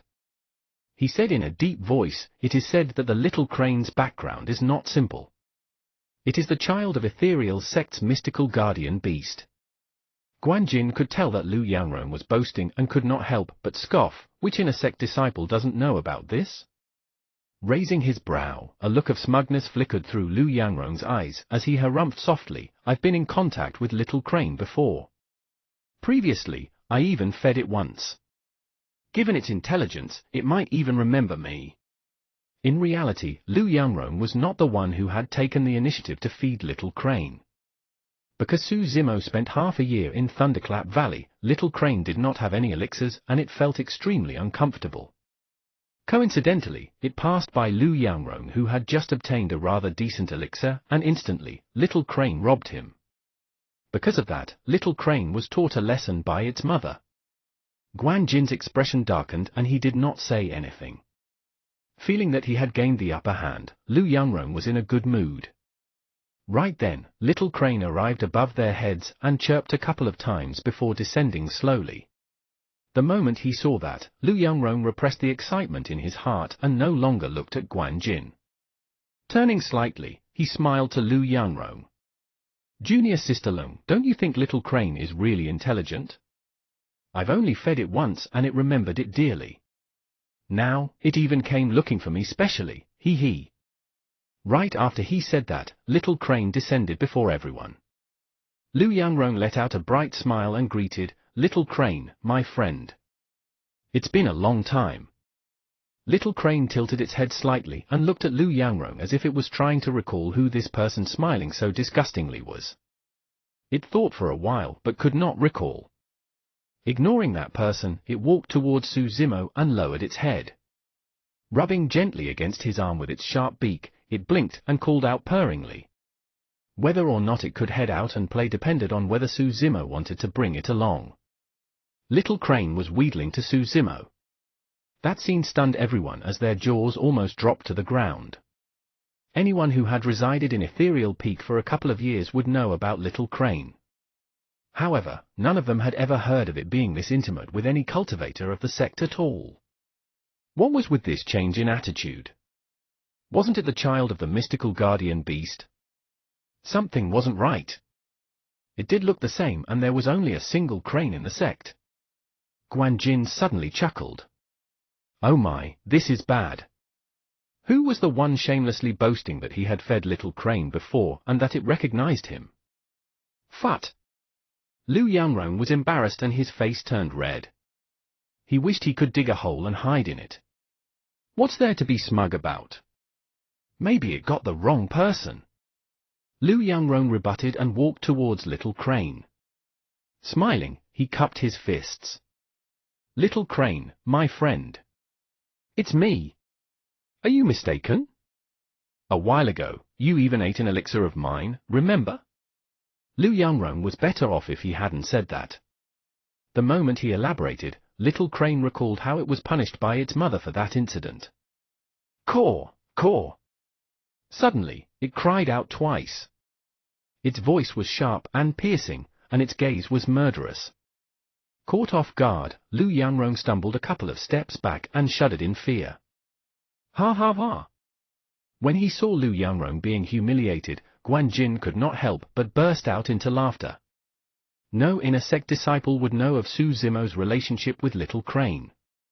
Of the people present, only Little Fatty vaguely knew about it. Su Zimo patted Little Crane on the head lightly and scolded jokingly, "Stupid bird, why are you so fierce?" Their relationship had always been like this. However, that scene made both Lu Yangrong and Guan Jin stare in shock. Even though Lu Yangrong was an inner sect disciple at mid-stage Foundation establishment, he had to greet Little Crane courteously as a friend. However, Su Zimo could call it a stupid bird? Not just that, that guy even hit Little Crane. Yet, the strangest thing was that Little Crane was not angered. Instead, it was still rubbing against that guy's arm. Little Fatty looked at Lu Yangrong and Guan Jin before shaking his head and lamenting internally, "If you guys knew that bro had Little Crane locked up for more than 3 months, you would be scared silly." Did she agree? Su Zimo asked. Little Crane nodded hurriedly, its eyes filled with anticipation waiting for Su Zimo to agree. Su Zimo replied, "All right, let's go together then." Pausing for a moment, Su Zimo felt that something was amiss again. He turned to look at Lang Ru and the rest, asking, "Senior Sister Leng and fellow senior brothers, will there be any problem if Little Crane comes along?" No problem." Lu Yangrong was completely stumped as he replied instinctively. Lang Ru's lips curled slightly as she revealed a faint smile and nodded. Putting aside the fact that Little Crane's strength was equivalent to a spirit demon at Foundation Establishment realm, who would dare to stop it from tagging along given its status? Since everyone's here, let's make a move and try to get to Linfeng City as early as possible. Little Fatty coughed and rubbed his hands. Long Ru nodded. Rolling his eyes, a plot came to mind as Lu Yangrong suddenly said, "You're right, junior brother. We should get to Linfeng City as quickly as possible." However, junior brother Su's cultivation is too low. How is he going to catch up with our speed on Sword Kinesis flight? That's right. Guan Jin nodded too. Even though the trip isn't dangerous, I think it's better if junior brother Su doesn't go. Our speed will be too slow with you tagging along. Liu Yangrong and Guan Jin were initially competing against one another in secret. However, both of them felt a sense of danger at the same time with Su Zimo's appearance. With a tacit understanding, both of them wished to knock Su Zimo out of the picture should an opportunity arise. By that statement, they were implying that Su Zimo would be a burden to them. However, that was something Su Zimo truly could not refute. After all, he was only at level 9 Qi condensation. In terms of sword kinesis flight speed, he was far inferior to Foundation establishment cultivators. But if he were to run on the ground, without even using his power of blood, Su Zimo would be even faster than the sword kinesis flight of Foundation establishment cultivators by making use of his divine steed fleeting. It's fine, it's fine. Little Fatty laughed. I'll catch up to you guys carrying bro with me. Your speed is the slowest amongst us and you're thinking of carrying someone else? Won't you be even slower then? Guan Jin frowned. Liu Yangrong smiled. How about this? Since I'm the strongest, let me carry junior brother Su. Right after he said that, Liu Yangrong even looked at Lang Ru intentionally. Even though Liu Yangrong sounded like he was helping Su Zimo, there was a hint of boasting to his words. If you find any errors, ads pop up, ads redirect, broken links, non-standard content, etc., please let us know a report chapter, so we can fix it as soon as possible. Chapter 141, Dead Quiet Ancient City. Chapter 141, Dead Quiet Ancient City. The moment Little Crane heard those people looking down on Su Zimo's speed, it was displeased on the spot. It wasn't feeling unfair for Su Zimo. Instead, it was because if Su Zimo backed off and did not go, it would not be able to join him to have fun. Little Crane cried and bent down. The spirit tiger was the first to understand what was happening as it hopped onto Little Crane in a delighted manner. Little Crane's body trembled slightly and it felt disgusted for a moment. However, it did not chase the spirit tiger away and instead looked at Su Zimo, signaling for him to hop on as well. This time round, it wasn't just Su Zimo, everyone understood what was happening. Little Crane wanted to carry Su Zimo on it. The speed of a Foundation Establishment Realm Spirit Demon was much faster than Liu Yangrong and the others. Furthermore, who would have imagined that the child of the mystical guardian beast would actually be willing to lower its dignity and carry a Qi refinement warrior? What kind of treatment was that? Liu Yangrong and Guan Jin were both red with envy. If it was the both of them, they would have hopped on eagerly. However, Su Zimo frowned. Hesitating for a moment, he said deeply, I'm quite heavy. Are you able to carry me? Su Zimo was wearing the mystic gold silk armor, which weighed a full 5 tons. If he wanted to take off the mystic gold silk armor, he would have to remove his green robes. However, that wasn't convenient with Ling Ru around. Little Crane believed none of that. Pouting its lips, it raised its head and lamented internally, how much can a mere Qi refinement warrior weigh? Caw, caw. Little Crane chirped and urged Su Zimo to hurry up. Coughing gently, Su Zimo reminded, be careful. With that said, Su Zimo leaped onto Little Crane's back. Thump! Instantly, Little Crane fell to the ground head first, eating a mouthful of dust. Instantly, it was enraged and nearly cursed out in human tongue. How was that a little heavy? That was damn bloody heavy. In truth, due to Little Crane's unique bloodline and its cultivation, it could carry objects of that weight without any issues. However, it was caught totally off guard and naturally fell when something that heavy leaped onto it all of a sudden. Embarrassed, Su Zimo said, why don't I come down? Caw, caw. Little Crane was upset. That was obviously questioning its ability. Channeling its blood, Little Crane flapped and slowly flew up. Under Liu Yangrong and Guan Jin's envious stares, it flew out of the sect. Little Fatty summoned his flying sword and declared while waving, let's go. Before long, Little Crane adapted to the weight on its body. Even though it wasn't fast, it was still far ahead of the other 4. The 7 of them headed towards Linfeng City. The distance between Ethereal Peak and Linfeng City was not too far apart. It would take approximately a day to arrive given the speed of early-stage Foundation Establishment cultivators. Along the way, the group of them came across other cultivators as well. When the outsiders caught sight of their sect badge, all of them gave way respectfully. Be it itinerant cultivators or minor sects, all of them have heard of Ethereal Peak. To them, Ethereal Peak was a massive entity that no one wanted to offend. In the blink of an eye, a day had passed. Nearing dusk, an ancient city gradually appeared in front of them. That was their destination, Linfeng City. Little Crane slowed down gradually. Looking at the ancient city in the distance, Su Zimo narrowed his gaze as though in deep thoughts. Leng Ru and the others caught up from behind.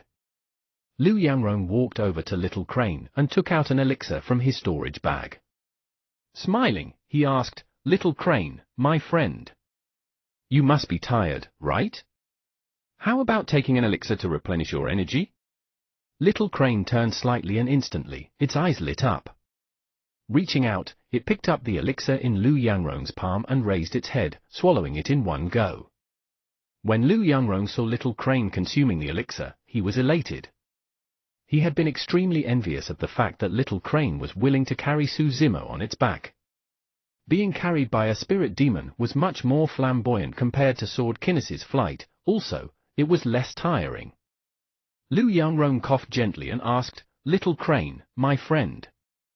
How about giving me a ride so I can rest too?" Little Crane spun its head away and ignored him completely. "You, stupid." Lu Yangrong swallowed back his words. Even if Su Zimo dared to call Little Crane stupid bird, he did not have the guts. Watching Lu Yangrong make a fool of himself from the sidelines, Guan Jin scoffed coldly. Right then, Su Zimo suddenly said, "Everyone, watch out. Something isn't right about Linfeng City." "What's wrong?" Humiliated by Little Crane, Lu Yangrong was fuming. The moment he heard Su Zimo, he retorted, "Don't give instructions if you don't know anything. You're just a level 9 Qi refinement warrior." Exactly. At this moment, Guan Jin was on the same side as Lu Yangrong. He had no intention of letting Su Zimo off as he continued, "What's wrong with Linfeng City? Everything feels normal to me. Even though it's already evening time, there's no lights in the city." "It's strange," Su Zimo shook his head. Leng Ru furrowed her brows, clearly realizing this. Lu Yangrong snorted lightly, "It's not actually night yet. What kind of lights do you want?" In a short while, all 5 of them arrived at the skies above Linfeng City and descended slowly. This time, even Lu Yangrong and Guan Jin noticed something odd about the city. It was too quiet. The ancient city streets were empty without a single person. Even at dusk, it shouldn't be this quiet. It was as if the entire city was empty and everyone had disappeared, leaving it in dead silence. The 5 of them landed in Linfeng City and looked around. Shops on either side of the streets were tightly shut, as though they hadn't been open yet.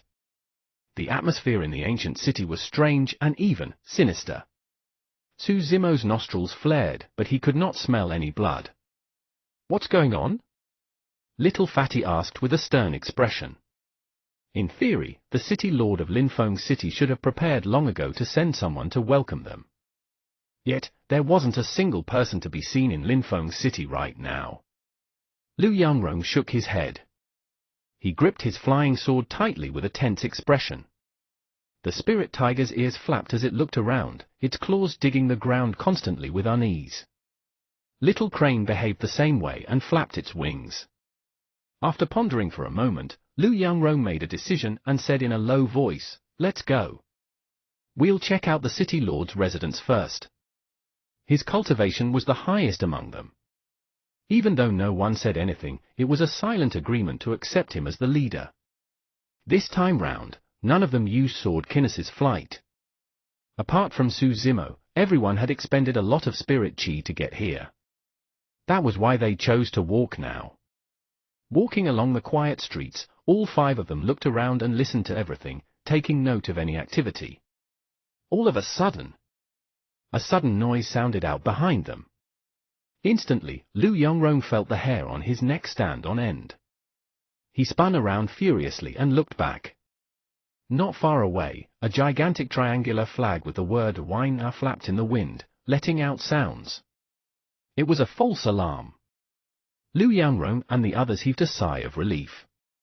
Yet another strange gust of cold wind blew by, and suddenly, Liu Yanrong realized he had broken out into cold sweat before he knew it. This is freaking weird. He cursed and continued walking. If you find any errors, ads pop up, ads redirect, broken links, non-standard content, etc., please let us know. A report chapter, so we can fix it as soon as possible. Chapter 142, Discovery. Chapter 142, Discovery. They hadn't walked far when Liu Yanrong stopped in his tracks. There were two people lying on the street not far ahead. Motionless, their faces could not be seen. One of them was holding a gong in his hand while the other had a tool. From the looks of it, they were probably the night watchmen of Linfeng City. However, why would they be here since night had yet to truly arrive? Why were they sprawled on the ground as well? Hey, night watchman! Are you guys dead or alive? Liu Yanrong grabbed his flying sword. He did not rush forward and merely asked on the spot.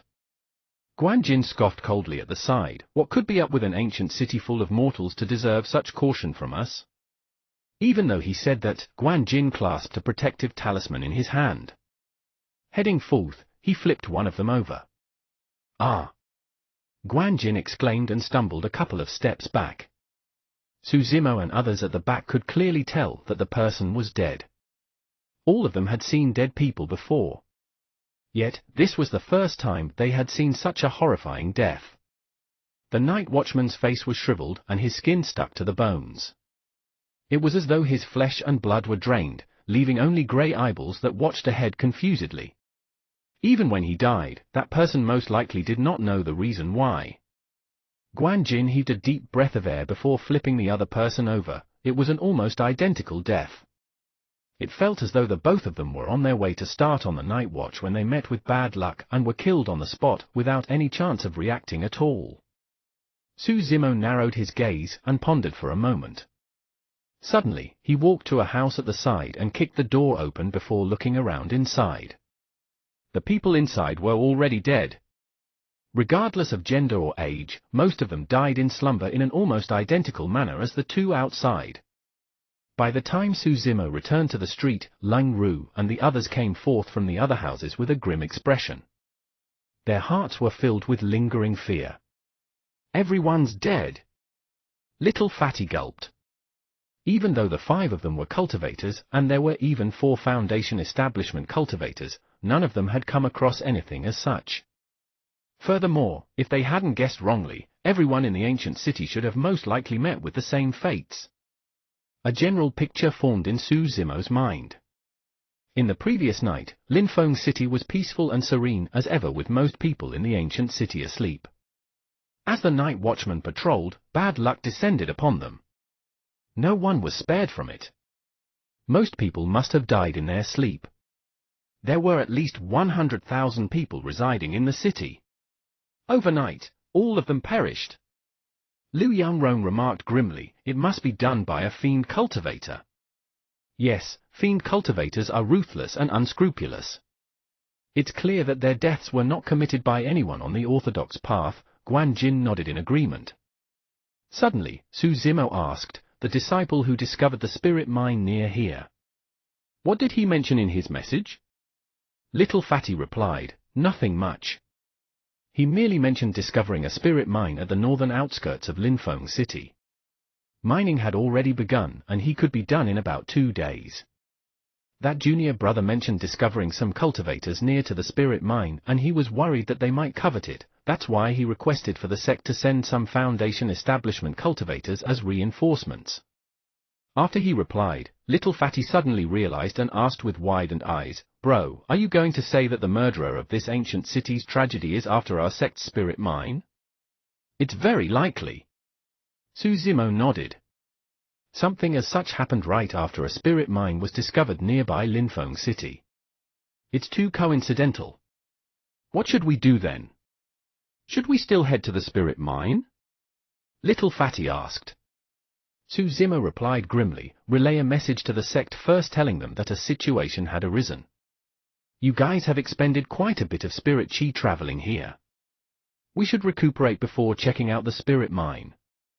Junior brother Su, you're too weak. If you're afraid, you don't have to follow us. Before Su Zimo could finish, he was interrupted by Lu Yangrong's cold scoff. Guan Jin eyed Su Zimo in disdain and continued indifferently, Junior brother Su, since you're so worried, why don't you hurry back? I've already advised you not to follow us, Fufu. Su Zimo frowned. Leng Ru suddenly said, I agree with Junior brother Su's suggestion. As she said that, she retrieved a paper crane from her storage bag and wrote a few lines of words using spirit chi. Releasing the paper crane, it flew to the skies and disappeared in the blink of an eye. When he saw that, Lu Yangrong comforted her, Junior sister Leng, don't worry. There won't be any cultivator within the Great Zhou dynasty stupid enough to covet Ethereal Peak Spirit Mine. That's right. Guan Jin analyzed calmly, it's just an inferior-grade spirit mine containing mostly inferior-grade spirit stones that Foundation establishment cultivators won't be interested in. Even if anyone wanted the spirit mine, they would merely be chi refinement warriors. There's nothing to be afraid of. The spirit chi contained by inferior-grade spirit stones was not efficient in helping Foundation establishment cultivators. If Foundation establishment cultivators wanted to raise their cultivation realms, they would require middle-grade spirit stones. At Golden Core Realm, they would require superior-grade or even supreme-grade spirit stones. Although what the both of them said was logical, Su Zimo felt that things were not as simple. Let's head to the spirit mine straight and check things out. Everything will be clear by then. Lu Yangrong waved and summoned his flying sword, leading the way. Guan Jin followed closely behind. Carrying Su Zimo and the spirit tiger, Little Crane chased after them. Before long, all 5 of them arrived at the spirit mine. When they approached the pitch-dark entrance of the spirit mine, Lu Yangrong paused in his track and turned around. I'll take the front with Junior brother Guan. Because Junior brother Su is the weakest, he'll stand in the middle. Junior sister Leng and Little Fatty will take the back. No one had any objections to that arrangement. The entrance was narrow, so Little Crane and the spirit tiger could not enter, they could only stand guard outside. Su Zimo could tell that even though Lu Yangrong seemed indifferent previously, he had now become more cautious. Summoning his flying sword, Lu Yangrong held it in front of his chest. With 2 shining spirit patterns, it was a middle-grade flying sword. The 5 of them ventured deep into the spirit mine. They did not walk far when a strange sound echoed from ahead. It was as though a large group of things were flying over, and they could only see it vaguely through red flashes. Taking a closer look, Lu Yangrong realized that it was a group of black crows with a strange red glow in their eyes. Kneel down and let them pass. Lu Yangrong bent down and everyone else followed suit. The crows with bloodshot eyes sped above their heads without stopping. Heaving a sigh of relief, Lu Yangrong shrugged his shoulders. Pretending to be relaxed, he turned back and smiled. Puny beasts are common in places like this spirit mine. By ignoring them, we're even conserving spirit chi. Suddenly, Su Zimo's senses were alarmed as he hollered, watch out! Swash! A sword beam flashed at an extremely fast speed and arrived before them in the blink of an eye. Right now, everyone was at their most relaxed after those crows with bloodshot eyes had just passed. By the time Lu Yangrong heard Su Zimo's warning, it was too late. If you find any errors, ads pop up, ads redirect, broken links, non-standard content, etc., please let us know a report chapter, so we can fix it as soon as possible. Chapter 143, Middle Grade Spirit Mine. Chapter 143, Middle Grade Spirit Mine. Puff! With a crisp sound, a bloody flash appeared. Lu Yangrong had just turned around when his head was pierced by a flying sword and he died on the spot. The flying sword continued its momentum and continued to stab at the people behind. Su Zimo was the first to be targeted. Su Zimo's spirit perception had long alerted him to it as he instantly drew his Cold Moon saber and slashed against the incoming flying sword, knocking it away. The speed of that attack was way too fast to be from a Chi refinement warrior. If Suzumo wanted to defend using flying swords, he would have to use his sword formation. However, it would take too long to set up and he wouldn't be able to deal with the situation on hand. Liu Yangrong's blood splattered all over Suzumo and Guan Jin. Apart from Suzumo, the rest were stunned and their eyes were filled with shock. Even with Lang Ru's personality, she still looked somewhat flustered at the moment. None of them could imagine how someone who had just been laughing and talking to them a moment ago had turned into a corpse in the blink of an eye. Swash! Swash! Two more flashes of light appeared, targeting Suzumo and Guan Jin. Standing where he was in a dazed manner, Guan Jin did not manage to shatter the protective talisman in his hands right away. Suzumo extended his palm and yanked Guan Jin back, hollering, "Hurry, retreat!" Clang! Clang! Flipping his hands, Suzumo slashed twice and the two incoming flying swords fell to the ground. The two swords carried quite a bit of power in them, their attacker was early stage Foundation establishment at least. The change in circumstances had rendered Liu Yangrong and Guan Jin's earlier predictions invalid. Within the spirit mine, there were at least 3 Foundation establishment cultivators. Furthermore, all 3 of them did not care if they were going against Ethereal Peak. Every single attack of theirs was lethal, showing no mercy at all. Finally, Guan Jin and the others snapped out of their stupor. Shattering his protection talisman, a light barrier appeared around Guan Jin's surroundings. Lang Ru and Little Fatty then sped towards the exit. Clothes could be heard fluttering from the depths of the mine, and by the sound of it, there were quite a number of people. When the people inside saw that their flying swords could not kill Suzumo and the rest, they gave chase outside. As Suzumo retreated, he drew out a blood-colored bow. Before the 5 peaks face-off, Suzumo had already refined the Cold Moon Saber and Sanguine Crystal Bow into inferior-grade spirit weapons. In the blink of an eye, 3 arrows were loaded. Swoosh! Swoosh! Swoosh! The sound of arrows piercing through the air echoed as 3 flashes of light tore through the darkness of the mine. Ah! Ah! 2 shrieks could be heard while the 3rd arrow was blocked. Be careful, everyone! Someone yelled from the depths of the mine. Within that narrow mine, there was not much space for cultivators to dodge, and as such, Suzumo's arrows dealt quite a bit of damage. Running with all their might, Suzumo and the rest got out before long. Outside, all of them were rattled. The blood-eyed crows that flew by them earlier on were now surrounding and pecking at Little Crane and the spirit tiger. Because it was a spirit demon after all, Little Crane could defend itself against the attacks of the blood-eyed crows. However, the spirit tiger sustained a lot of injuries because it could not fly. Howling on the spot, it was trying to defend itself desperately. Frost wind! When Lang Ru saw that, she conjured hand seals and hollered, pointing towards the skies. A cold gust of wind appeared out of nowhere and swept through the blood-eyed crows. Instantly, a number of them were frozen and fell to the ground, shattering to their deaths. That was the power of spirit arts. Thanks to Lang Ru's assistance, Little Crane broke out of the encirclement and panted slightly, looking somewhat fearful. Residing in the sect most of the time, it had never seen such a bloody scene. Ride on, Little Crane, and leave this place for now, Suzumo ordered swiftly. Hava hava! Right then, a haughty laughter came from deep within the cave. A group of people came forth. The leader, who was donned in grey robes, declared, "None of you will leave today. Stay here." Late-stage Foundation establishment. Little Fatty's pupils constricted as he exclaimed. The grey-robed cultivator who spoke was at late-stage Foundation establishment. Among them, Liu Yangrong, who was at mid-stage Foundation establishment, had already died within the spirit mine.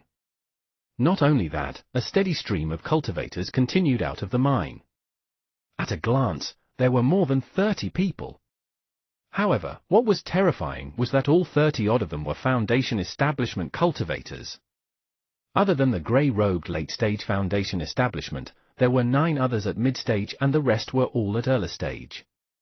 There wasn't a single Chi refinement warrior. It's over.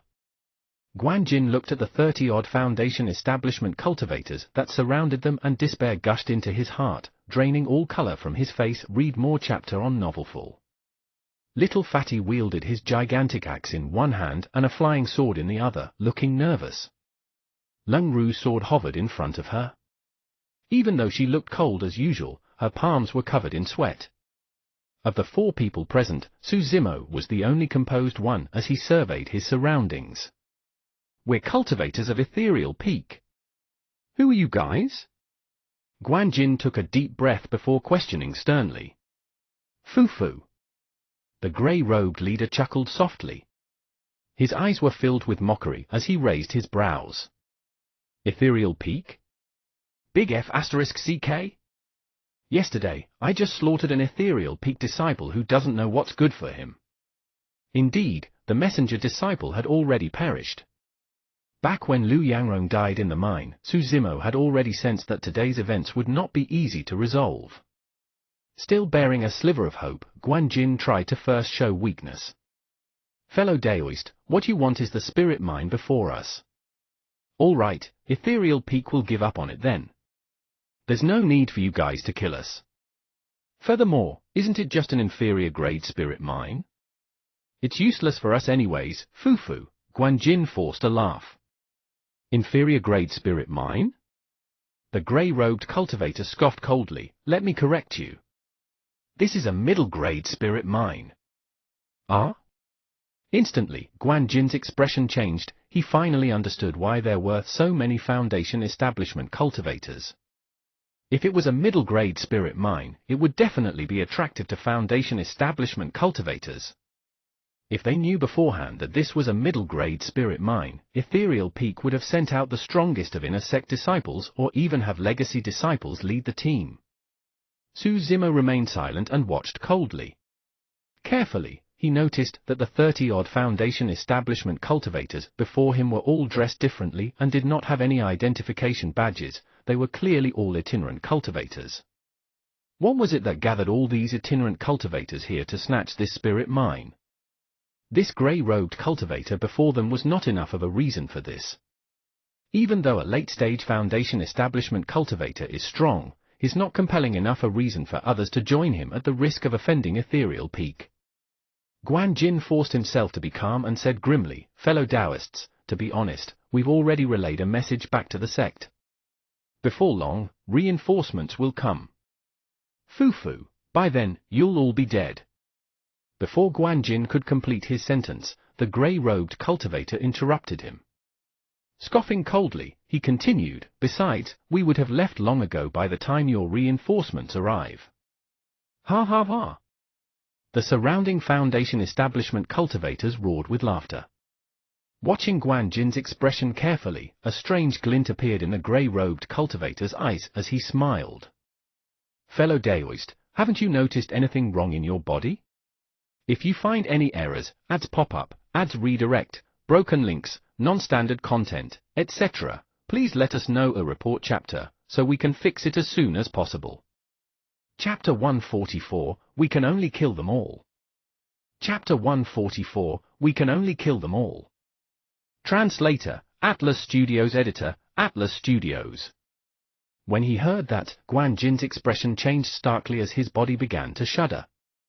Su Zimo glanced sideways and saw that Guan Jin's face was drying at a visible speed. Wrinkles started appearing as if all his blood would be forcibly drawn away by an invisible force at the next moment. "Ah!" Guan Jin roared and tried his best to release spirit energy, but to no avail. He turned and looked towards Su Zimo and the others as panic filled his eyes. His pupils had turned grey and dull. It was an identical situation to those mortals who had died in Linfeng City. "Ku! Ku!" Stretching his arm, Guan Jin seemed as though he wanted to say something, but a strange sound came from the depths of his throat. Little Fatty was so scared that he jumped back instinctively. No one had attacked Guan Jin, but in the blink of an eye, he had become like this. It didn't seem like he was going to survive. It was way too creepy. Chills ran down Little Fatty's spine as he panted heavily to calm himself down. Su Zimo furrowed his brow slightly. He looked carefully and noticed that there were faint green spots on the skin of Guan Jin's palm that exuded an evil aura. Back in Linfeng City, that hand of Guan Jin had come into contact with the dead night watchman. If that was all it took for a Foundation establishment cultivator to die, it was quite a terrifying method. They might be the next ones if they were careless. The surrounding Foundation establishment cultivators looked at everything unfold calmly, as though this was an expected outcome. Even though Ling Ru was always cold, she could not help but feel bad looking at Guan Jin's helpless gaze. Retrieving a couple of elixirs from her storage bag, she wanted to feed them to Guan Jin. She did not know what had happened to Guan Jin. However, they were fellow disciples after all, and she couldn't just leave him in the lurch. Just as Ling Ru was about to step forward, someone grabbed her arm and yanked her back. "Don't go!" Su Zimo's voice rang in her ears. With a thud, Guan Jin fell to the ground, no longer breathing. Ling Ru froze on the spot. A ghastly green ball of light floated out of Guan Jin's body and flew into the depths of the spirit mine. A cold glint flashed across Su Zimo's eyes as he lamented internally, there should be someone else in the depths of the spirit mine. That person is the true murderer behind Linfeng City's tragedy. He. The grey-robed cultivator said with a strained smile, "Oh, you have quite the tender heart for women. Beauty, if this punk hadn't pulled you back, you would have been dead by now." Ling Ru's heart jolted. Even though her cultivation was higher than Su Zimo, she had not been through any life and death situations. As such, she could not but lose her cool looking at the tragic death of her two senior brothers. Upon realizing this, Ling Ru looked at Su Zimo gratefully. Stroking his chin, the grey-robed cultivator said with a perverted look, "But that's good too. It'd be such a pity for a beauty like you to die here. Hey, I happen to be in need of a maidservant to warm my bed. You look pretty suitable for it." Ha ha ha! The surrounding Foundation establishment cultivators burst out in laughter. Swish! Right then, a gust of wind came from the entrance of the spirit mine as another batch of blood-eyed crows swarmed out like flying locusts. In the blink of an eye, they covered half the skies above everyone's heads. Little Fatty felt his scalp tingle as he gulped and asked softly, "Bro, what should we do?" Ling Ru looked towards Su Zimo. At this moment, the both of them had already subconsciously took Su Zimo as their pillar of support. They had even forgotten that their cultivations were higher than his. There's no other way. Su Zimo shook his head and remarked indifferently, "We can only kill them all." Ling Ru and Little Fatty's eyes dimmed. Ling Ru sighed in her heart, they are all Foundation establishment cultivators. Apart from the 9 mid-stages, there's even a late-stage Foundation establishment cultivator. Su Zimo is only a Qi refinement warrior. What can he do? Be it Ling Ru or Little Fatty, both thought that Su Zimo had only said that casually because he knew he was about to die. Biting her lips gently, Ling Ru said in a low voice, "In a while, I'll use my talismans to try and block as many people as possible. Find a chance to get out by riding on Little Crane." Little Crane looked up at the blood-eyed crows that filled the skies. Chirping, it flapped its wings, ready to strike at any moment. Even though the blood-eyed crows weren't strong, they had the advantage in numbers. If they were to swarm Little Crane, it wouldn't be able to unleash its full strength. On the ground, the spirit tiger was of no help at all. Right then, Su Zimo suddenly drew his sanguine crystal bow from the storage bag and loaded arrows. His entire action was fluid like water, as though he had rehearsed for it countless times. Swoosh! Swoosh! Swoosh! 3 arrows were shot towards the crowd and appeared before them in the blink of an eye. Initially, the 30-odd Foundation establishment cultivators wanted to make fun of them. Most of their attention was on the 2 Foundation establishment cultivators in the group, Ling Ru and Little Fatty. None of them expected that the Qi refinement warrior was the first to strike.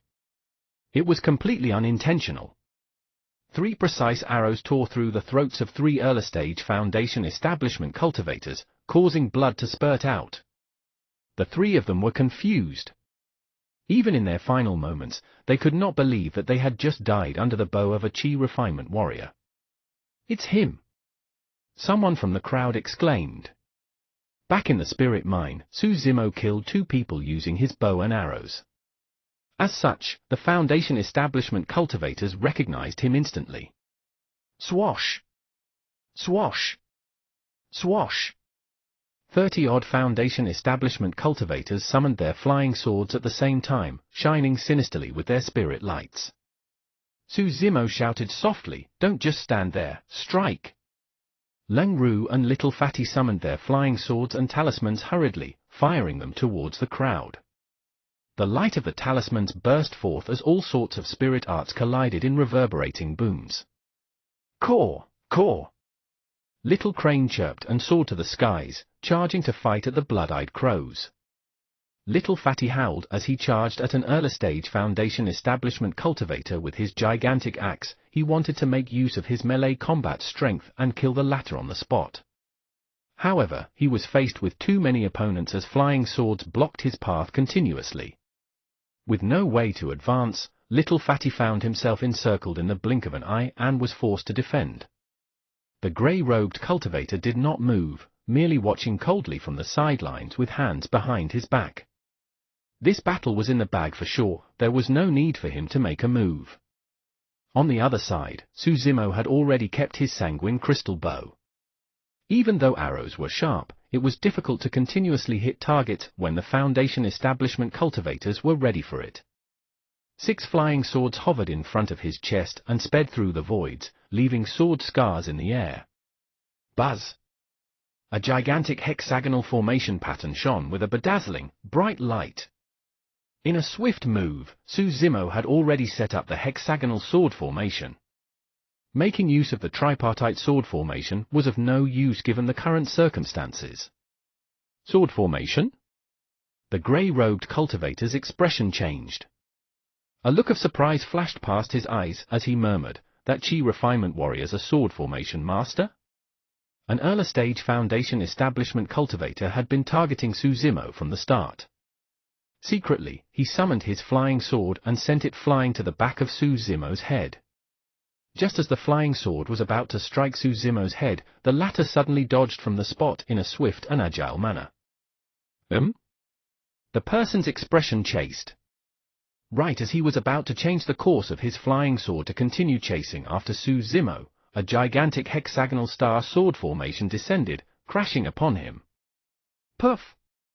A sanguine light flashed. The person was split into 2 by the hexagonal sword formation. If you find any errors, ads pop up, ads redirect, broken links, non-standard content, etc., please let us know a report chapter, so we can fix it as soon as possible. Chapter 145, The Power of Lightning Arts. Chapter 145, The Power of Lightning Arts. Translator, Atlas Studios. Editor, Atlas Studios. That Foundation establishment cultivator had all sorts of tricks up his sleeves. Before he was able to use any of them, he was slashed down by Su Zimo's sword formation. Hum! Hum! Hum! Sending forth waves of sword chi, the hexagonal sword formation rebounded multiple flying swords and broke Little Fatty out of his predicament. In just a short while, there was already a wound on Little Fatty's body. "It's fine, my skin is thick." "Bro, don't worry about me," Little Fatty yelled as he charged forth without even turning back. Leng Ru had indeed displayed the strength as a disciple of a major sect as well. Even though she did not cultivate any secret skills of the sect, she was able to defend against the encirclement of 9 mid-stage Foundation establishment cultivators using just her talismans. But of course, it was clear that the 9 of them had not exerted their full strength too. They were merely playing a cat-and-mouse game, taunting Leng Ru with lewd remarks while attacking. Unmoved in the slightest bit, Leng Ru was not in any danger for now. On the other side, a dozen or more Foundation establishment cultivators had shifted their attention towards Su Zimo. They surrounded him with all their might as flying swords tore through the voids, while spirit arts exploded everywhere. No matter how strong the hexagonal sword formation was, it was unable to withstand the power of so many Foundation establishment cultivators. In the blink of an eye, it was on the verge of collapse. Ha ha! One of the Foundation establishment cultivators burst out in laughter. I want to see how long a mere chi refinement warrior like you can last. Roar! Before he could stop laughing, a black shadow appeared beside him. It bit on that man's throat as blood gushed out. The spirit tiger had been waiting for an opportunity to attack, and as such, an early-stage Foundation establishment cultivator's life was ended. Even though it was only a spirit beast, if it closed in on Foundation establishment cultivators, they wouldn't stand much of a chance. That was also the reason why Daiyu had once told Suzimo that demon cultivators are the best at killing opponents through level gaps. Beast, how dare you behave so insolently? A few of the Foundation establishment cultivators cursed angrily. Invoking spirit arts, the spirit chi in the surroundings surged violently towards the spirit tiger. With the spirit tiger's current strength, it was unable to defend against the power of spirit arts at all.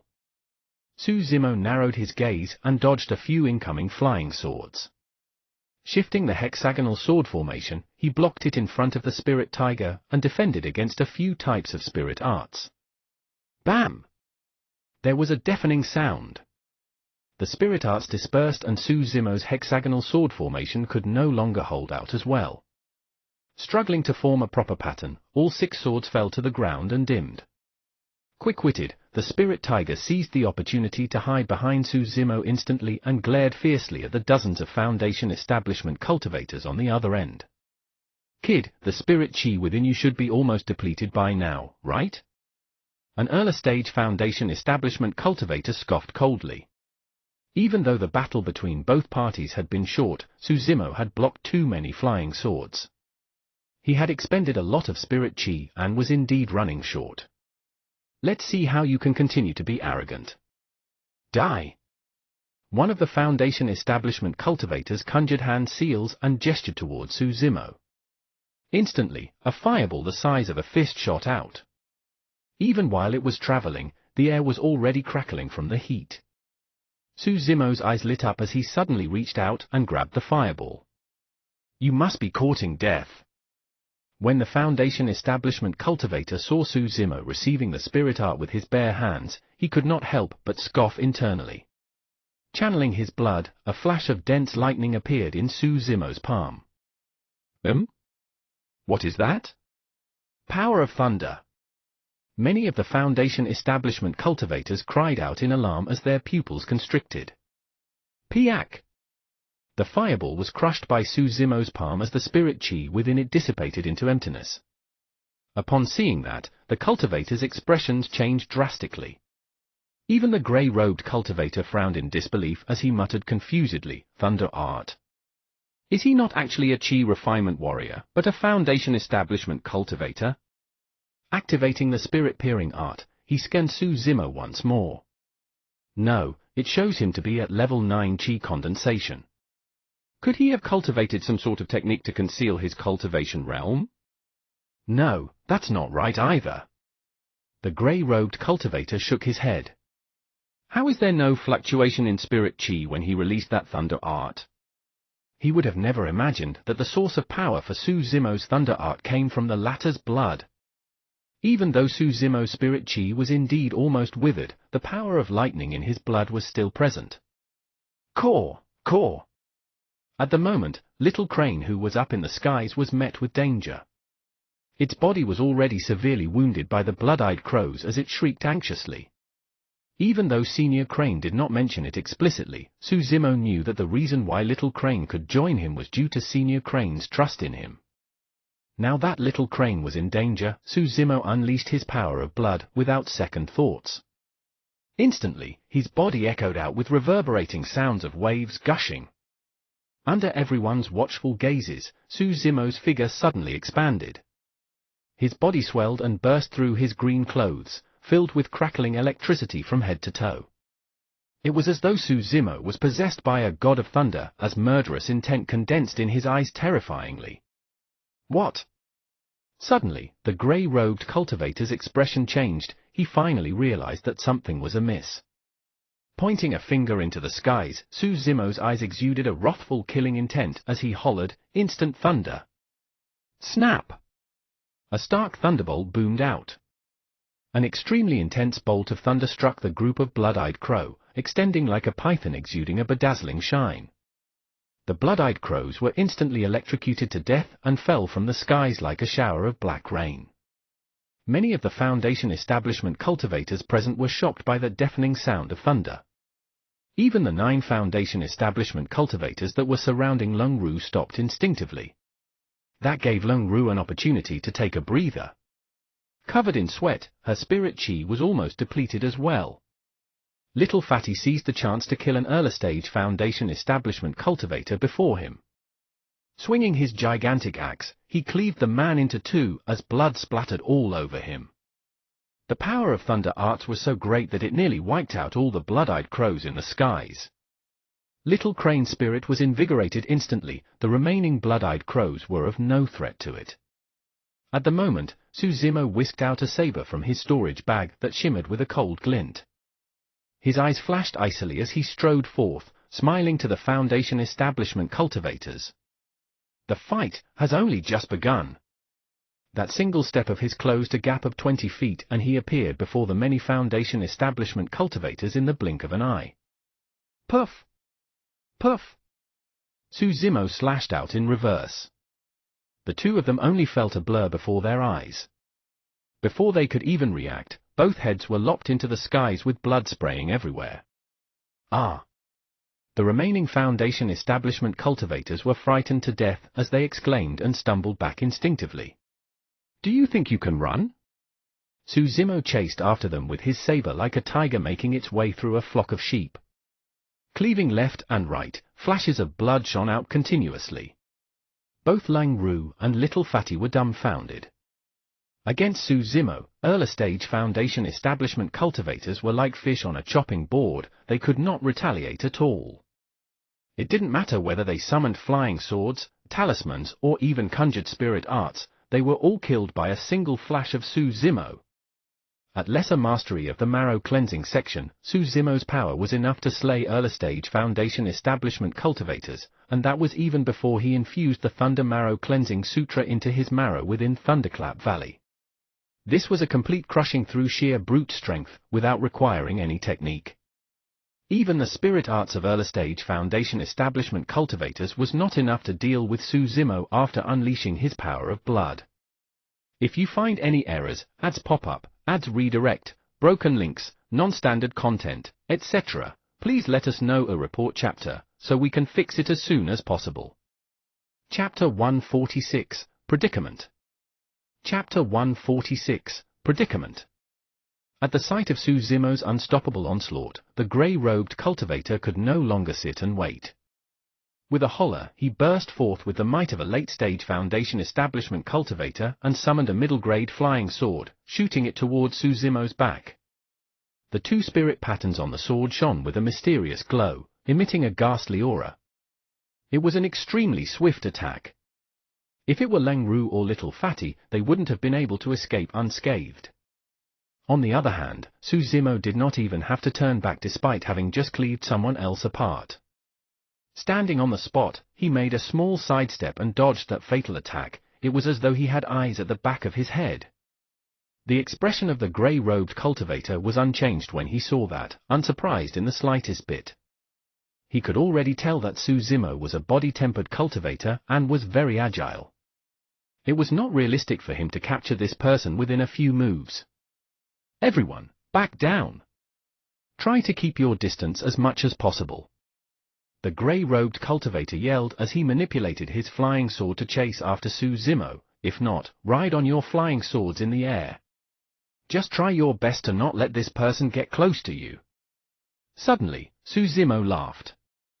Striding forward, he exerted strength in his legs and burst forth with divine steed fleeting, leaving a series of afterimages behind him. Mystify.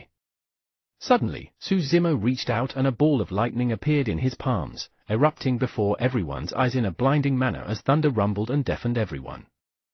Instant Thunder and Mystify were thunder arts of the Void Thunder Manual. Instant Thunder was a killing technique. It was powerful and had a large area of effect. As for Mystify, it was a supplementary spirit art that had almost no lethality. By making use of the power of Thunder's explosiveness, its aim was to confuse the 5 senses of the opponents and to mainly block their vision and hearing. The many Foundation establishment cultivators felt their visions blur as their ears rang incessantly with echoes. The next moment, Suzumo was already before them. In terms of melee combat, no one was a match for Suzumo as blood splattered endlessly. In the blink of an eye, countless of the Foundation establishment cultivators on the other end were dead on the spot. By now, all the early stage Foundation establishment cultivators were dead. Right then, Lung Ru, who was in mid-air, shrieked as the protection talisman around her exploded. Immediately after, she was slammed heavily on the abdomen by a palm of spirit energy. Sent flying, she spat out a mouthful of blood and looked even paler. Little Fatty's shoulder was also pierced by a flying sword as he fell to the ground and broke out in cold sweat. The grey-robed cultivator was the one who had struck personally.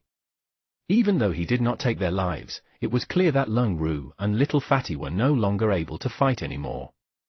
He was intelligent and quick to notice that the strength of early-stage Foundation establishment cultivators was no longer able to deal with Suzumo. As such, he chose to get rid of Little Fatty and Lung Ru first. With that, the grey-robed cultivator could then reset the situation and group up with the 9 mid-stage Foundation establishment cultivators to fight Suzumo together. Standing in front of Little Fatty and Lung Ru, Suzumo held his saber before his chest and his eyes shone with a sharp killing intent. He was not fearful in the slightest bit against the 10 Foundation establishment cultivators on the other end. As she looked at Suzumo's back view, Lung Ru was filled with mixed emotions. This mission was undertaken by her, Little Fatty, Lu Yangrong and Guan Jin. Suzumo did not have the rights to join. But if Suzumo wasn't here, she would have already been dead along with Little Fatty.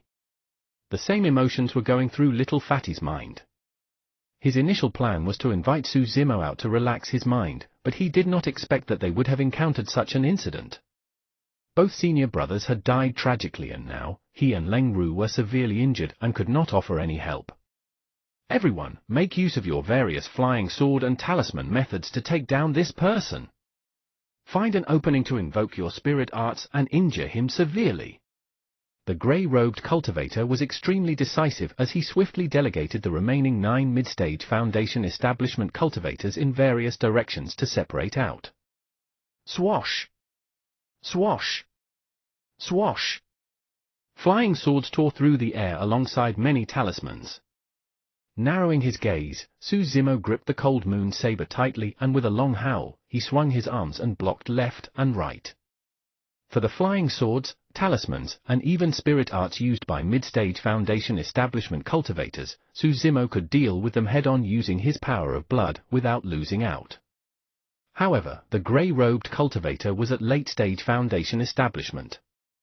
Suzumo's marrow cleansing section was only at a lesser mastery. Even with the Thunder Marrow Cleansing Sutra, he was no match against that guy. If it was just a one-on-one fight, he could make use of various techniques to close the distance between them so that he could take the grey-robed cultivator down with his saber. But now, the grey-robed cultivator had 9 other helpers and together, the 10 of them restrained Suzumo on the spot. It was not that Suzumo was unable to break through the encirclement. However, if he did, Lung Ru and Little Fatty behind him would be killed on the spot. Against Foundation establishment cultivators, the Spirit Tiger was no longer of much help. Clang! Clang! Clang! The sounds of the Cold Moon saber and flying swords clashing echoed out repeatedly as sparks flew. If one had not seen it personally, it would be hard to imagine that the 10 Foundation establishment cultivators were actually surrounding to fight a single level 9 Chi refinement warrior. Everyone, hold steady. That punk must have cultivated some sort of secret body tempering technique to turn his body so powerful. Once we kill him, that secret technique will be ours. The grey-robed cultivator rallied once more. Invigorated, the remaining 9 mid-stage Foundation establishment cultivators were even more motivated in their attacks. Lung Ru and Little Fatty sat on the spot and could only see and hear the endless flashes of swords clashing and sparks flying. However, they had not sustained any more injuries. Suzumo had blocked everything for them. During this period, Suzimo had no choice but to fight head-on with the grey-robed cultivator. He suffered slightly and his teeth were sore while his blood was shaken. Little Fatty could tell that Suzimo was in a predicament. He could not help but yell, "Bro, don't bother about us. Leave first." Lung Ru pursed her red lips without saying anything at all. She could naturally tell that if not for her and Little Fatty, even the 10 Foundation establishment cultivators on the other end may not be a match for Suzimo. Ha ha ha! The grey-robed cultivator could not help but laugh when he saw that the outcome was almost decided. "Punk, let's see how long more you can last." The situation was clear, Suzimo could only react. If he was careless, not only would he fail to protect Lang Ru and Little Fatty, he would get injured as well. As time passed, Suzimo's physical strength gradually declined and it was only a matter of time before he lost. In reality, Suzimo was extremely calm at the moment. He was constantly watching the fight between Little Crane and the blood-eyed crows up above. Thanks to the power of instant thunder, there were not many blood-eyed crows left.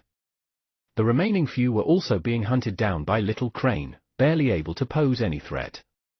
Suzimo needed Little Crane's help. Given the current circumstances, only Little Crane's strength was of help. Right as the grey-robed cultivator laughed, Little Crane finished off the last few blood-eyed crows and looked down, meeting with Suzimo's clear eyes. Suzimo nodded and Little Crane understood. When he channeled his blood earlier on, the green robe on Suzimo's body was already torn apart, revealing a thin golden silk armor. Suddenly, Suzimo took off the golden silk armor and tossed it on the ground.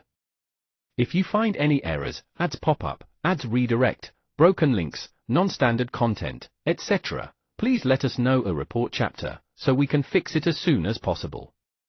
Chapter 147, Into the Spirit Mine Once More. Chapter 147, Into the Spirit Mine Once More. Everyone had seen the golden silk armor on Suzimo's body, but none of them thought much about it. Without any spirit patterns, it was merely a pseudo-spirit weapon. Now, the grey-robed cultivator found himself stunned momentarily when Suzimo tossed the golden silk armor on the ground. He could not understand why Suzimo would do that. But, at the next moment, the grey-robed cultivator's pupils constricted in horror. After removing the golden silk armor, Suzimo was like a completely different person. With a front dash, he slashed with the Cold Moon Saber and blocked all the incoming flying swords before charging towards the grey-robed cultivator. It was too fast. In fact, he was at least twice as fast as before. A black shadow flashed past like a ghost. Almost in the blink of an eye, Suzimo had arrived before the grey-robed cultivator. With a torrential killing intent, he slapped the head of the latter. Piak! The grey-robed cultivator's head ruptured as he fell back. Even till his death, he did not understand what happened. That golden silk armor was none other than the damaged Carnate Mystic Gold Silk Armor. Wearing it was akin to carrying a burden of 5 tons. Hence, Suzimo had not displayed his true strength the entire time. Now that he removed the burden on his body, Suzimo was much more relaxed as he burst forth with a massive speed boost, killing the grey-robed cultivator who was caught off guard. Right as the other 9 mid-stage Foundation establishment cultivators were about to attack, Little Crane had already seized the opportunity to descend and swoop Little Fatty, Lang Ru, and the Spirit Tiger into the air with it. The coordination between the man and Crane was seamless. In the blink of an eye, the only people alive on the ground were Suzimo and the 9 mid-stage Foundation establishment cultivators. Blood drained from their faces as they watched Suzimo advance towards them step by step, fear filling their eyes. Before this, none of them would have thought that more than 30 Foundation establishment cultivators would be killed mostly by a level 9 Chi refinement warrior. Swash!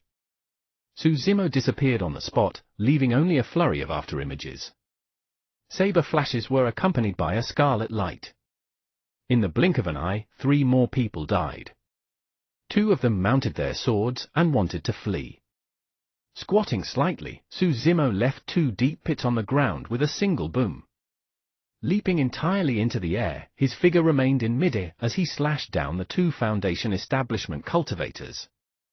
There were now 4 remaining. Repelling 2 incoming flying swords, Suzimo charged forward and banged against someone's chest, exerting all his might. That person's eyeballs popped out with blood spraying and his chest caved in. The sound of bones cracking could be heard and he died before falling to the ground. By then, Suzimo had already left and had caught up with another person, letting out a saber flash. 2 more remaining. Realizing that they could not escape Suzimo's pursuit, the both of them dashed towards the spirit mine's entrance. Suzimo was hot on their tails. They were just about to reach the entrance when the ground trembled under Suzimo's lunge. The slower person was ratified. His legs gave way as he staggered and fell to the ground. The other person ahead had already disappeared into the spirit mine. No. It's none of my business. And none of this is my idea. It was him. The Foundation establishment cultivator on the ground stammered and tried to explain things incoherently, his face devoid of color. Who is he? Suzimo interrogated with a cold gaze. I don't know. The person shook his head but looked towards the entrance of the spirit mine instinctively. There was a flash of fear in his eyes. Pondering for a short moment, Suzimo continued asking, the person in the mine is the one who killed those people in Linfeng City, right? Why yes, the Foundation establishment cultivator nodded furiously. What's his cultivation realm? Right as the Foundation establishment cultivator was about to reply, green spots appeared on his face as he smiled at Suzimo sinisterly. When he saw that smile, Suzimo's hair stood on end. Without hesitation, he retreated immediately. Bang! It was a dull explosion. The person who was alive just a few moments earlier exploded right in front of Suzimo's eyes. Blood and flesh splattered everywhere as a ghastly green ball floated into the spirit mine. At the moment, Little Crane descended with Lung Ru and Little Fatty upon seeing that the fight was over. Junior brother Su, are you all right? Bro, are you all right? Both of them asked at almost the same time. A hint of panic flashed in Lung Ru's eyes, but she returned to normalcy almost immediately. I am fine. Suzimo nodded and replied, frowning in deep thoughts. After a moment, he fondled Little Crane's head and said, stupid bird, send everyone back to the sect first. This place is not suitable for you guys to linger on. If you can meet with reinforcements from the sect on the way back, that would be for the best. Caw. Little Crane called for Suzimo to hurry up so that they could leave together. You guys leave first.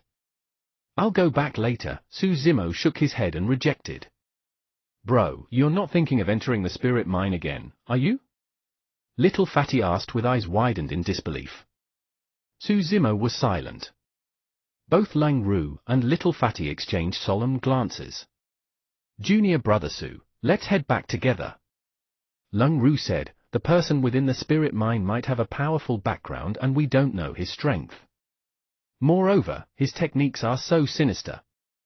There's no need for us to take this risk. Just let him have this spirit mine. That's right. Little Fatty added, furthermore, we've already sent a message back to the sect and seniors will arrive soon. This spirit mine can still be ours.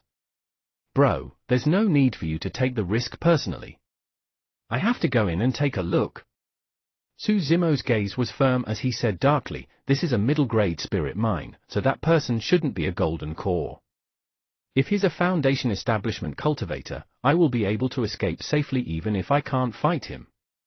That person can't restrain me. There were some things that Suzimo did not tell Little Fatty and Lung Ru. When he saw the tragedy of Linfeng City, Suzimo's first thought was of Yang Country's capital and his big brother, Su Hong. Mortals were absolutely helpless in the face of such power and could only be slaughtered. This person's descent upon Linfeng City a day ago had caused the entire city to perish. If he were to head to the capital of Yang Country one day, his big brother and the others would definitely meet with the same ill fate. This was his last chance. If he were to wait for the sect seniors to arrive, this person may have already left by then. Suzimo was worried that if he were to let this person off, he would regret it one day. Besides, this person was accountable for the loss of hundreds of thousands of lives in Linfeng City. Bro, Little Fatty was about to continue when Su Zimo interrupted him. You guys are injured. You don't have to follow me in. Lung Ru said, we'll wait for you outside then. 2 hours. After thinking for a while, Su Zimo replied, if I'm not out within 2 hours, leave this place immediately. After pausing momentarily, Su Zimo said to Little Crane as well, stupid bird, bring everyone with you further away. If you see any stranger approaching the mine, leave immediately. Do not turn back. Little Crane nodded hurriedly, flapping its wings with a worried expression. Picking up his flying swords from the ground, Su Zimo kept the mystic gold silk armor in his storage bag and pretended to smile casually. There's so many storage bags around, hurry and collect them all. We'll split the loot secretly back in the sect. Su Zimo said as he entered the entrance, disappearing into the deep and dark spirit mine. If you find any errors, ads pop-up, ads redirect, broken links, non-standard content, etc., please let us know a report chapter, so we can fix it as soon as possible. Chapter 148, Handsome Man. Chapter 148, Handsome Man. Su Zimo held his saber and walked through the dark mine, not daring to go too fast. After a long time, he stopped in his tracks and his vision cleared up. The next moment, Su Zimo was met with a shocking scene. There were more than 10,000 strong men kneeling on the ground, forming circles after circles. In the middle of these men was a pile of spirit stones the size of a small mountain, emanating a rich scent of spirit chi. Those strong men were dressed in plain clothes and looked terrified. They were probably mortals who came to mine the spirit stones. On top of the pile sat an extremely handsome young man. His black hair swayed lightly by itself as he spread his arms slightly open with his eyes closed. Green streams of air floated out of the heads of the tens of thousands of men, entering the handsome man's body continuously. The men's cheeks were withering at a discernible pace and their eyes dimmed as though their blood and essence had been drained instantly. The Foundation establishment cultivator who had escaped first into the spirit mine laid collapsed at the feet of the handsome man, having turned into a dried corpse. This man was the true murderer behind Linfeng City's tragedy. Su Zimo scanned the person using his spirit-peering art. Perfected Foundation establishment. Su Zimo was secretly shocked. His current strength was not enough to even deal with a late-stage Foundation establishment cultivator, let alone a perfected.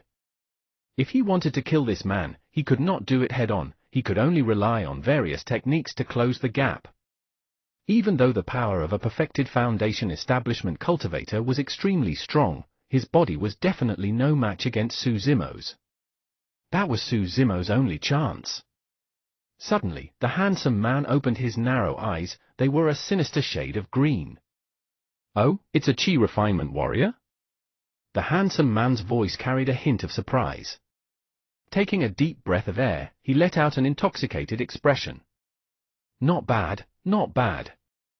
Your body's essence is richer than the tens of thousands of people in Linfeng City added together. Demon, hand over your life. Su Zimo scoffed coldly and leaped up, a crackling flash of lightning shining from his palm. Thunder Spear. A spear formed from lightning appeared out of nowhere and shot towards the handsome man. The handsome man exclaimed softly, Thunder Art? A mere Chi refinement warrior is able to utilize spirit arts? Oh. As it approached, a flash of realization appeared in the handsome man's face as he smiled. I got it. The source of power for this thunder art doesn't come from your Dantian. It's from your blood. It merely took him a single look to be able to speak of the secret within Su Zimo's blood. Against the incoming thunder spear, the handsome man smiled gently and flicked his finger, sending a green stream of light. The two attacks collided as the two different powers corroded one another, producing an ear-piercing sound. Thunder Spear was the strongest killing move within the Void Thunder manual. But now, it was countered by a single flick of the handsome man. Su Zimo's expression was unchanged. By now, he was already at the bottom of the Spirit Stones pile. With a single leap, he sprinted up. Swoosh! The handsome man conjured seals with a single hand. His eyes glowed with green light as he pressed down. A gigantic and ghastly green palm descended from the sky, almost blocking Suzumo's vision entirely. Not daring to fight him head-on, Suzumo quickly retreated. Suddenly, the palm shattered in midair, forming streams of green light that chased after Suzumo like snakes filled with life. In terms of spirit arts, this handsome man was many times more brilliant than the 30-odd Foundation establishment cultivators.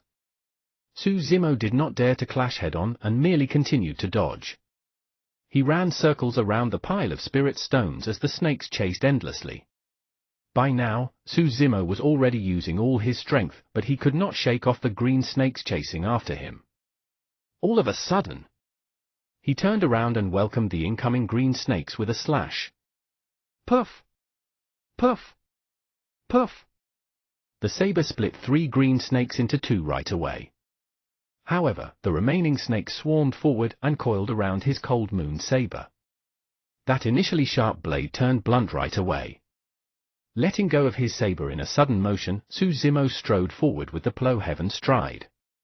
Exploding with a monstrous force, he ascended the spirit stones pile in 3 steps and arrived before the handsome man. Even without the cold moon saber, Suzumo's melee combat strength was equally terrifying. There were way too many killing techniques within the mystic classic of the 12 demon kings of the great wilderness. Any single one of them was more than enough to kill the handsome man before him. Bam! Suzumo slammed down with his palm as if he wanted to tear the world apart. Suddenly, a bone staff appeared in the handsome man's palm. Crystalline, it was made from white bones with a skull on top that exuded a nefarious aura. Chanting some weird sounds, the handsome man suddenly poked his bone staff against Suzumo's palm.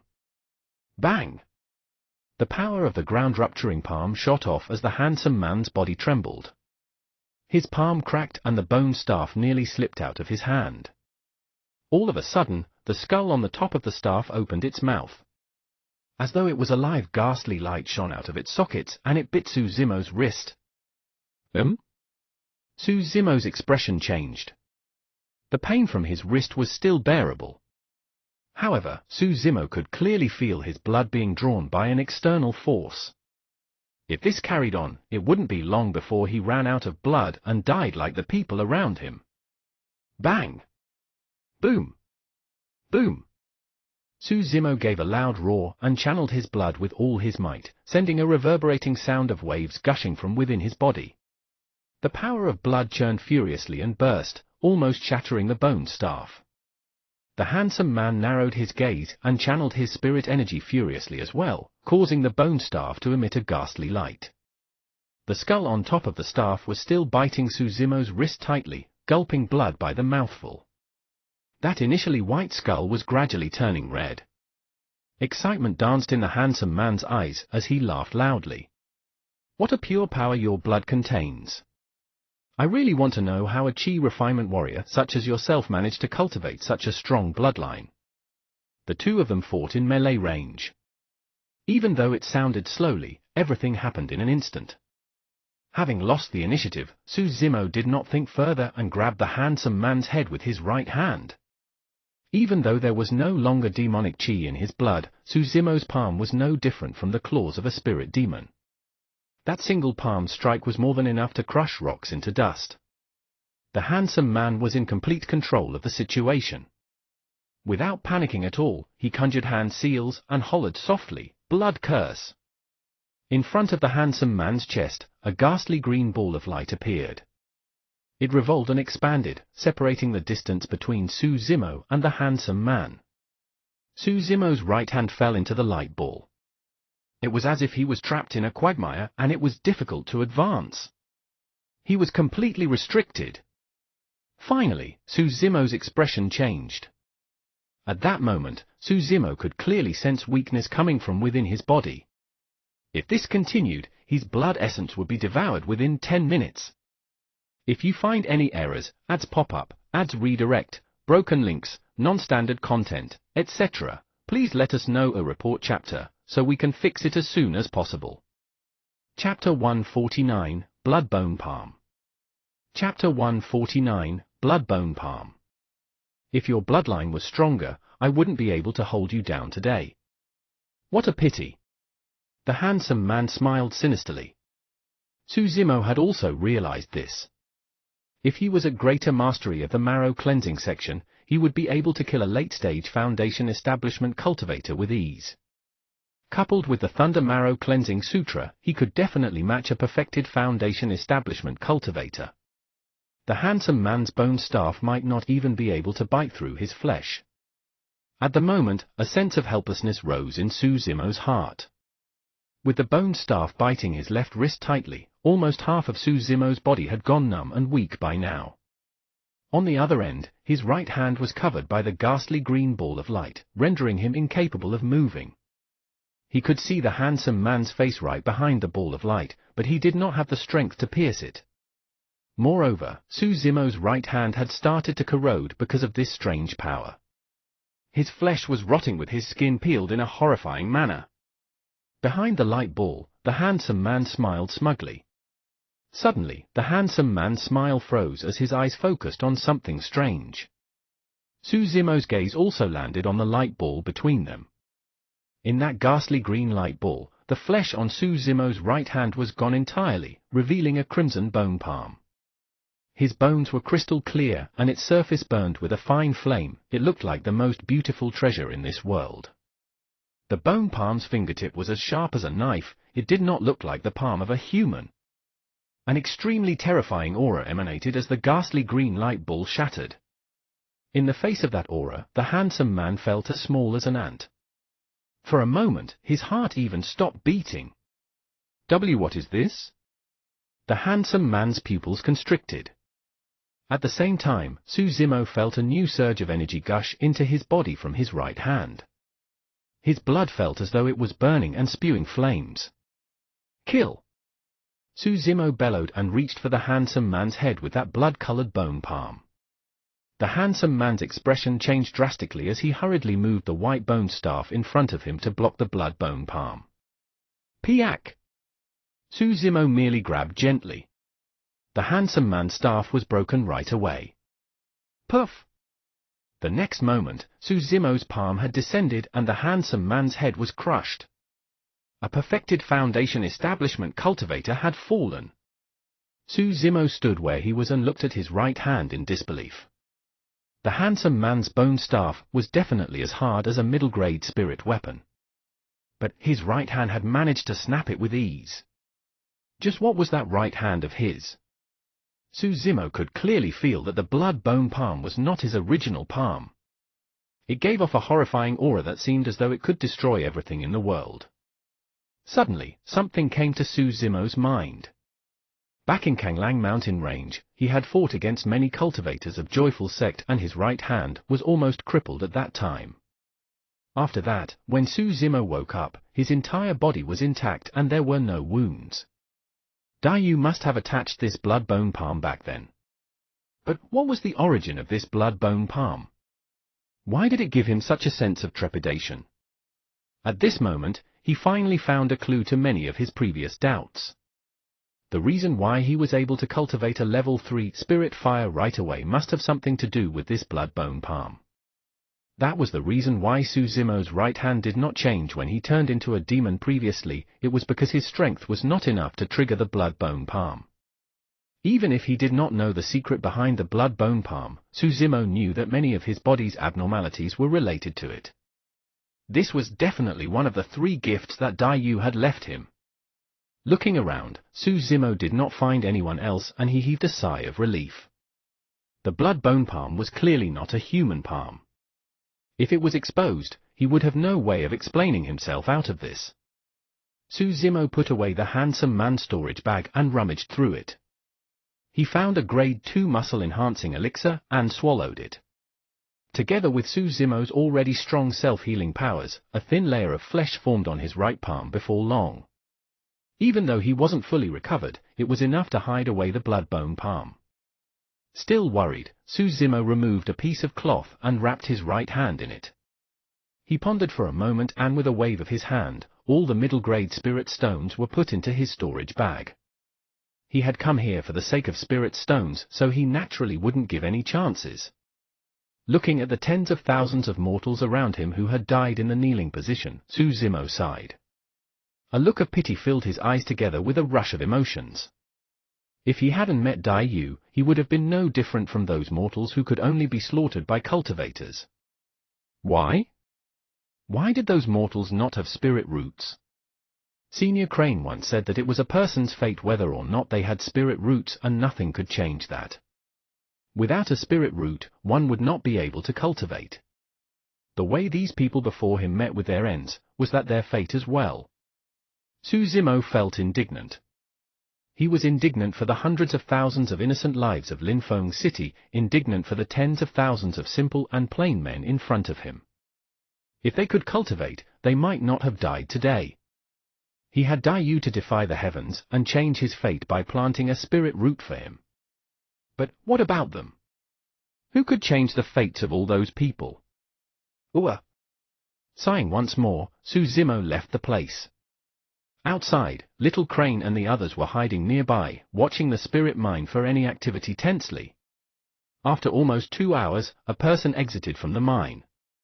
Lang Ru and the rest focused. It was Su Zimo. Little Crane carried Lang Ru, Little Fatty and the spirit tiger and hurriedly flew over with Little Fatty cheering in midair. "How was it, bro? Are you all right?" Little Fatty hopped down first and asked in concern. Su Zimo nodded. Lang Ru's gaze landed on Su Zimo's right hand and she asked softly, "Your hand?" "It's nothing. It's just a small injury." There was naturally no way Su Zimo would tell the truth. Right then, a stream of light suddenly sped over from afar. It was extremely fast and appeared before them in the blink of an eye. It was a gigantic spirit vessel. A picture of a mountain peak was etched onto the side of the spirit vessel. A group of golden cores stood on the deck of the spirit peak. The 5 people leading the group were none other than the 5 peak masters of Ethereal Peak. Leaping from the spirit vessel, the 5 peak masters surveyed the scene. Looking at the 30-odd corpses of Foundation establishment cultivators strewn all over the place, their eyes had a slight hint of shock. Su Zimo and the rest had not expected that Lang Ru's message would alarm the sect's golden cores. "Greetings, Peak Masters. Greetings, Elders." Su Zimo and the other 2 bowed. Nodding their heads, the 5 Peak Masters asked about everything with solemn expressions. Little Fatty related the entire incident from the beginning to the end, how they realized the oddities in Linfeng City all the way to how Su Zimo entered the spirit mine alone. Towards the end, the disheveled old man glared at Su Zimo with a look of blame. "All right, let's return to the sect first." At that moment, Wen Xin came out of the spirit mine. Waving his hand, he brought Su Zimo, Lang Ru, Little Fatty and the 2 beasts up the spirit vessel. "If you find any errors, ads pop up, ads redirect, broken links, non-standard content, etc., please let us know a report chapter, so we can fix it as soon as possible." Chapter 150, Foundation Establishment Meridian Unlocking. Chapter 150, Foundation Establishment Meridian Unlocking. Ethereal Main Peak, Ethereal Palace. The 5 Peak Masters brought Su Zimo, Lang Ru and Little Fatty here to relate everything about Linfeng City and the spirit mine to the sect master thoroughly. Su Zimo, Lang Ru and Little Fatty left. Sect Master Lingyun closed his eyes in deep thoughts before asking, "What do you guys think?" Wen Xian said, "For them to deploy such cruel methods. This should be the act of fiend cultivators. Sect Master, we must not be careless." The other 4 Peak Masters nodded in agreement. "Pass the order down. Before the sect competition, all disciples should head out as little as possible. If they have to head out, they must be accompanied by disciples of Peak Foundation Establishment Cultivation or higher, and the groups must be 20 or larger." Lingyun continued, "Arrange properly for Lu Yangrong and Guan Jin's funerals.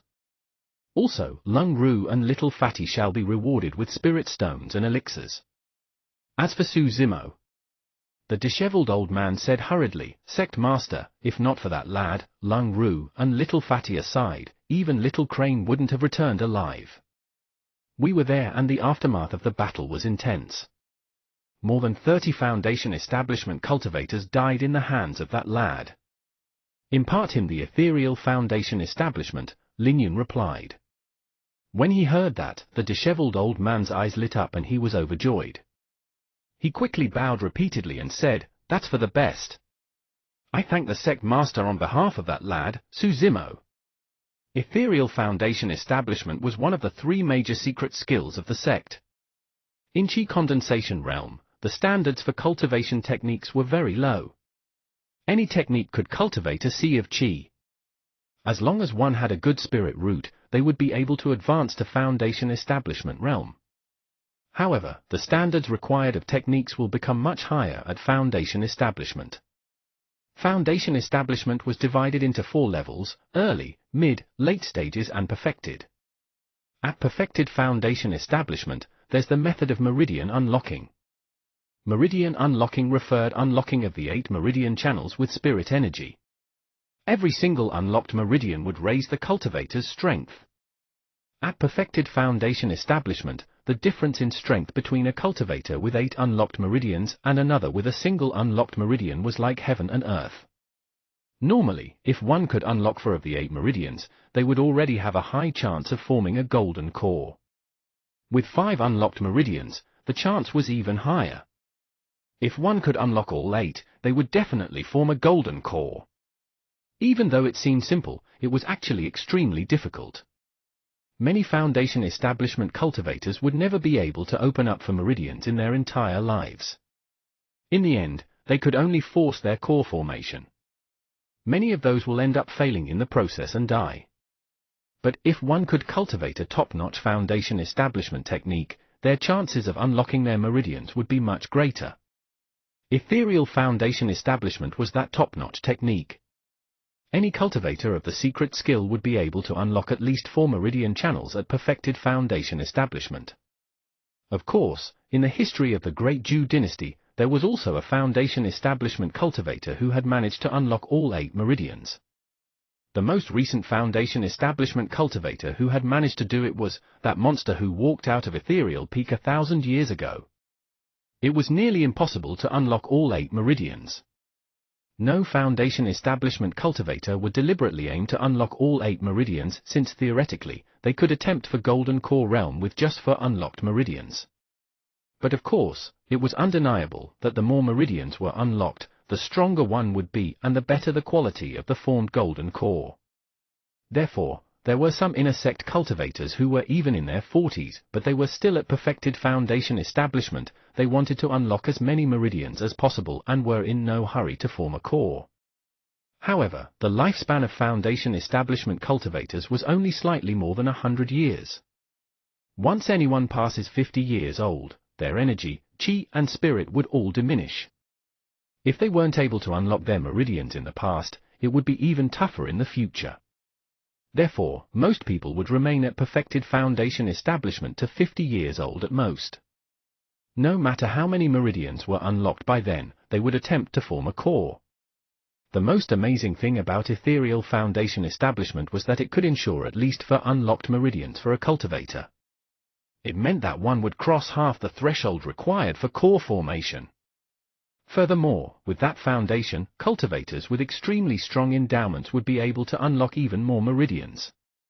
After all, Ethereal Peak had once produced a cultivator with 8 unlocked meridians who was unparalleled in the northern Chenhuang region among all Foundation establishment cultivators.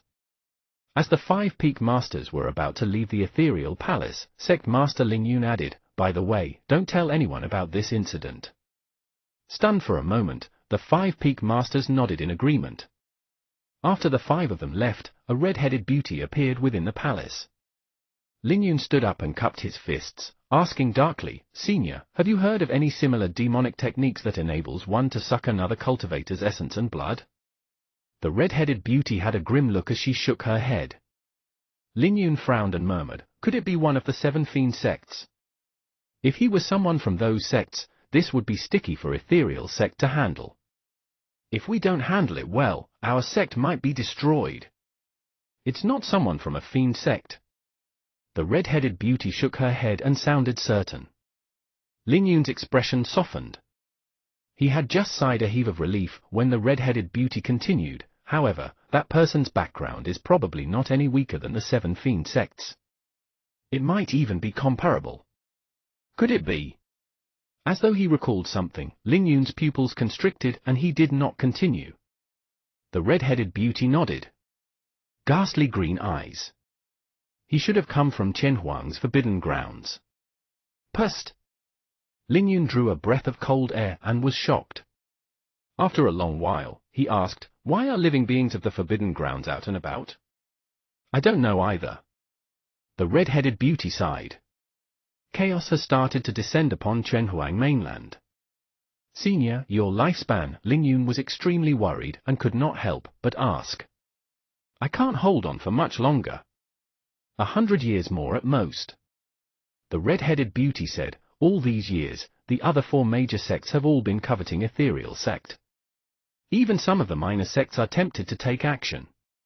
When I die, Ethereal Sect will be on the brink of life and death too.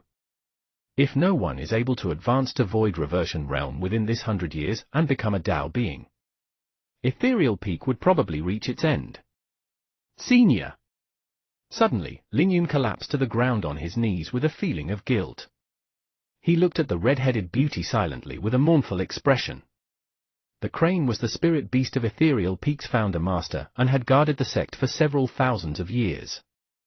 It possessed strength equivalent to that of a Tao being and was the only existence in the sectored Void Reversion Realm. All these years, if not for Senior Crane's protection, Ethereal Peak would have been destroyed several times. There's no need for that. There are thousands of nascent soul-perfected lords out there and none of them can advance to Void Reversion Realm without a powerful mental cultivation technique. You don't have to blame yourself."